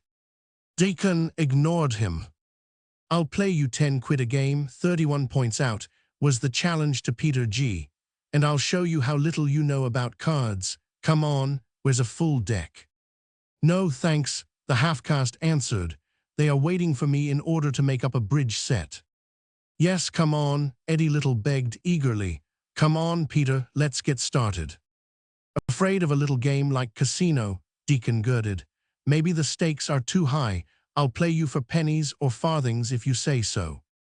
The man's conduct was a hurt and an affront to all of them. McMurtry could stand it no longer. "Now hold on, Deacon. He says he doesn't want to play. Let him alone." Deacon turned raging upon his host, but before he could blurt out his abuse, Grief had stepped into the breach. "I'd like to play Casino with you," he said. "What do you know about it?" "Not much, but I'm willing to learn." "Well, I'm not teaching for pennies tonight." "Oh, that's all right," Grief answered. "I'll play for almost any sum, within reason, of course." Deacon proceeded to dispose of this intruder with one stroke. "I'll play you £100 a game, if that will do you any good." Grief beamed his delight. "That will be all right, very right. Let us begin. Do you count sweeps?" Deacon was taken aback.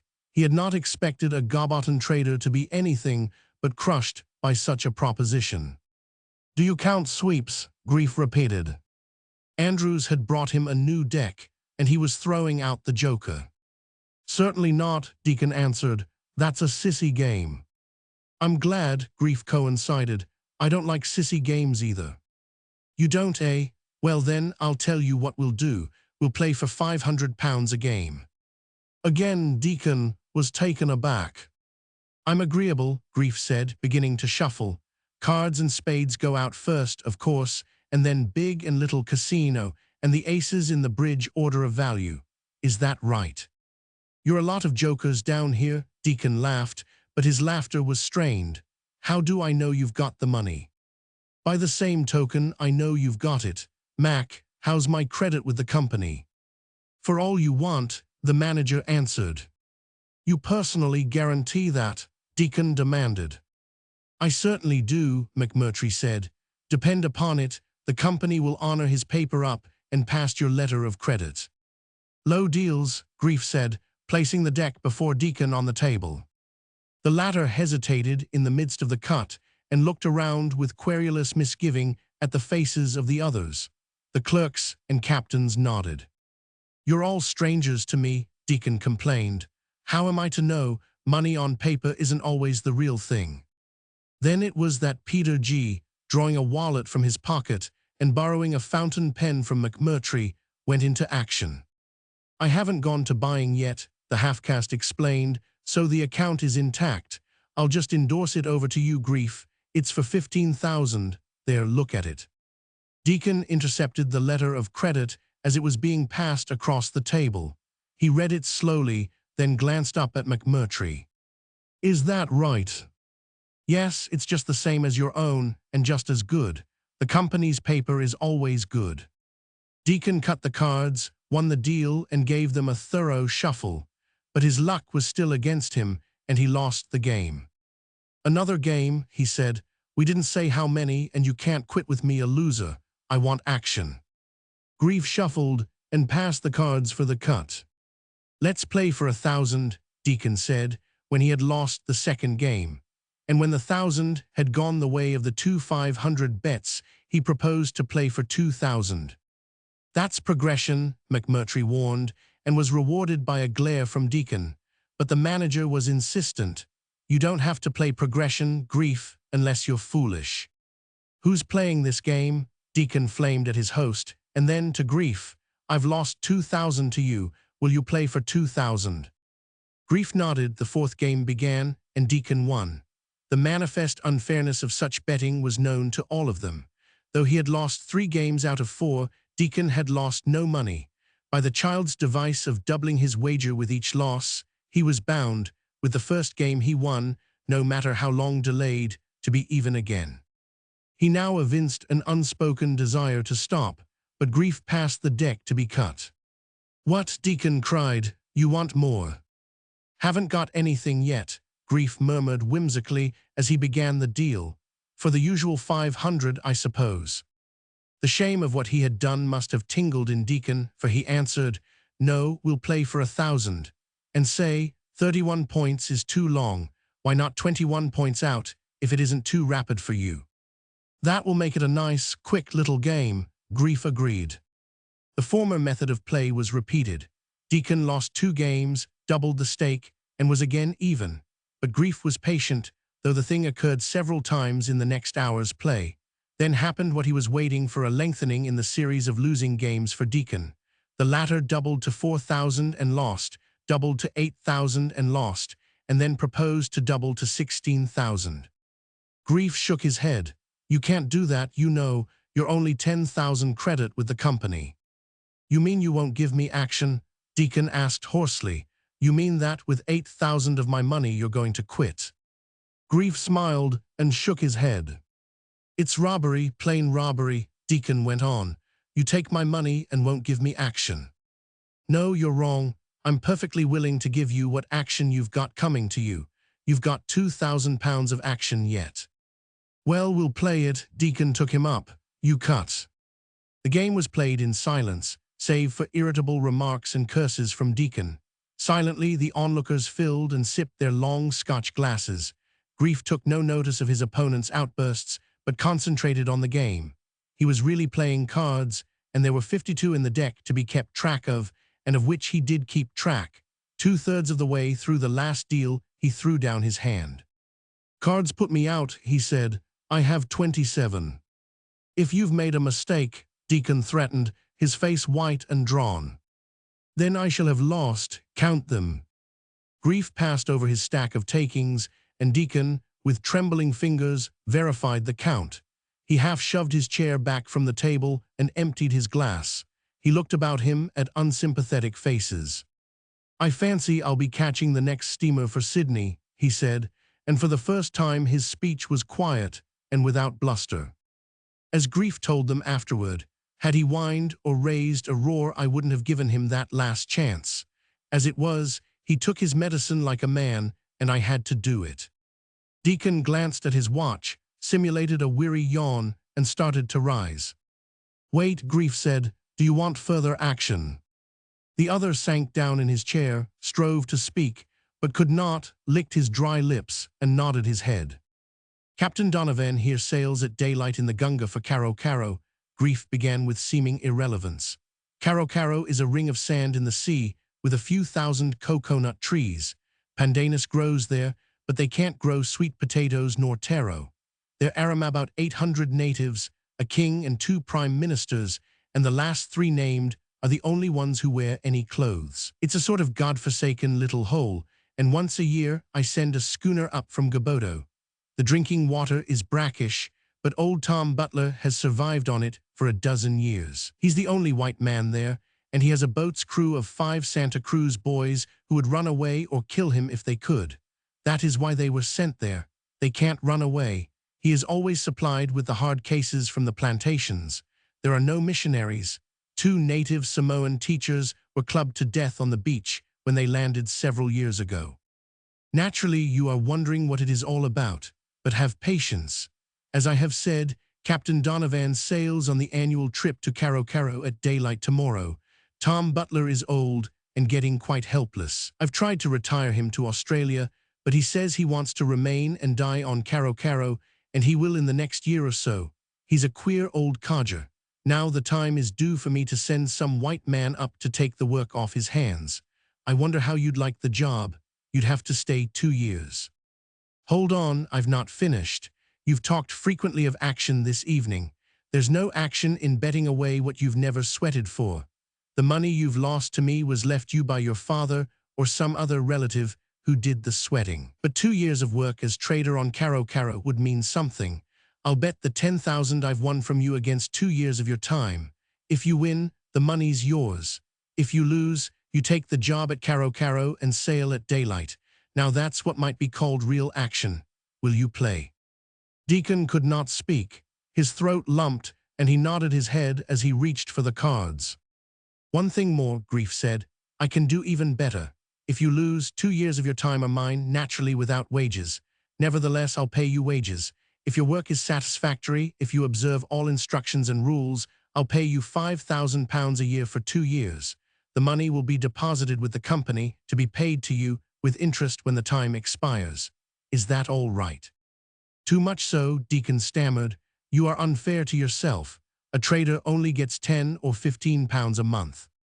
"Put it down to action then," Grief said with an air of dismissal. "And before we begin, I'll jot down several of the rules.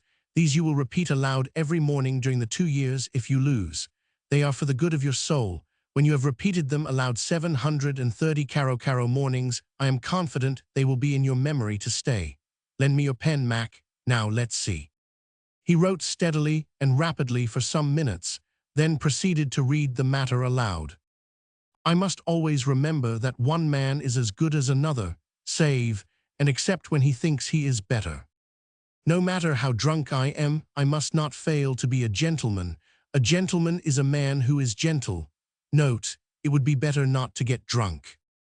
When I play a man's game with men, I must play like a man. A good curse, rightly used and rarely, is an efficient thing. Too many curses spoil the cursing. Note, a curse cannot change a card's sequence nor cause the wind to blow. There is no license for a man to be less than a man. £10,000 cannot purchase such a license." At the beginning of the reading, Deacon's face had gone white with anger. Then had arisen, from neck to forehead, a slow and terrible flush that deepened to the end of the reading. "There, that will be all," Grief said, as he folded the paper and tossed it to the center of the table. "Are you still ready to play the game?" "I deserve it," Deacon muttered brokenly. "I've been an ass. Mr. G, before I know whether I win or lose, I want to apologize. Maybe it was the whiskey, I don't know, but I'm an ass, a cad, a bounder, everything that's rotten." He held out his hand, and the half-caste took it beamingly. "I say, Grief," he blurted out, "the boy's all right. Call the whole thing off, and let's forget it in a final nightcap." Grief showed signs of debating, but Deacon cried, "No, I won't permit it. I'm not a quitter. If it's caro-caro, it's caro-caro. There's nothing more to it." "Right," said Grief, as he began the shuffle. "If he's the right stuff to go to caro-caro, caro-caro won't do him any harm." The game was close and hard. 3 times they divided the deck between them, and cards was not scored. At the beginning of the 5th and last deal, Deacon needed 3 points to go out, and Grief needed 4. Cards alone would put Deacon out, and he played for cards. He no longer muttered or cursed, and played his best game of the evening. Incidentally, he gathered in the 2 black aces and the ace of hearts. "I suppose you can name the 4 cards I hold," he challenged, as the last of the deal was exhausted, and he picked up his hand. Grief nodded. "Then name them." "The knave of spades, the deuce of spades, the trey of hearts, and the ace of diamonds," Grief answered. Those behind Deacon, and looking at his hand, made no sign, yet the naming had been correct. "I fancy you play casino better than I," Deacon acknowledged. "I can name only 3 of yours, a knave, an ace, and big casino." "Wrong, there aren't 5 aces in the deck. You've taken in 3, and you hold the 4th in your hand now." "By Jove, you're right," Deacon admitted. "I did scoop in 3. Anyway, I'll make cards on you, that's all I need." "I'll let you save little casino." Grief paused to calculate. "Yes, and the ace as well, and still I'll make cards and go out with big casino. Play." "No cards and I win," Deacon exulted as the last of the hand was played. "I go out on little casino and the 4 aces. Big casino and spades only bring you to 20. Grief shook his head. "Some mistake, I'm afraid." "No," Deacon declared positively. "I counted every card I took in. That's the one thing I was correct on. I've 26, and you've 26. "Count again," Grief said. Carefully and slowly, with trembling fingers, Deacon counted the cards he had taken. There were 25. He reached over to the corner of the table, took up the rules Grief had written, folded them, and put them in his pocket. Then he emptied his glass and stood up. Captain Donovan looked at his watch, yawned, and also arose. "Going aboard, Captain?" Deacon asked. "Yes," was the answer. "What time shall I send the whaleboat for you?" "I'll go with you now. We'll pick up my luggage from the billy as we go by. I was sailing on her for Babbo in the morning." Deacon shook hands all around, after receiving a final pledge of good luck on caro-caro. "Does Tom Butler play cards?" he asked Grief. "Solitaire," was the answer. "Then I'll teach him double solitaire." Deacon turned toward the door, where Captain Donovan waited, and added with a sigh, "And I fancy he'll skin me too, if he plays like the rest of you island men." Chapter 7. The Feathers of the Sun. It was the island of Fituiva, the last independent Polynesian stronghold in the South Seas. 3 factors conduced to Fituiva's independence. The first and second were its isolation and the warlikeness of its population. But these would not have saved it in the end had it not been for the fact that Japan, France, Great Britain, Germany, and the United States discovered its desirableness simultaneously. It was like gammons scrambling for a penny. They got in one another's way. The war vessels of the 5 powers cluttered Fituiva's one small harbor. There were rumors of war and threats of war. Over its morning toast, all the world read columns about Fituiva. As a Yankee blue jacket epitomized it at the time, they all got their feet in the trough at once. So it was that Fituiva escaped even a joint protectorate, and King Chalifau, otherwise Tui Chalifau, continued to dispense the high justice and the low in the frame house palace built for him by a Sydney trader out of California redwood. Not only was Tui Chalifau every inch a king, but he was every second a king. When he had ruled 58 years and 5 months, he was only 58 years and 3 months old. That is to say, he had ruled over 5 million seconds more than he had breathed, having been crowned 2 months before he was born. He was a kingly king, a royal figure of a man, standing 6 feet and a half, and without being excessively fat, weighing 320 pounds. But this was not unusual for Polynesian chief stock. Sepeli, his queen, was 6 feet 3 inches and weighed 260, while her brother, Uliami, who commanded the army in the intervals of resignation from the premiership, topped her by an inch and notched her an even half-hundredweight. Tui Chalifau was a merry soul, a great feaster and drinker. So were all his people merry souls, save in anger, when on occasion they could be guilty even of throwing dead pigs at those who made them wroth. Nevertheless, on occasion, they could fight like Maoris, as piratical sandalwood traders and blackbirders in the old days learned to their cost. Roman 2. Grief's schooner, the Cantani, had passed the pillar rocks at the entrance 2 hours before and crept up the harbor to the whispering flutters of a breeze that could not make up its mind to blow. It was a cool, starlight evening, and they lolled about the poop waiting till their snail's pace would bring them to the anchorage. Willie Smee, the supercargo, emerged from the cabin, conspicuous in his shore clothes. The mate glanced at his shirt, of the finest and whitest silk, and giggled significantly. "Dance tonight, I suppose," Grief observed. "No," said the mate, "it's Taydua, Willie's stuck on her." "Catch me," the supercargo disclaimed. "Then she's stuck on you, and it's all the same," the mate went on. "You won't be ashore half an hour before you'll have a flower behind your ear, a wreath on your head, and your arm around Taydua." "Simple jealousy," Willie Smee sniffed. "You'd like to have her yourself, only you can't." "I can't find shirts like that, that's why.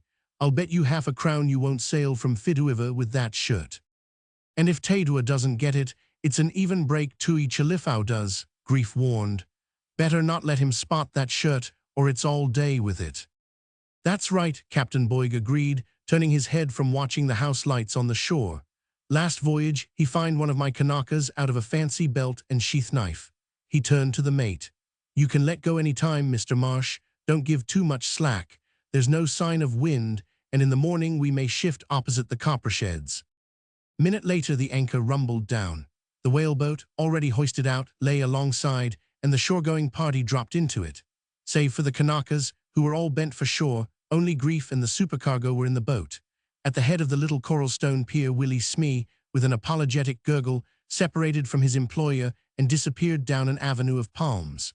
Grief turned in the opposite direction, past the front of the old mission church. Here, among the graves on the beach, lightly clad in ahus and lava-lavas, flower-crowned and garlanded, with great phosphorescent hibiscus blossoms in their hair, youths and maidens were dancing. Farther on, Grief passed the long, grass-built hymn house, where a few score of the elders sat in long rows chanting the old hymns taught them by forgotten missionaries. He passed also the palace of Tui Chalifau, where by the lights and sounds, he knew the customary revelry was going on. For of the happy South Sea Isles, Fituiva was the happiest. They feasted and frolicked at births and deaths, and the dead and the unborn were likewise feasted. Grief held steadily along the Broom Road, which curved and twisted through a lush growth of flowers and fern-like algarobas. The warm air was rich with perfume, and overhead, outlined against the stars, were fruit-burdened mangoes, stately avocado trees, and slender-tufted palms. Every here and there were grass houses. Voices and laughter rippled through the darkness. Out on the water, flickering lights and soft-voiced choruses marked the fishers returning from the reef. At last Grief stepped aside from the road, stumbling over a pig that grunted indignantly. Looking through an open door, he saw a stout and elderly native sitting on a heap of mats a dozen deep. From time to time, automatically, he brushed his naked legs with a coconut fiber fly flicker. He wore glasses and was reading methodically in what Grief knew to be an English Bible. For this was Eremia, his trader, so named from the prophet Jeremiah. Eremia was lighter-skinned than the Fituivans, as was natural in a full-blooded Samoan. Educated by the missionaries, as lay teacher, he had served their cause well over in the cannibal atolls to the westward. As a reward, he had been sent to the paradise of Fituiva, where all were or had been good converts, to gather in the backsliders. Unfortunately, Eremia had become too well educated. A stray volume of Darwin, a nagging wife, and a pretty Fituivan widow had driven him into the ranks of the backsliders. It was not a case of apostasy. The effect of Darwin had been one of intellectual fatigue. What was the use of trying to understand this vastly complicated and enigmatical world, especially when one was married to a nagging woman? As Eremia slackened in his labors, the mission board threatened louder and louder to send him back to the atolls, while his wife's tongue grew correspondingly sharper. Tui Chalifau was a sympathetic monarch, whose queen, on occasions when he was particularly drunk, was known to beat him. For political reasons, the queen belonging to as royal stock as himself and her brother commanding the army, Tui Chalifau could not divorce her, but he could and did divorce Eremia, who promptly took up with commercial life and the lady of his choice. As an independent trader, he had failed, chiefly because of the disastrous patronage of Tui Chalifau. To refuse credit to that merry monarch was to invite confiscation. To grant him credit was certain bankruptcy. After a year's idleness on the beach, Eremia had become David Grief's trader, and for a dozen years his service had been honorable and efficient, for Grief had proven the first man who successfully refused credit to the king or who collected when it had been accorded. Eremia looked gravely over the rims of his glasses when his employer entered, gravely marked the place in the Bible and set it aside, and gravely shook hands. "I am glad you came in person," he said. "How else could I come?" Grief laughed. But Eremia had no sense of humor, and he ignored the remark. "The commercial situation on the island is damn bad," he said, with great solemnity and an unctuous mouthing of the many-syllabled words. "My ledger account is shocking." "Trade bad."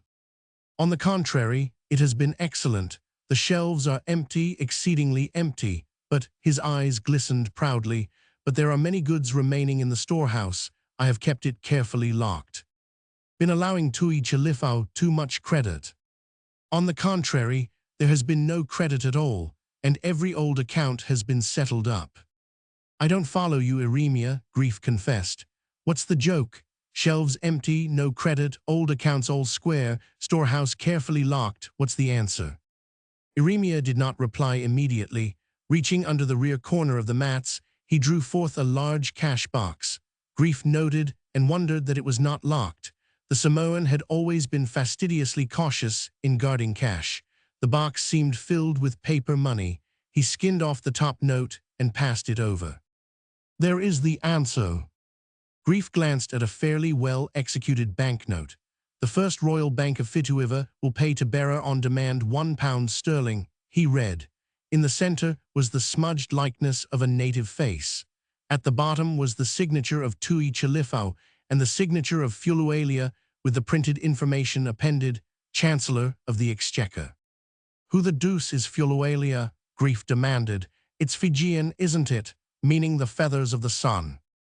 "Just so, it means the feathers of the sun. Thus does this base interloper caption himself.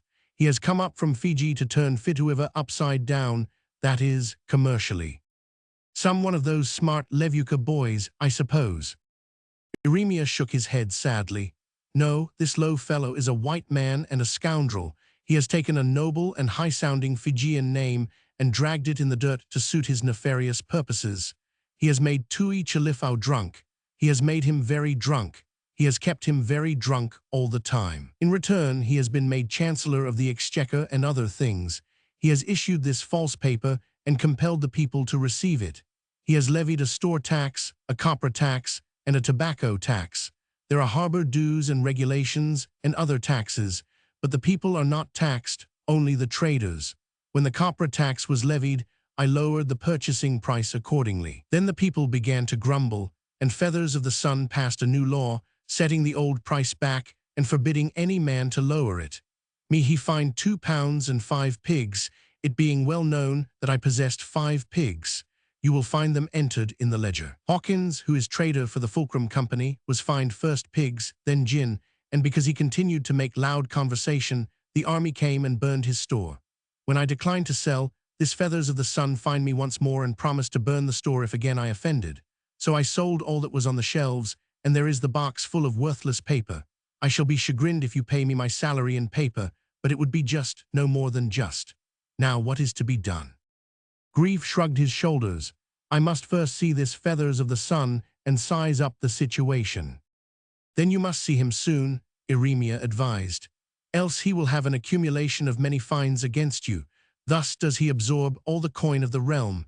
He has it all now, save what has been buried in the ground. Roman 3. On his way back along the Broom Road, under the lighted lamps that marked the entrance to the palace grounds, Grief encountered a short, rotund gentleman in unstarched ducks, smooth-shaven and of florid complexion, who was just emerging. Something about his tentative, saturated gait was familiar. Grief knew it on the instant. On the beaches of a dozen South Sea ports had he seen it before. Of all men, Cornelius Daisy, he cried. If it ain't Grief himself, the old devil, was the return greeting as they shook hands. If you'll come on board, I've some choice smoky Irish, Grief invited. Cornelius threw back his shoulders and stiffened. Nothing doin', Mr. Grief. Tease Fulualia I am now. No Blarnean of old times for me. Also, and by the leave of his gracious majesty King Chalifau, tease Chancellor of the Exchequer I am, and Chief Justice I am, save in moments of royal sport when the king himself chooses to toy with the wheels of justice. Grief whistled his amazement. So you're feathers of the sun. I prefer the native idiom, was the correction. Fulualia, and it please you. Not forgettin' old times, Mr. Grief. It sorrows the heart of me to break you the news. You'll have to pay your legitimate import duties same as any other trader with mind intent on Robin, the gentle Polynesian savage on Coral Isles implanted. Where was I? Ah, I remember. You violated the regulations. With malice intent have you entered the port of Fituiva after sunset without sidelights burnin'. Don't interrupt. With my own eyes did I see you, for which offence are you fined the sum of £5. Have you any gin? 'Tis a serious offence. Not lightly are the lives of the mariners of our commodious port to be risked for the savin of a pennyworth of oil. Did I ask, have you any gin? 'Tis the harbour master that asks. You've taken a lot on your shoulders, Grief grinned.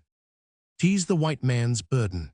These rapscallion traders have been puttin' it all over poor Tui Chalif, the best-hearted old monarch that ever sat a South Sea throne and mopped grog-root from the imperial calabash.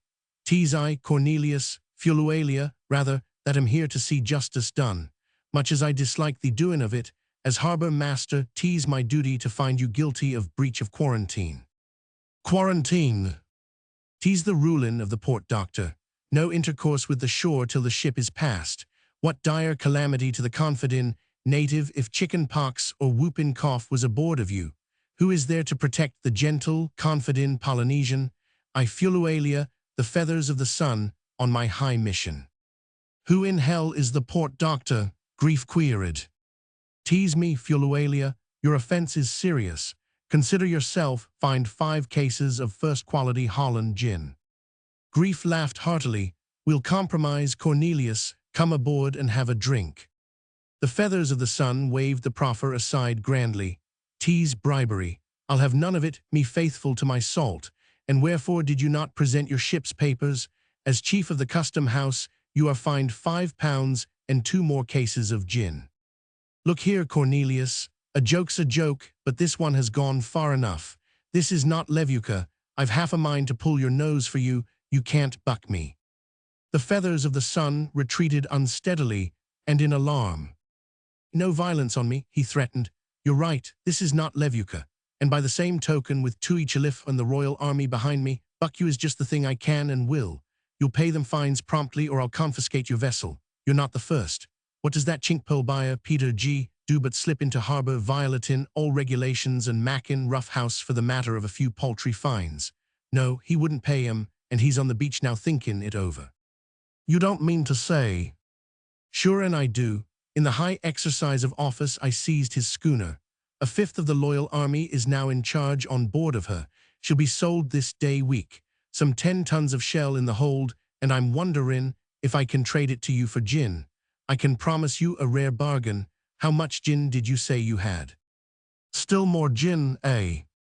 And why not? 'Tis a royal souse is Tui Chalifau. Sure, it keeps my wits working overtime to supply him. He's that amazing liberal with it.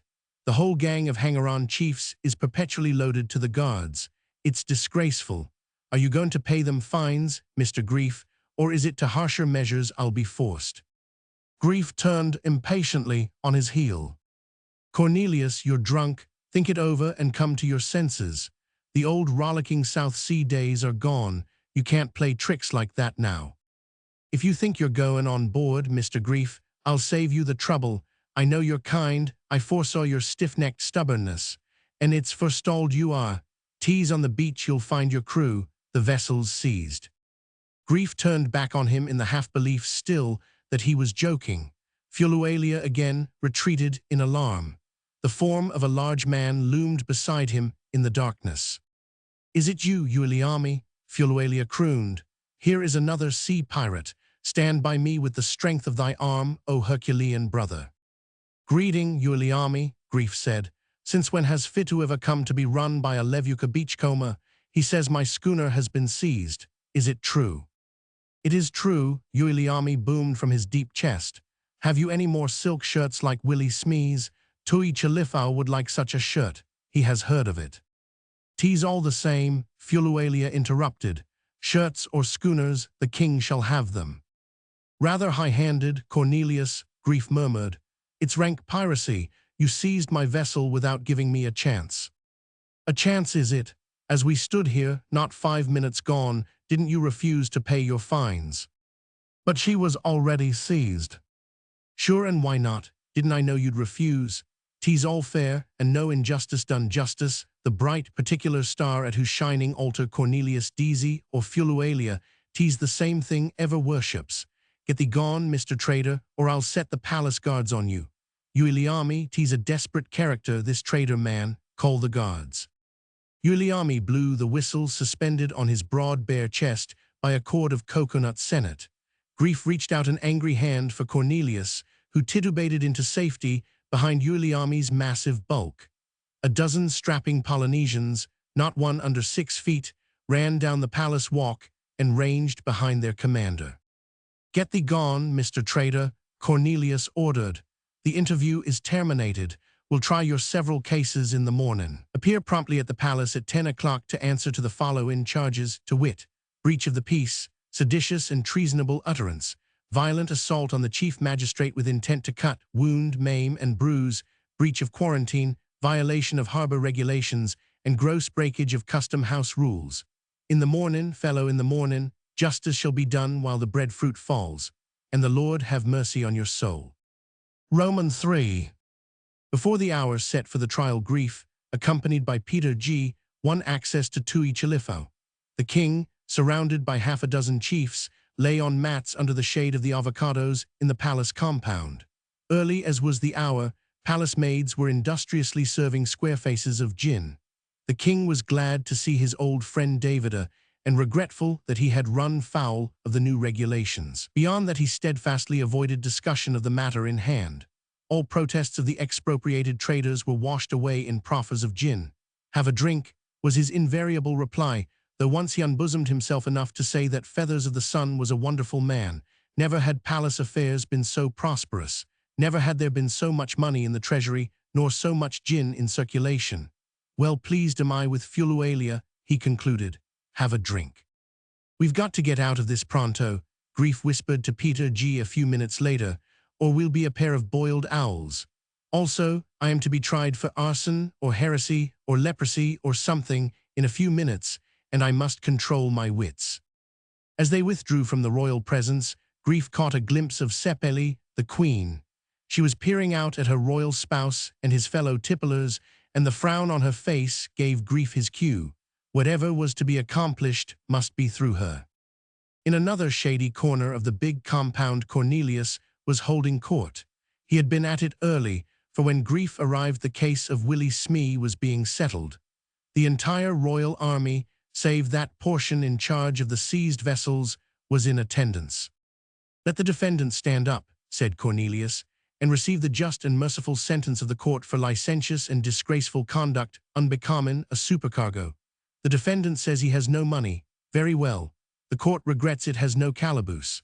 In lieu thereof, and in view of the impoverished condition of the defendant, the court finds said defendant one white silk shirt of the same kind, make and quality at present worn by defendant. Cornelius nodded to several of the soldiers, who led the supercargo away behind an avocado tree. A minute later he emerged, minus the garment in question, and sat down beside Grief. "What have you been up to?" Grief asked. "Blessed if I know. What crimes have you committed?" "Next case," said Cornelius in his most extra-legal tones. "David Grief, defendant, stand up. The court has considered the evidence in the case or cases and renders the following judgment to wit." "Shut up," he thundered at Grief, who had attempted to interrupt. "I tell you the evidence has been considered, deeply considered. It is no wish of the court to lay additional hardship on the defendant, and the court takes this opportunity to warn the defendant that he is liable for contempt, for open and wanton violation of harbor rules and regulations, breach of quarantine, and disregard of shipping laws. His schooner, the Cantani, is hereby declared confiscated to the government of Fituiva, to be sold at public auction, 10 days from date, with all appurtenances, fittings, and cargo thereunto, pertaining, for the personal crimes of the defendant, consisting of violent and turbulent conduct and notorious disregard of the laws of the realm. He is fined in the sum of £100 sterling and 15 cases of gin. I will not ask you if you have anything to say, but will you pay? That is the question." Grief shook his head. "In the meantime," Cornelius went on, "consider yourself a prisoner at large. There is no calaboose in which to confine you. And finally, it has come to the knowledge of the court that at an early hour of this morning, the defendant did willfully and deliberately send Kanakas in his employ out on the reef to catch fish for breakfast. This is distinctly an infringement of the rights of the fisherfolk of Fituiva. Home industries must be protected. This conduct of the defendant is severely reprehended by the court, and on any repetition of the offense, the offender and offenders, all and sundry, shall be immediately put to hard labor on the improvement of the Broom Road. The court is dismissed." As they left the compound, Peter G. nudged Grief to look where Tui Chalifo reclined on the mats. The supercargo's shirt, stretched and bulged, already encased the royal fat. Roman 4. "The thing is clear," said Peter G. at a conference in Eremia's house. "Deasy has about gathered in all the coin. In the meantime, he keeps the king going on the gin he's captured on our vessels. As soon as he can maneuver it, he'll take the cash and skin out on your craft or mine." "He is a low fellow," Eremia declared, pausing in the polishing of his spectacles. "He is a scoundrel and a blackguard. He should be struck by a dead pig, by a particularly dead pig." "The very thing," said Grief. "He shall be struck by a dead pig. Eremia, I should not be surprised if you were the man to strike him with the dead pig. Be sure and select a particularly dead one. Tui Chalifo is down at the boat house broaching a case of my scotch. I'm going up to the palace to work kitchen politics with the Queen. In the meantime, you get a few things on your shelves from the storeroom. I'll lend you some, Hawkins, and you, Peter, see the German store. Start in all of you selling for paper. Remember, I'll back the losses. If I'm not mistaken, in 3 days we'll have a national council or a revolution. You, Eremia, start messengers around the island to the fishers and farmers, everywhere, even to the mountain goat hunters. Tell them to assemble at the palace 3 days from now."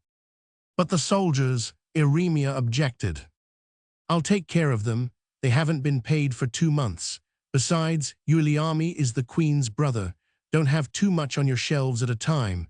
As soon as the soldiers show up with paper, stop selling." "Then will they burn the stores?" said Eremia. "Let them. King Chalifo will pay for it if they do." "Will he pay for my shirt?" Willie Smee demanded. "That is purely a personal and private matter between you and Tui Chalifo," Grief answered. "It's beginning to split up the back," the supercargo lamented. "I noticed that much this morning when he hadn't had it on 10 minutes. It cost me 30 shillings and I only wore it once." "Where shall I get a dead pig?" Eremia asked. "Kill one, of course," said Grief. "Kill a small one. A small one is worth 10 shillings. Then enter it in your ledger under operating expenses." Grief paused a moment. "If you want it particularly dead, it would be well to kill it at once." "Vey." "You have spoken well, Davida," said Queen Sepeli. This Fulualia has brought a madness with him, and Tui Chalifau is drowned in gin. If he does not grant the big council, I shall give him a beating.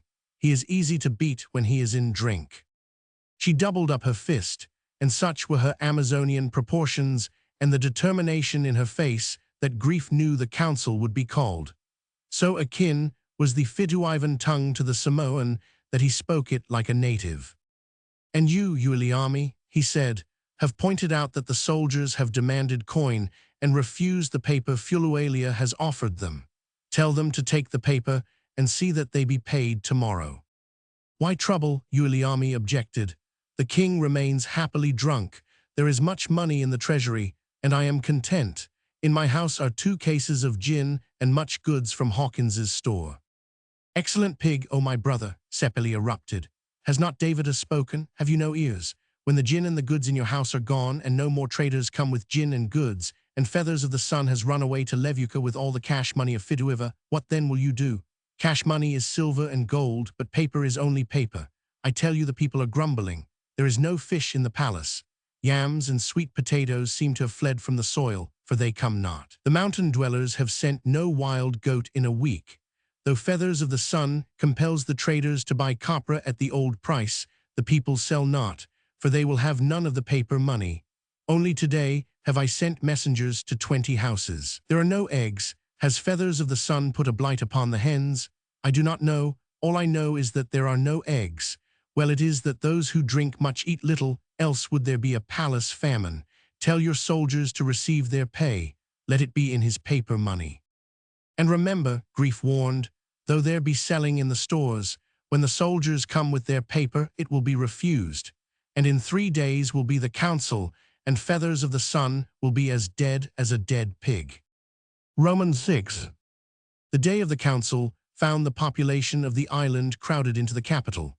By canoe and whaleboat, on foot and donkeyback, the 5,000 inhabitants of Fituiva had trooped in. The 3 intervening days had had their share of excitement. At first there had been much selling from the sparse shelves of the traders, but when the soldiers appeared, their patronage was declined, and they were told to go to Fulualia for coin. Says it not so on the face of the paper? The traders demanded that for the asking the coin will be given in exchange. Only the strong authority of Uiliami had prevented the burning of the traders' houses. As it was, one of Grief's copper sheds went up in smoke and was duly charged by Eremia to the king's account. Eremia himself had been abused and mocked, and his spectacles broken. The skin was off Willie Smee's knuckles. This had been caused by 3 boisterous soldiers who violently struck their jaws thereon in quick succession. Captain Boyd was similarly injured. Peter G. had come off undamaged, because it chanced that it was bread baskets and not jaws that struck him on the fists. Tui Chalifau, with Sepeli at his side and surrounded by his convivial chiefs, sat at the head of the council in the big compound. His right eye and jaw were swollen as if he too had engaged in assaulting somebody's fist. It was palace gossip that morning that Sepeli had administered a conjugal beating. At any rate, her spouse was sober, and his fat bulged spiritlessly through the rips in Willie Smee's silk shirt. His thirst was prodigious, and he was continually served with young drinking nuts. Outside the compound, held back by the army, was the mass of the common people. Only the lesser chiefs, village maids, village beaux, and talking men with their staffs of office were permitted inside. Cornelius Deasy, as befitted a high and favored official, sat near to the right hand of the king. On the left of the queen, opposite Cornelius, and surrounded by the white traders he was to represent, sat Eremia. Bereft of his spectacles, he peered short-sightedly across at the Chancellor of the Exchequer. In turn, the talking man of the windward coast, the talking man of the leeward coast, and the talking man of the mountain villages, each backed by his group of lesser talking men and chiefs, arose and made oration. What they said was much the same. They grumbled about the paper money. Affairs were not prosperous. No more copra was being smoked. The people were suspicious. To such a pass had things come that all people wanted to pay their debts, and no one wanted to be paid. Creditors made a practice of running away from debtors. The money was cheap. Prices were going up, and commodities were getting scarce. It cost 3 times the ordinary price to buy a fowl, and then it was tough and like to die of old age if not immediately sold. The outlook was gloomy. There were signs and omens. There was a plague of rats in some districts. The crops were bad. The custard apples were small. The best-bearing avocado on the windward coast had mysteriously shed all its leaves. The taste had gone from the mangoes. The plantains were eaten by a worm. The fish had forsaken the ocean, and vast numbers of tiger sharks appeared. The wild goats had fled to inaccessible summits. The poi in the poi pits had turned bitter. There were rumblings in the mountains, night-walking of spirits. A woman of Puntapuna had been struck speechless, and a 5-legged she-goat had been born in the village of Iho. And that all was due to the strange money of Fulualia, was the firm conviction of the elders in the village councils assembled.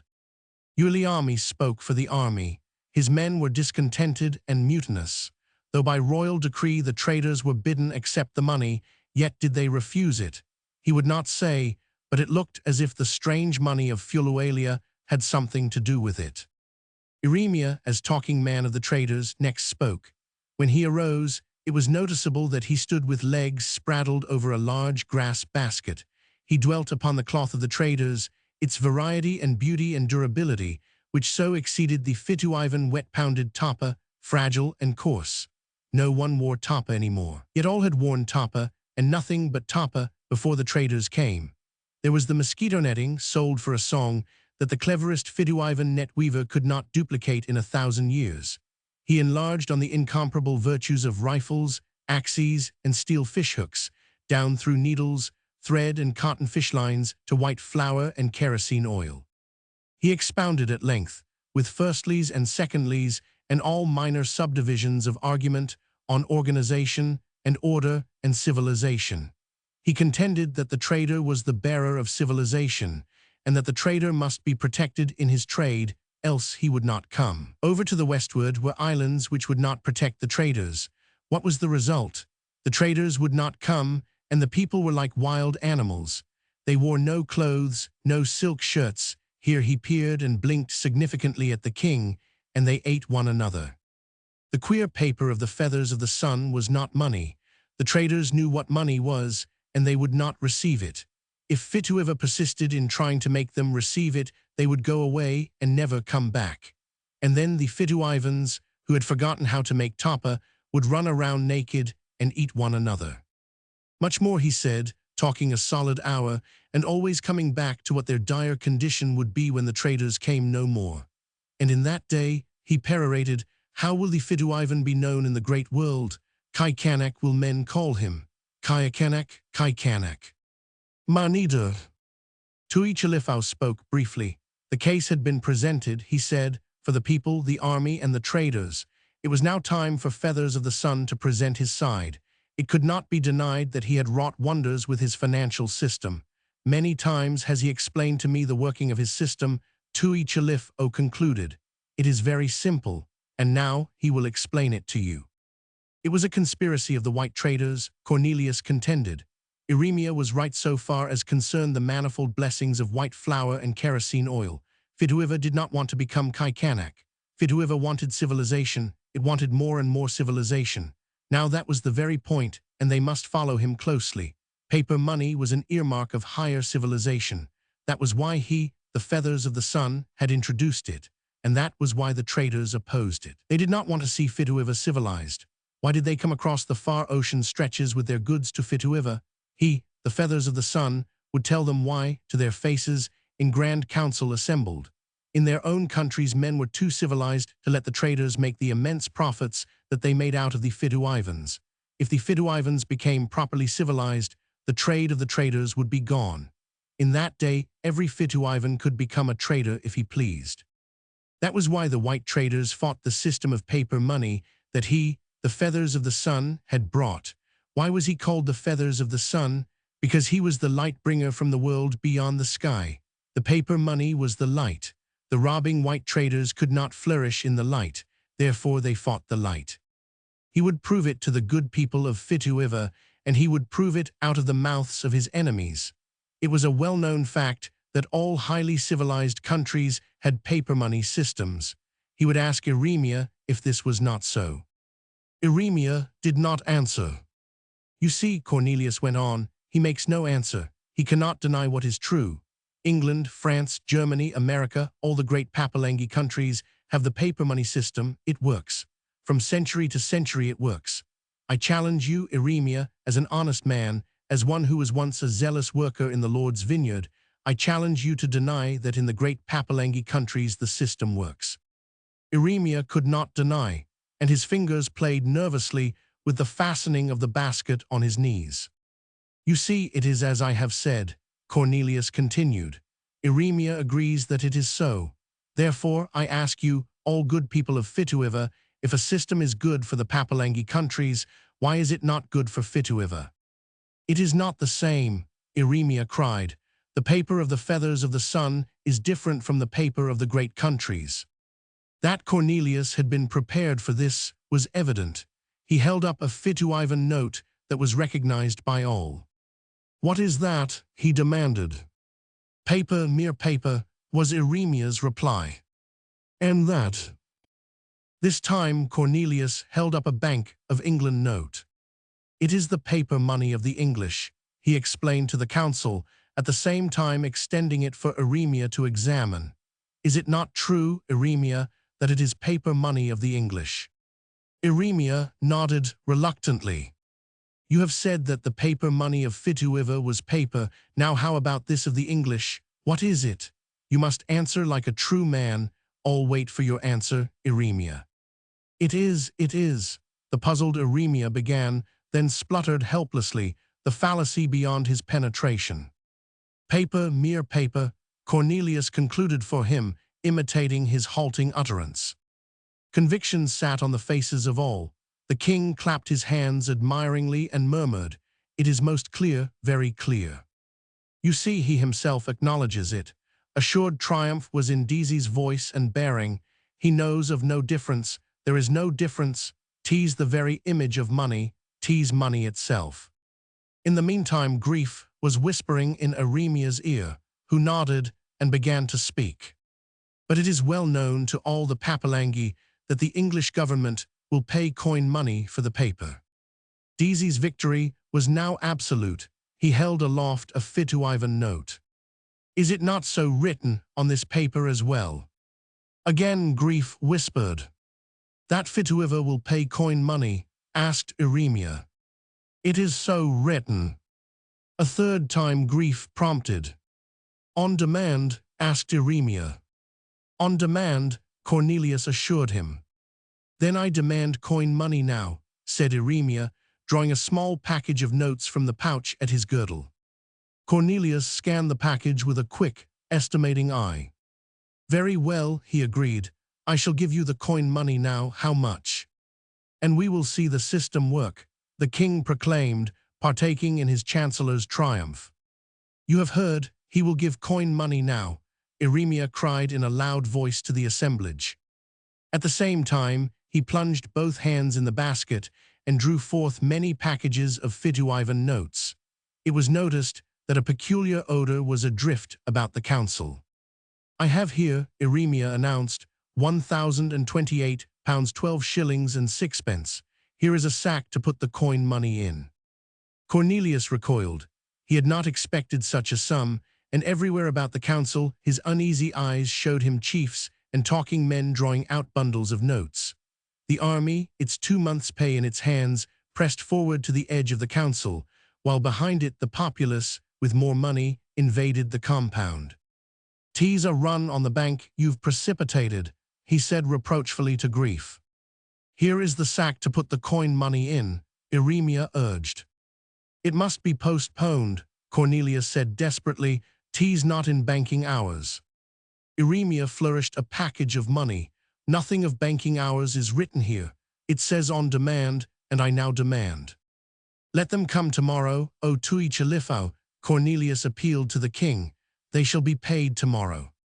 Tui Chalifau hesitated, but his spouse glared at him, her brawny arm tensing as the fist doubled into a redoubtable knot. Tui Chalifau tried to look away, but failed. He cleared his throat nervously. "We will see the system work," he decreed. "The people have come far." "'Tis good money you're asking me to pay out," Deasy muttered in a low voice to the king. Sepeli caught what he said, and grunted so savagely as to startle the king, who involuntarily shrank away from her. Forget not the pig, Grief whispered to Aremia, who immediately stood up. With a sweeping gesture, he stilled the babel of voices that was beginning to rise. It was an ancient and honorable custom of Fituiva, he said, that when a man was proved a notorious evildoer, his joints were broken with a club, and he was staked out at low water to be fed upon alive by the sharks. Unfortunately, that day is past. Nevertheless, another ancient and honorable custom remains with us. You all know what it is. When a man is a proven thief and liar, he shall be struck with a dead pig. His right hand went into the basket, and despite the lack of his spectacles, the dead pig that came into view landed accurately on Deasy's neck. With such force was it thrown that the Chancellor, in his sitting position, toppled over sidewise. Before he could recover, Seppele, with an agility unexpected of a woman who weighed 260 pounds, had sprung across to him. One hand clutched his shirt collar, the other hand brandished the pig, and amid the vast uproar of a delighted kingdom, she royally swatted him. There remained nothing for Tui Chalifo but to put a good face on his favorite's disgrace, and his mountainous fat lay back on the mats and shook in a gale of gargantuan laughter. When Seppele dropped both pig and chancellor, a talking man from the windward coast picked up the carcass. Cornelius was on his feet and running when the pig caught him on the legs and tripped him. The people and the army, with shouts and laughter, joined in the sport. Twist and dodge as he would, everywhere the ex-chancellor of the exchequer was met or overtaken by the flying pig. He scuttled like a frightened rabbit in and out among the avocados and the palms. No hand was laid upon him, and his tormentors made way before him, but ever they pursued, and ever the pig flew as fast as hands could pick it up. As the chase died away down the Broom Road, Grief led the traders to the royal treasury, and the day was well over ere the last Fituivan bank note had been redeemed with coin. Romans 7. Through the mellow cool of twilight, a man paddled out from a clump of jungle to the Cantani. It was a leaky and abandoned dugout, and he paddled slowly, desisting from time to time in order to bail. The Kanaka sailors giggled gleefully as he came alongside and painfully drew himself over the rail. He was bedraggled and filthy and seemed half-dazed. "Could I speak a word with you, Mr. Grief?" he asked sadly and humbly. "Sit to leeward and farther away," Grief answered. "A little farther away, that's better." Cornelius sat down on the rail and held his head in both his hands. "'Tis right," he said.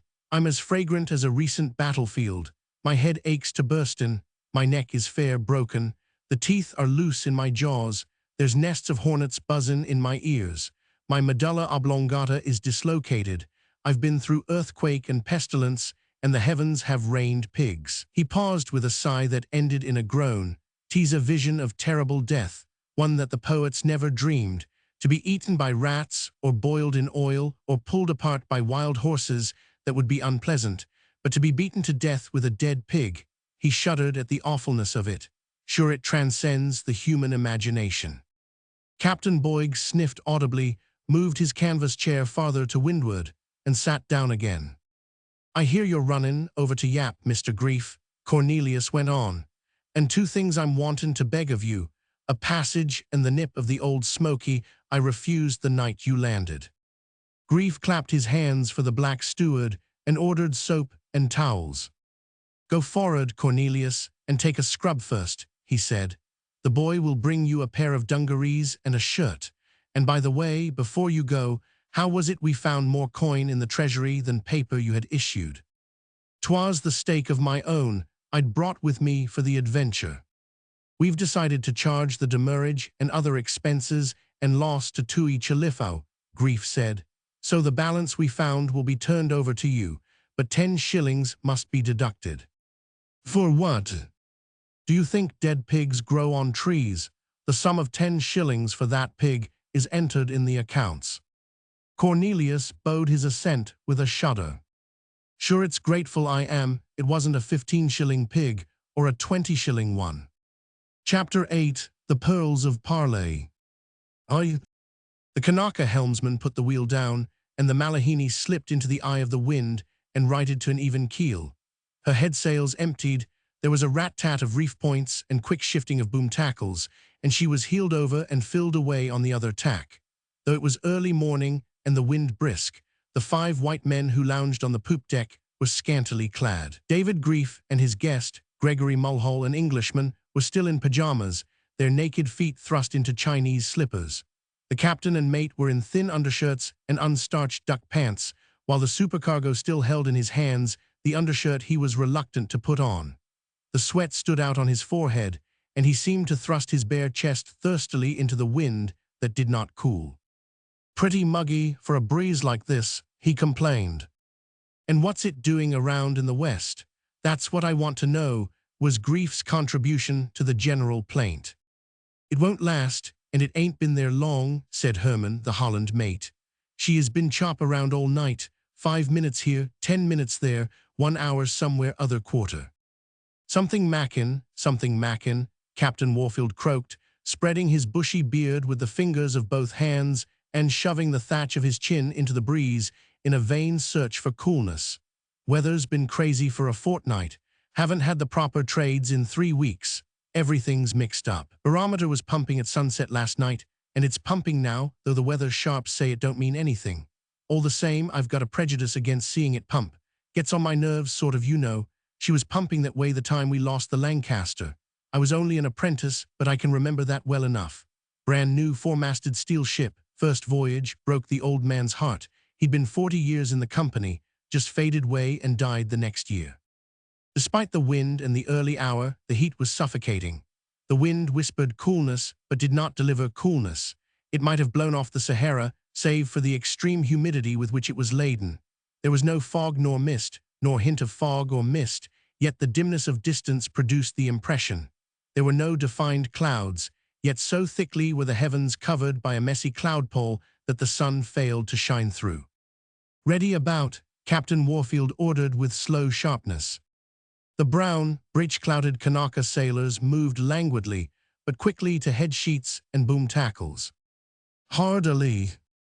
The helmsman ran the spokes over with no hint of gentling, and the Malahini darted prettily into the wind and about. "Jove, she's a witch," was Mulhall's appreciation. "I didn't know you South Sea traders sailed yachts." "She was a Gloucester fisherman originally," Grief explained, "and the Gloucester boats are all yachts when it comes to build, rig, and sailing." "But you're heading right in, why don't you make it?" came the Englishman's criticism. "Try it, Captain Warfield," Grief suggested. "Show him what a lagoon entrance is on a strong ebb." "Close and by," the captain ordered. "Close and by," the Kanaka repeated, easing half a spoke. The Malahini laid squarely into the narrow passage, which was the lagoon entrance of a large, long and narrow oval of an atoll. The atoll was shaped as if 3 atolls, in the course of building, had collided and coalesced and failed to rear the partition walls. Coconut palms grew in spots on the circle of sand, and there were many gaps where the sand was too low to the sea for coconuts, and through which could be seen the protected lagoon where the water lay flat like the ruffled surface of a mirror. Many square miles of water were in the irregular lagoon, all of which surged out on the ebb through the one narrow channel. So narrow was the channel, so large the outflow of water, that the passage was more like the rapids of a river than the mere tidal entrance to an atoll. The water boiled and whirled and swirled and drove outward in a white foam of stiff, serrated waves. Each heave and blow on her bows of the upstanding waves of the current swung the Malahini off the straight lid and wedged her, as with wedges of steel, toward the side of the passage. Part way in she was, when her closeness to the coral edge compelled her to go about.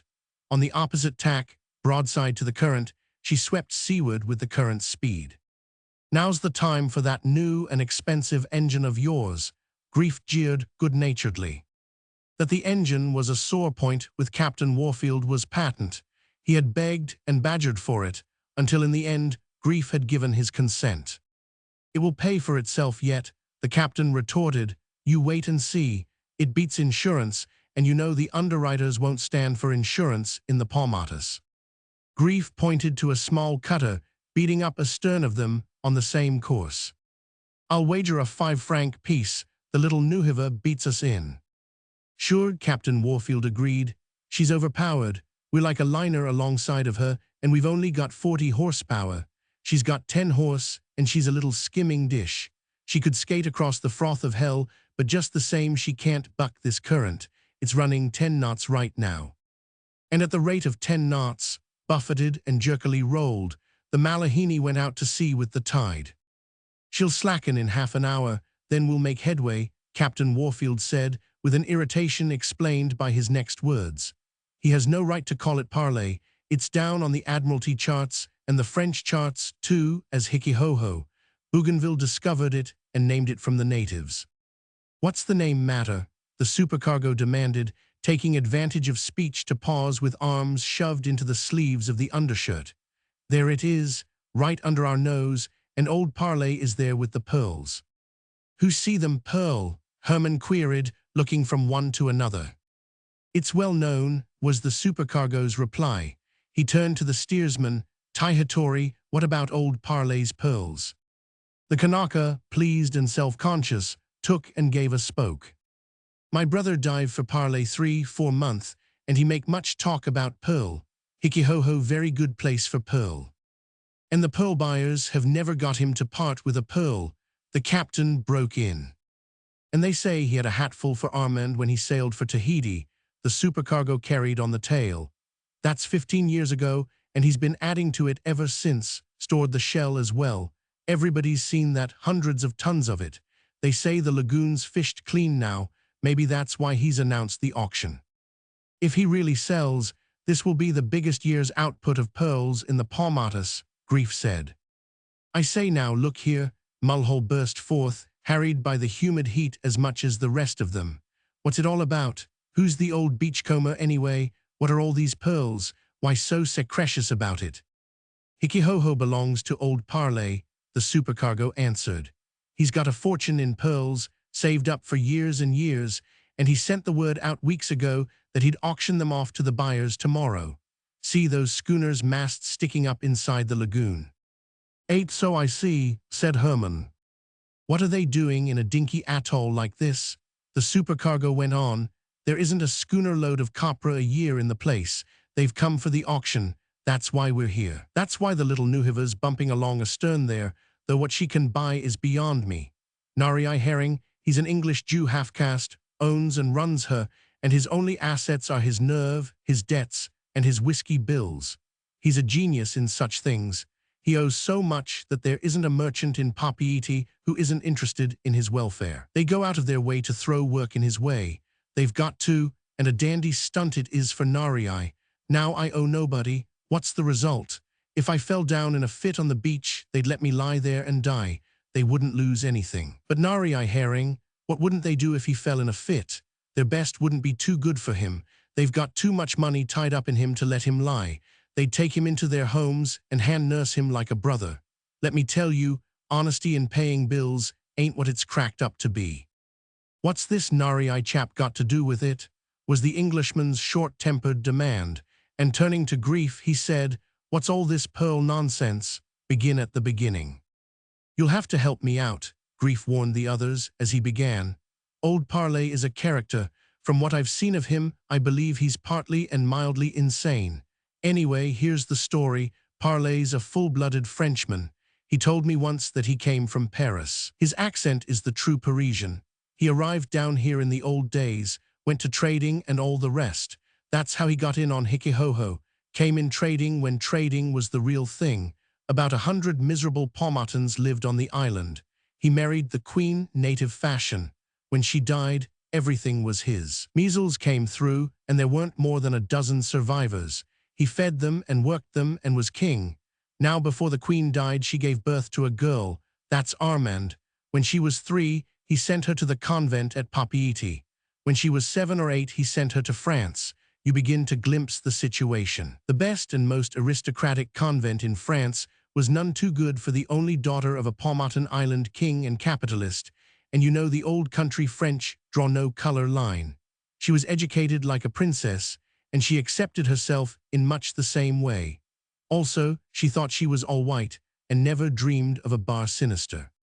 Now comes the tragedy. The old man had always been cranky and erratic, and he'd played the despot on Hikihoho so long that he'd got the idea in his head that there was nothing wrong with the king or the princess either. When Armand was 18, he sent for her. He had slews and slathers of money, as Yankee Bill would say. He'd built the big house on Hikihoho and a whacking fine bungalow in Papeete. She was to arrive on the mail boat from New Zealand, and he sailed in his schooner to meet her at Papeete, and he might have carried the situation off, despite the hens and bull beasts of Papeete, if it hadn't been for the hurricane. That was the year, wasn't it, when Manuhuhi was swept and 1,100 drowned.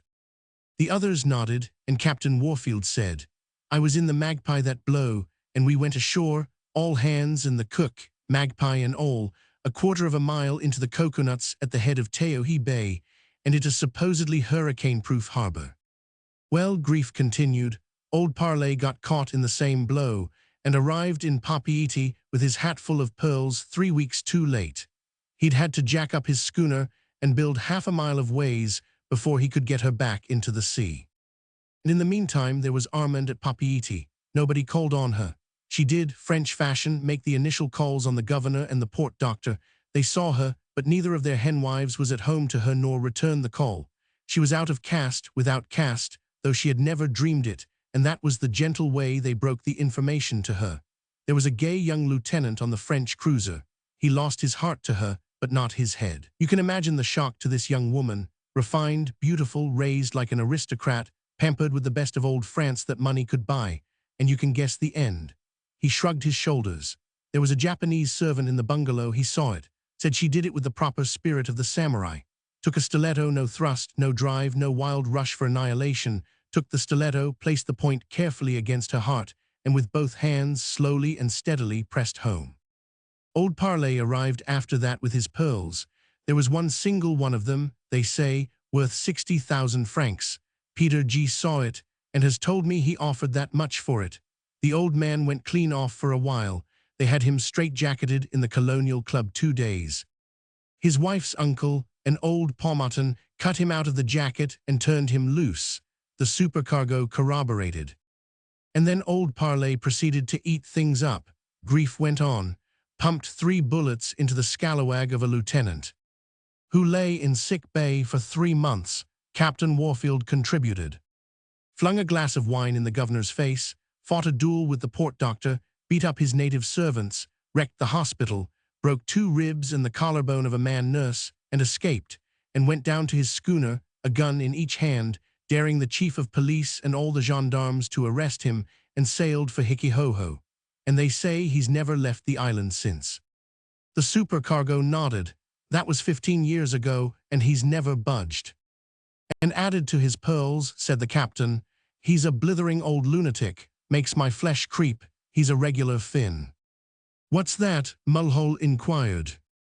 Boss is the weather, that's what the natives believe at any rate. Ask Taihatori there. Hey Taihatori, what you think old Parley do along weather? Just the same, one big weather devil, came the Kanaka's answer. I know, he want big blow, he make big blow, he want no wind come. A regular old warlock, said Mulhole. No good luck them pearl, Taihatori blurted out, rolling his head ominously. He say he sell, plenty schooner come, then he make big hurricane, everybody finish, you see, all native men say so. It's hurricane season now, Captain Warfield laughed morosely. They're not far wrong. It's making for something right now, and I'd feel better if the Malahini was 1,000 miles away from here. He is a bit mad, Grief concluded. I've tried to get his point of view. It's mixed. For 18 years he'd centered everything on Armand. Half the time he believes she's still alive, not yet come back from France. That's one of the reasons he held on to the pearls. And all the time he hates white men. He never forgets they killed her, though a great deal of the time he forgets she's dead. Hello, where's your wind? The sails bellied emptily overhead, and Captain Warfield grunted his disgust. Intolerable as the heat had been, in the absence of wind, it was almost overpowering.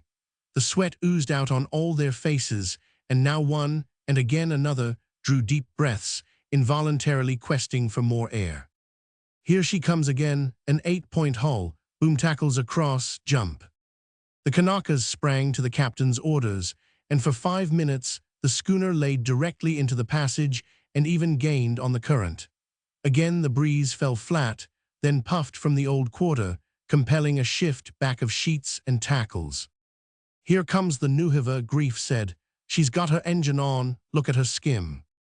"All ready?" the captain asked the engineer, a Portuguese half-caste, whose head and shoulders protruded from the small hatch just forward of the cabin, and who wiped the sweat from his face with a bunch of greasy waste.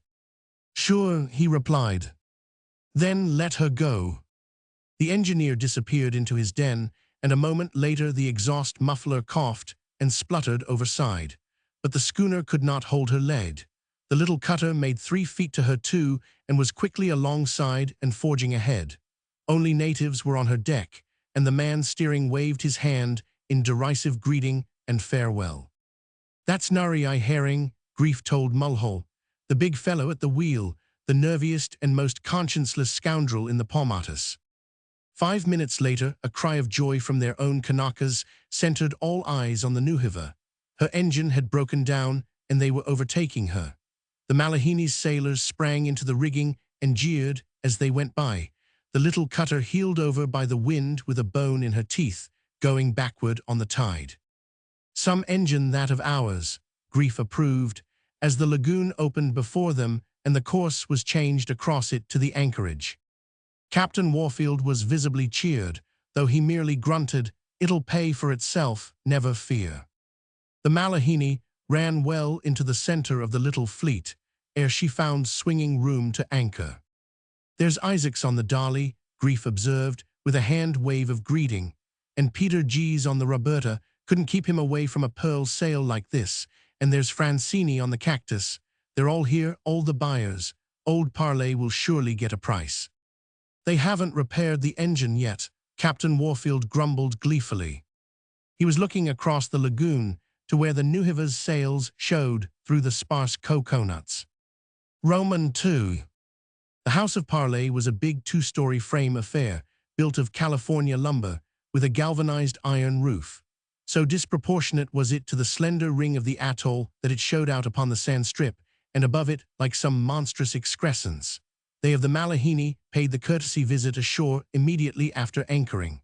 Other captains and buyers were in the big room examining the pearls that were to be auctioned next day. Paumotan servants, natives of Hikihoho and relatives of the owner, moved about dispensing whiskey and absinthe, and through the curious company moved Parley himself, cackling and sneering, the withered wreck of what had once been a tall and powerful man. His eyes were deep sunken and feverish, his cheeks fallen in and cavernous. The hair of his head seemed to have come out in patches, and his mustache and imperial had shed in the same lopsided way. Jove, Mulhall muttered under his breath, a long-legged Napoleon III, but burnt out, baked, and fire crackled, and mangy, no wonder he crooks his head to one side, he's got to keep the balance. "Goin' to have a blow," was the old man's greeting to Grief. "You must think a lot of pearls to come a day like this." "They're worth going to Inferno for," Grief laughed genially back, running his eyes over the surface of the table covered by the display. "Other men have already made that journey for them," old Parley cackled. "See this one." He pointed to a large, perfect pearl the size of a small walnut that lay apart on a piece of chamois. "They offered me 60,000 francs for it in Tahiti. They'll bid as much and more for it tomorrow if they aren't blown away. Well, that pearl, it was found by my cousin by marriage. He was a native, you see. Also, he was a thief. He hid it. It was mine. His cousin, who is also my cousin, were all related here, killed him for it and fled away in a cutter to Nunau. I pursued, but the chief of Nunau had killed him for it before I got there. Oh yes, there are many dead men represented on the table there. Have a drink, Captain. Your face is not familiar.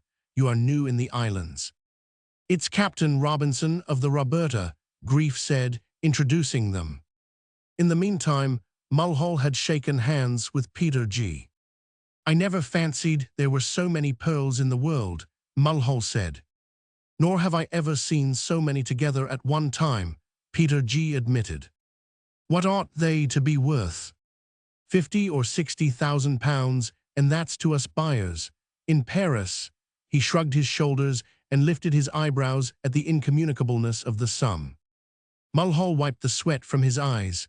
All were sweating profusely and breathing hard. There was no ice in the drink that was served, and whiskey and absinthe went down lukewarm. Yes, yes, Parley was cackling. Many dead men lie on the table there. I know those pearls, all of them. You see those three, perfectly matched, aren't they? A diver from Easter Island got them for me inside a week. Next week a shark got him, took his arm off, and blood poison did the business. And that big baroque there, nothing much. If I'm offered 20 francs for it tomorrow, I'll be in luck. It came out of 22 fathoms of water. The man was from Rarotonga. He broke old diving records. He got it out of 22 fathoms. I saw him. And he burst his lungs at the same time, or got the bends, for he died in 2 hours. He died screaming. They could hear him for miles. He was the most powerful native I ever saw. Half a dozen of my divers have died of the bends, and more men will die, more men will die. Oh, hush your croaking, Parley, chided one of the captains. It ain't going to blow. If I was a strong man, I couldn't get up hook and get out fast enough, the old man retorted in the falsetto of age. Not if I was a strong man with the taste for wine yet in my mouth. But not you. You'll all stay. I wouldn't advise you if I thought you'd go.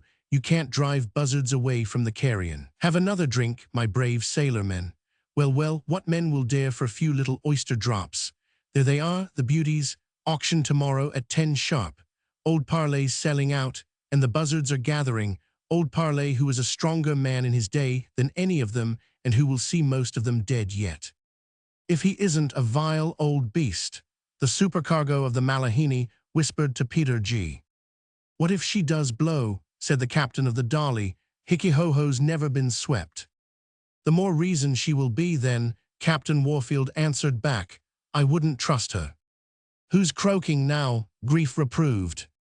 I'd hate to lose that new engine before it paid for itself, Captain Warfield replied gloomily. Parley skipped with astonishing nimbleness across the crowded room to the barometer on the wall. Take a look, my brave sailormen, he cried exultantly. The man nearest read the glass. The sobering effect showed plainly on his face. It's dropped 10, was all he said, yet every face went anxious, and there was a look as if every man desired immediately to start for the door. Listen, Parley commanded. In the silence, the outer surf seemed to have become unusually loud. There was a great rumbling roar. A big sea is beginning to set, someone said, and there was a movement to the windows where all gathered. Through the sparse coconuts they gazed seaward.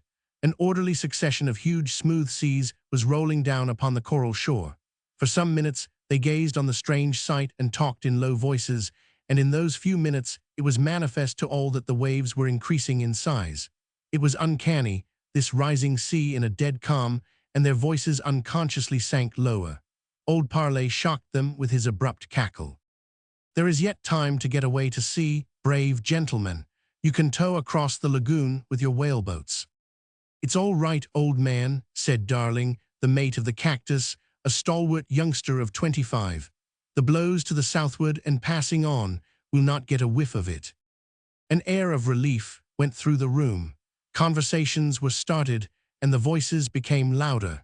Several of the buyers even went back to the table to continue the examination of the pearls. Parley's shrill cackle rose higher. That's right, he encouraged. If the world was coming to an end, you'd go on buying. We'll buy these tomorrow just the same, Isaacs assured him. Then you'll be doing your buying in hell. The chorus of incredulous laughter incensed the old man. He turned fiercely on Darling. Since when have children like you come to the knowledge of storms? And who is the man who has plotted the hurricane courses of the Paumatus? What books will you find it in? I sailed the Paumatus before the oldest of you drew breath. I know. To the eastward, the paths of the hurricanes are on so wide a circle they make a straight line. To the westward, here they make a sharp curve. Remember your chart. How did it happen the hurricane of 91 swept Ori and Hialo? The curve, my brave boy, the curve. In an hour, or 2 or 3 at most, will come the wind. Listen to that. A vast rumbling crash shook the coral foundations of the atoll. The house quivered to it. The native servants, with bottles of whiskey and absinthe in their hands, shrank together as if for protection and stared with fear through the windows at the mighty wash of the wave lapping far up the beach to the corner of a copper shed. Parley looked at the barometer, giggled, and leered around at his guests. Captain Warfield strode across to see. 2975, he read. She's gone down 5 more. By God, the old devil's right. She's a-coming, and it's me for one for aboard. It's growing dark, Isaacs half-whispered. Jove, it's like a stage, Mulhall said to Grief, looking at his watch. 10 o'clock in the morning, and it's like twilight. Down go the lights for the tragedy. Where's the slow music? In answer, another rumbling crash shook the atoll and the house. Almost in a panic, the company started for the door. In the dim light, their sweaty faces appeared ghastly. Isaacs panted asthmatically in the suffocating heat. "What's your haste?" Parley chuckled and girded at his departing guests. "A last drink, brave gentlemen." No one noticed him. As they took the shell-bordered path to the beach, he stuck his head out the door and called, "Don't forget, gentlemen, at 10 tomorrow old Parley sells his pearls." Roman 3. On the beach, a curious scene took place. Whaleboat after whaleboat was being hurriedly manned and shoved off. It had grown still darker. The stagnant calm continued, and the sand shook under their feet with each buffet of the sea on the outer shore. Nari Herring walked leisurely along the sand. He grinned at the very evident haste of the captains and buyers. With him were 3 of his Kanakas and also Taihatori. "Get into the boat and take an oar," Captain Warfield ordered the latter. Taihatori came over jauntily, while Nari Herring and his 3 Kanakas paused and looked on from 40 feet away. "I work no more for you, skipper," Taihatori said insolently and loudly, but his face belied his words, for he was guilty of a prodigious wink. "Fire me, skipper," he huskily whispered with a second significant wink. Captain Warfield took the cue and proceeded to do some acting himself. He raised his fist and his voice. "Get into that boat," he thundered, "or I'll knock 7 bells out of you." The Kanaka drew back truculently, and Grief stepped between to placate his captain. "I go to work on the Nuhiva," Taihatori said, rejoining the other group. "Come back here," the captain threatened. "He's a free man, skipper," Nari Herring spoke up. "He's sailed with me in the past, and he's sailing again, that's all." "Come on, we must get on board," Grief urged. "Look how dark it's getting." Captain Warfield gave in, but as the boat shoved off, he stood up in the stern sheets and shook his fist ashore. "I'll settle with you yet, Nari," he cried. "You're the only skipper in the group that steals other men's sailors." He sat down and in lowered voice queried, "Now what's Taihatori up to? He's on to something, but what is it?" Roman 4. As the boat came alongside the Malahini, Herman's anxious face greeted them over the rail. "Bottom out fall from barometer," he announced. "She's goin' to blow. I got starboard anchor overhaul." "Overhaul the big one too," Captain Warfield ordered, taking charge. "And here, some of you hoist in this boat. Lower her down to the deck and lash her bottom up." Men were busy at work on the decks of all the schooners.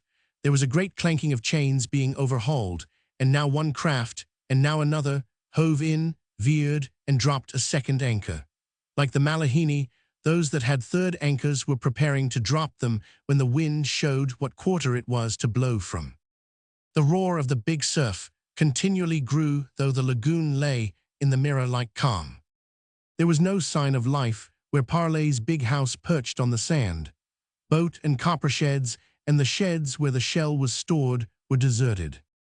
"For 2 cents I'd up anchors and get out," Grief said. "I'd do it anyway if it were open sea, but those chains of atolls to the north and east have us pocketed. We've a better chance right here. What do you think, Captain Warfield?" "I agree with you, though a lagoon is no mill pond for riding it out. I wonder where she's going to start from. Hello, there goes one of Parley's copper sheds." They could see the grass-thatched shed lift and collapse, while a froth of foam cleared the crest of the sand and ran down to the lagoon. "Breached across," Mulhall exclaimed. "That's something for a starter. There she comes again." The wreck of the shed was now flung up and left on the sand crest. A 3rd wave buffeted it into fragments which washed down the slope toward the lagoon. "If she blow I would as be cooler yet," Herman grunted. "No longer can I breathe. It is damn hot." I am dry like a stove." He chopped open a drinking coconut with his heavy sheath knife and drained the contents. The rest of them followed his example, pausing once to watch one of Parley's shell sheds go down in ruin. The barometer now registered 2950. "Must be pretty close to the center of the area of low pressure," Grief remarked cheerfully. "I was never through the eye of a hurricane before. It will be an experience for you too, Mulhall. From the speed the barometers dropped, it's going to be a big one."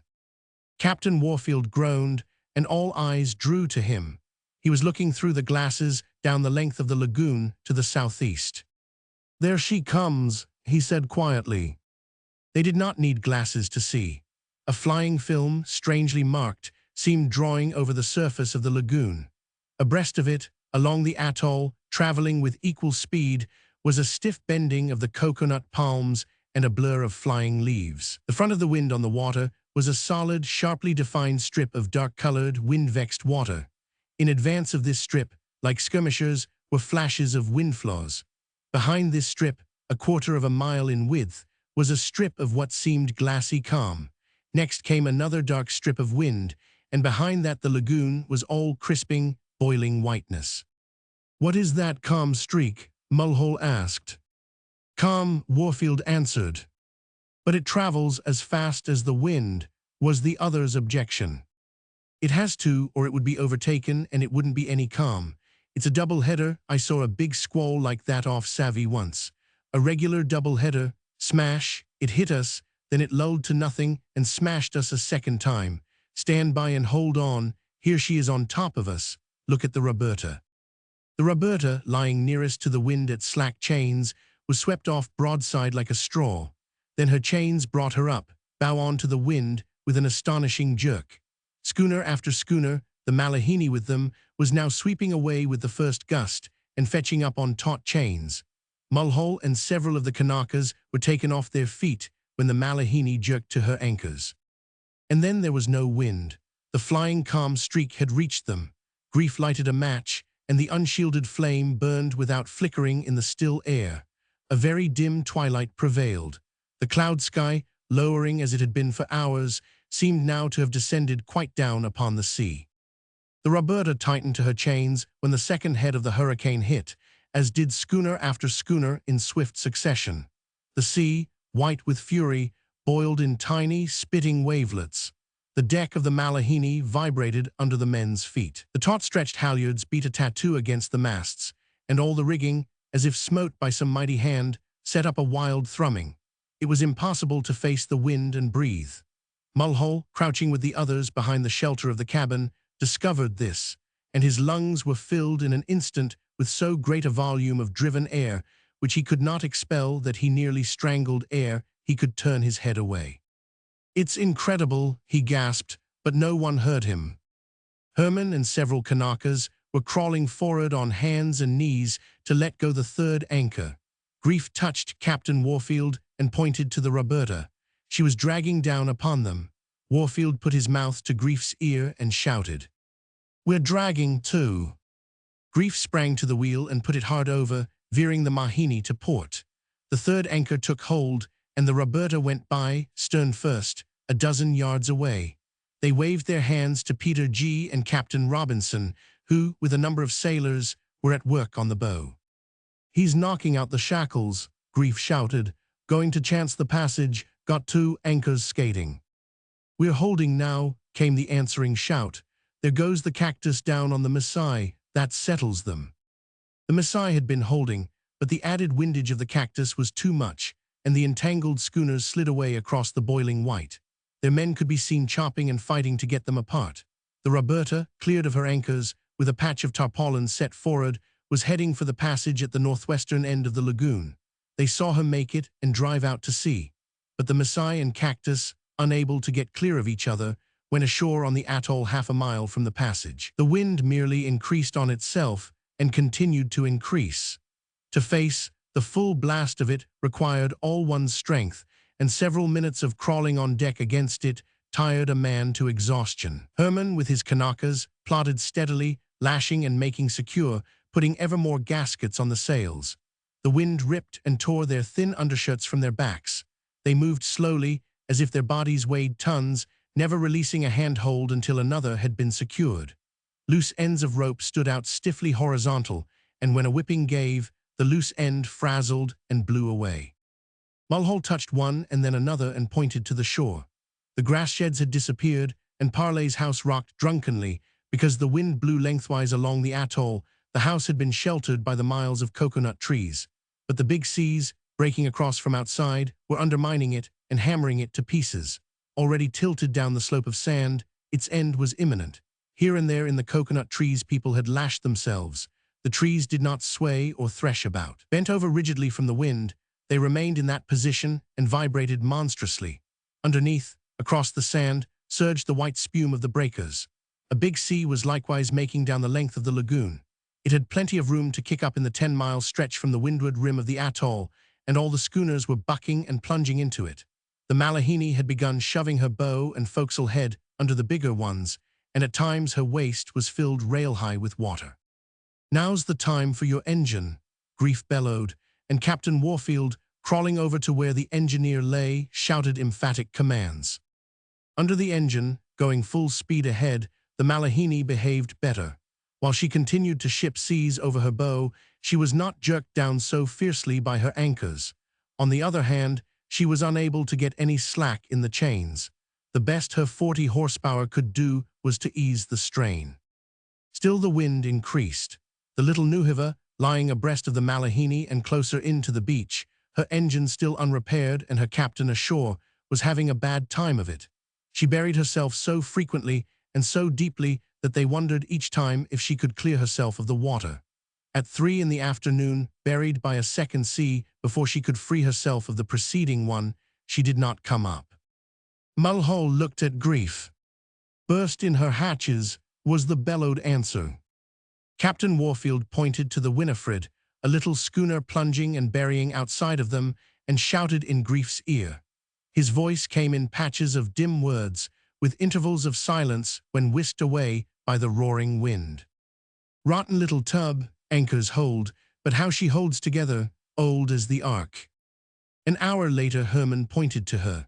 Her forward bits, foremast, and most of her bow were gone, having been jerked out of her by her anchors. She swung broadside, rolling in the trough and settling by the head, and in this plight was swept away to leeward. 5 vessels now remained, and of them the Malahini was the only one with an engine. Fearing either the Nuhiva's or the Winifred's fate, 2 of them followed the Roberta's example, knocking out the chain shackles and running for the passage. The Dali was the first, but her tarpaulin was carried away, and she went to destruction on the lee rim of the atoll near the Maasai and the cactus. Undeterred by this, the Mona let go and followed with the same result. "Pretty good engine that, eh?" Captain Warfield yelled to his owner. Grief put out his hand and shook. "She's paying for herself," he yelled back. "The wind's shifting around to the southward, and we ought to lie easier." Slowly and steadily, but with ever-increasing velocity, the wind veered around to the south and the southwest, till the 3 schooners that were left pointed directly in toward the beach. The wreck of Parley's house was picked up, hurled into the lagoon and blown out upon them. Passing the Malahini, it crashed into the Papara, lying 1/4 of a mile astern. There was wild work forward on her, and in 1/4 of an hour the house went clear, but it had taken the Papara's foremast and bowsprit with it. Inshore on their port bow lay the Taha, slim and yacht-like, but excessively oversparred. Her anchors still held, but her captain, finding no abatement in the wind, proceeded to reduce windage by chopping down his masts. "Pretty good engine that," Grief congratulated his skipper. "It will save our sticks for us yet." Captain Warfield shook his head dubiously. The sea on the lagoon went swiftly down with the change of wind, but they were beginning to feel the heave and lift of the outer sea breaking across the atoll. There were not so many trees remaining. Some had been broken short off, others uprooted. One tree they saw snap off halfway up, 3 persons clinging to it, and whirl away by the wind into the lagoon. 2 detached themselves from it and swam to the Taha.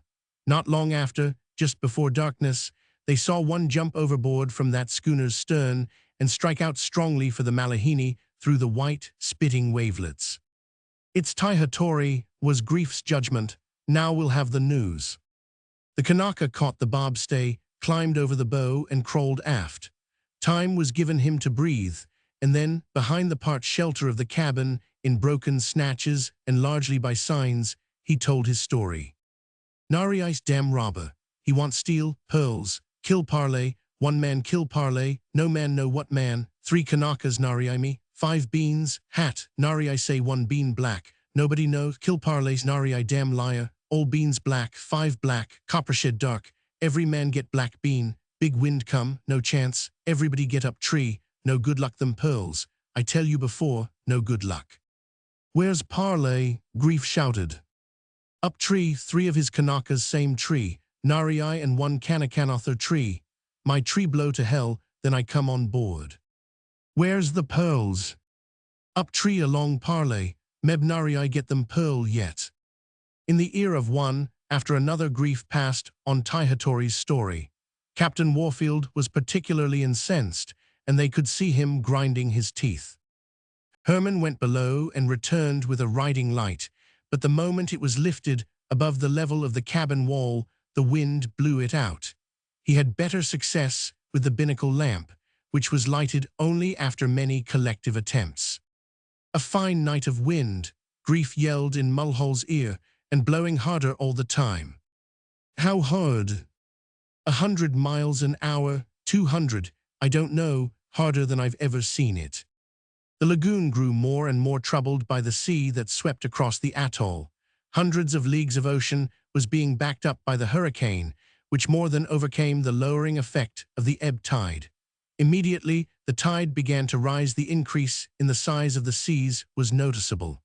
Moon and wind were heaping the South Pacific on Hikihoho Atoll. Captain Warfield returned from one of his periodical trips to the engine room with the word that the engineer lay in a faint. Can't let that engine stop, he concluded helplessly.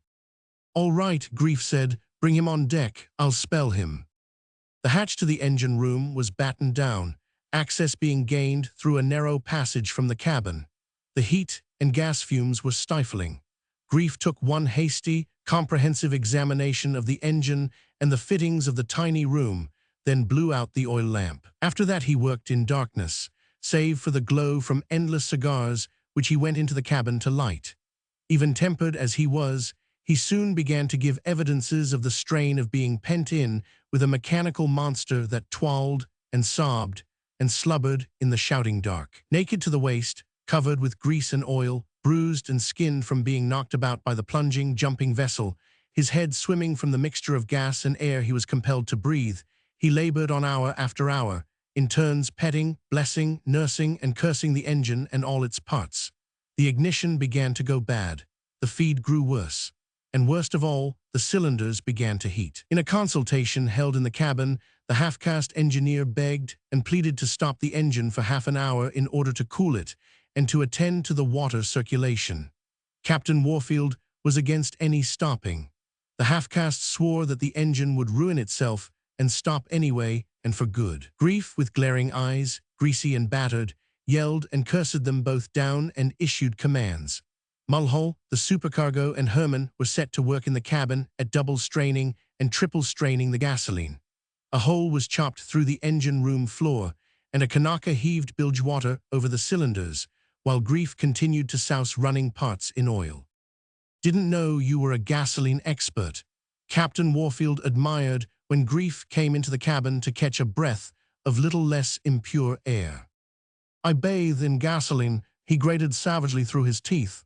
I eat it. What other uses he might have found for it were never given, for at that moment all the men in the cabin, as well as the gasoline being strained, were smashed forward against the bulkhead as the Malahini took an abrupt, deep dive. For the space of several minutes, unable to gain their feet, they rolled back and forth and pounded and hammered from wall to wall. The schooner, swept by 3 big seas, creaked and groaned and quivered, and from the weight of water on her decks behaved loggily. Grief crept to the engine, while Captain Warfield waited his chance to get through the companionway and out on deck. It was half an hour before he came back. Whaleboat's gone, he reported. Galley's gone, everything gone except the deck and hatches, and if that engine hadn't been going we'd be gone, Keep up the good work." By midnight, the engineer's lungs and head had been sufficiently cleared of gas fumes to let him relieve Grief, who went on deck to get his own head and lungs clear. He joined the others, who crouched behind the cabin, holding on with their hands and made doubly secure by rope lashings. It was a complicated huddle, for it was the only place of refuge for the Kanakas. Some of them had accepted the skipper's invitation into the cabin, but had been driven out by the fumes.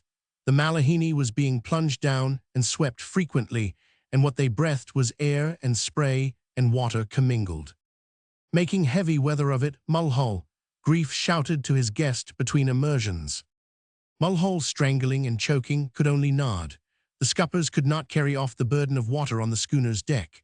She rolled it out and took it in over one rail and the other, and at times, nose thrown skyward, sitting down on her heel, she avalanched it aft. It surged along the poop gangways, poured over the top of the cabin, submerging and bruising those that clung on, and went out over the stern rail. Mulhall saw him first and drew Grief's attention. It was Nari Herring, crouching and holding on where the dim binnacle light shone upon him. He was quite naked, save for a belt and a bare-bladed knife thrust between it and the skin. Captain Warfield untied his lashings and made his way over the bodies of the others. When his face became visible in the light from the binnacle, it was working with anger. They could see him speak, but the wind tore the sound away. He would not put his lips to Nari's ear. Instead, he pointed over the side. Nari Herring understood. His white teeth showed in an amused and sneering smile, and he stood up, a magnificent figure of a man. "It's murder," Mulhall yelled to Grief. "He'd have murdered old Parley," Grief yelled back. For the moment the poop was clear of water and the Malahini on an even keel. Nari made a bravado attempt to walk to the rail, but was flung down by the wind. Thereafter he crawled, disappearing in the darkness, though there was certitude in all of them that he had gone over the side. The Malahini dived deep, and when they emerged from the flood that swept aft, Grief got Mulhall's ear. "Can't lose him. He's the fish man of Tahiti. He'll cross the lagoon and land on the other rim of the atoll, if there's any atoll left." 5 minutes afterward, in another submergence, a mess of bodies poured down on them over the top of the cabin. These they seized and held till the water cleared, when they carried them below and learned their identity. Old Parley lay on his back on the floor, with closed eyes and without movement. The other two were his Kanaka cousins. All three were naked and bloody. The arm of one Kanaka hung helpless and broken at his side. The other man bled freely from a hideous scalp wound. "Nari did that," Mulhall demanded. Grief shook his head. "No, it's from being smashed along the deck and over the house." Something suddenly ceased, leaving them in dizzying uncertainty. For the moment it was hard to realize there was no wind. With the absolute abruptness of a sword slash, the wind had been chopped off. The schooner rolled and plunged, fetching up on her anchors with a crash which for the first time they could hear. Also, for the first time they could hear the water washing about on deck. The engineer threw off the propeller and eased the engine down. "We're in the dead center," Grief said. "Now for the shift. It will come as hard as ever." He looked at the barometer. 29:32, he read. Not in a moment could he tone down the voice, which for hours had battled against the wind, and so loudly did he speak that in the quiet it hurt the other's ears.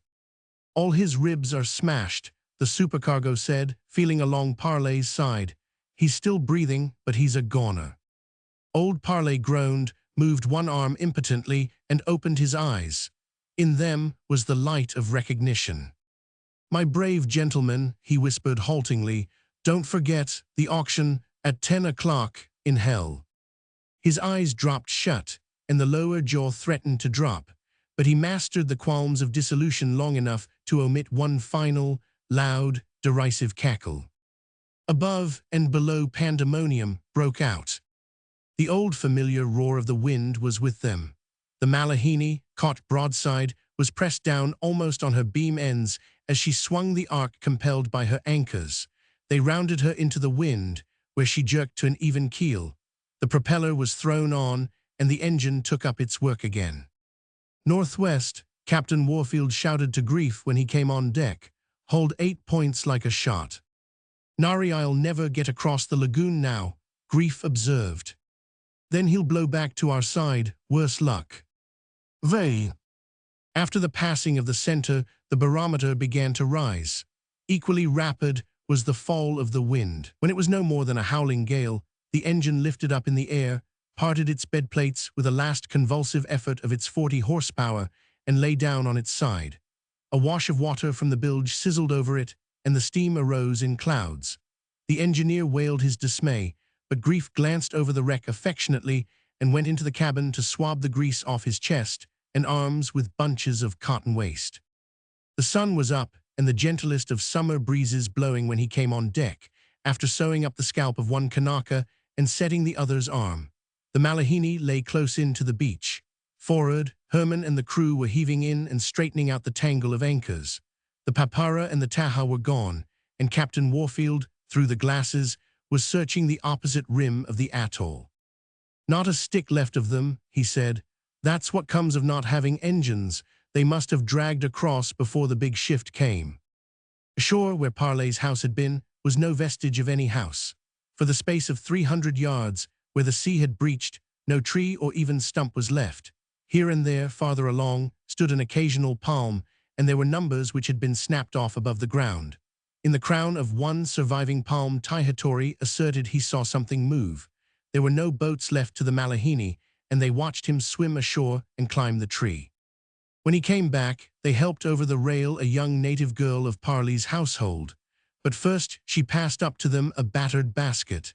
In it was a litter of blind kittens, all dead save one, that feebly mewed and staggered on awkward legs. "Hello," said Mulhall. "Who's that?" Along the beach they saw a man walking. He moved casually, as if out for a morning stroll. Captain Warfield gritted his teeth. It was Narii Herring. "Hello, skipper," Narii called when he was abreast of them. "Can I come aboard and get some breakfast?" Captain Warfield's face and neck began to swell and turn purple. He tried to speak, but choked.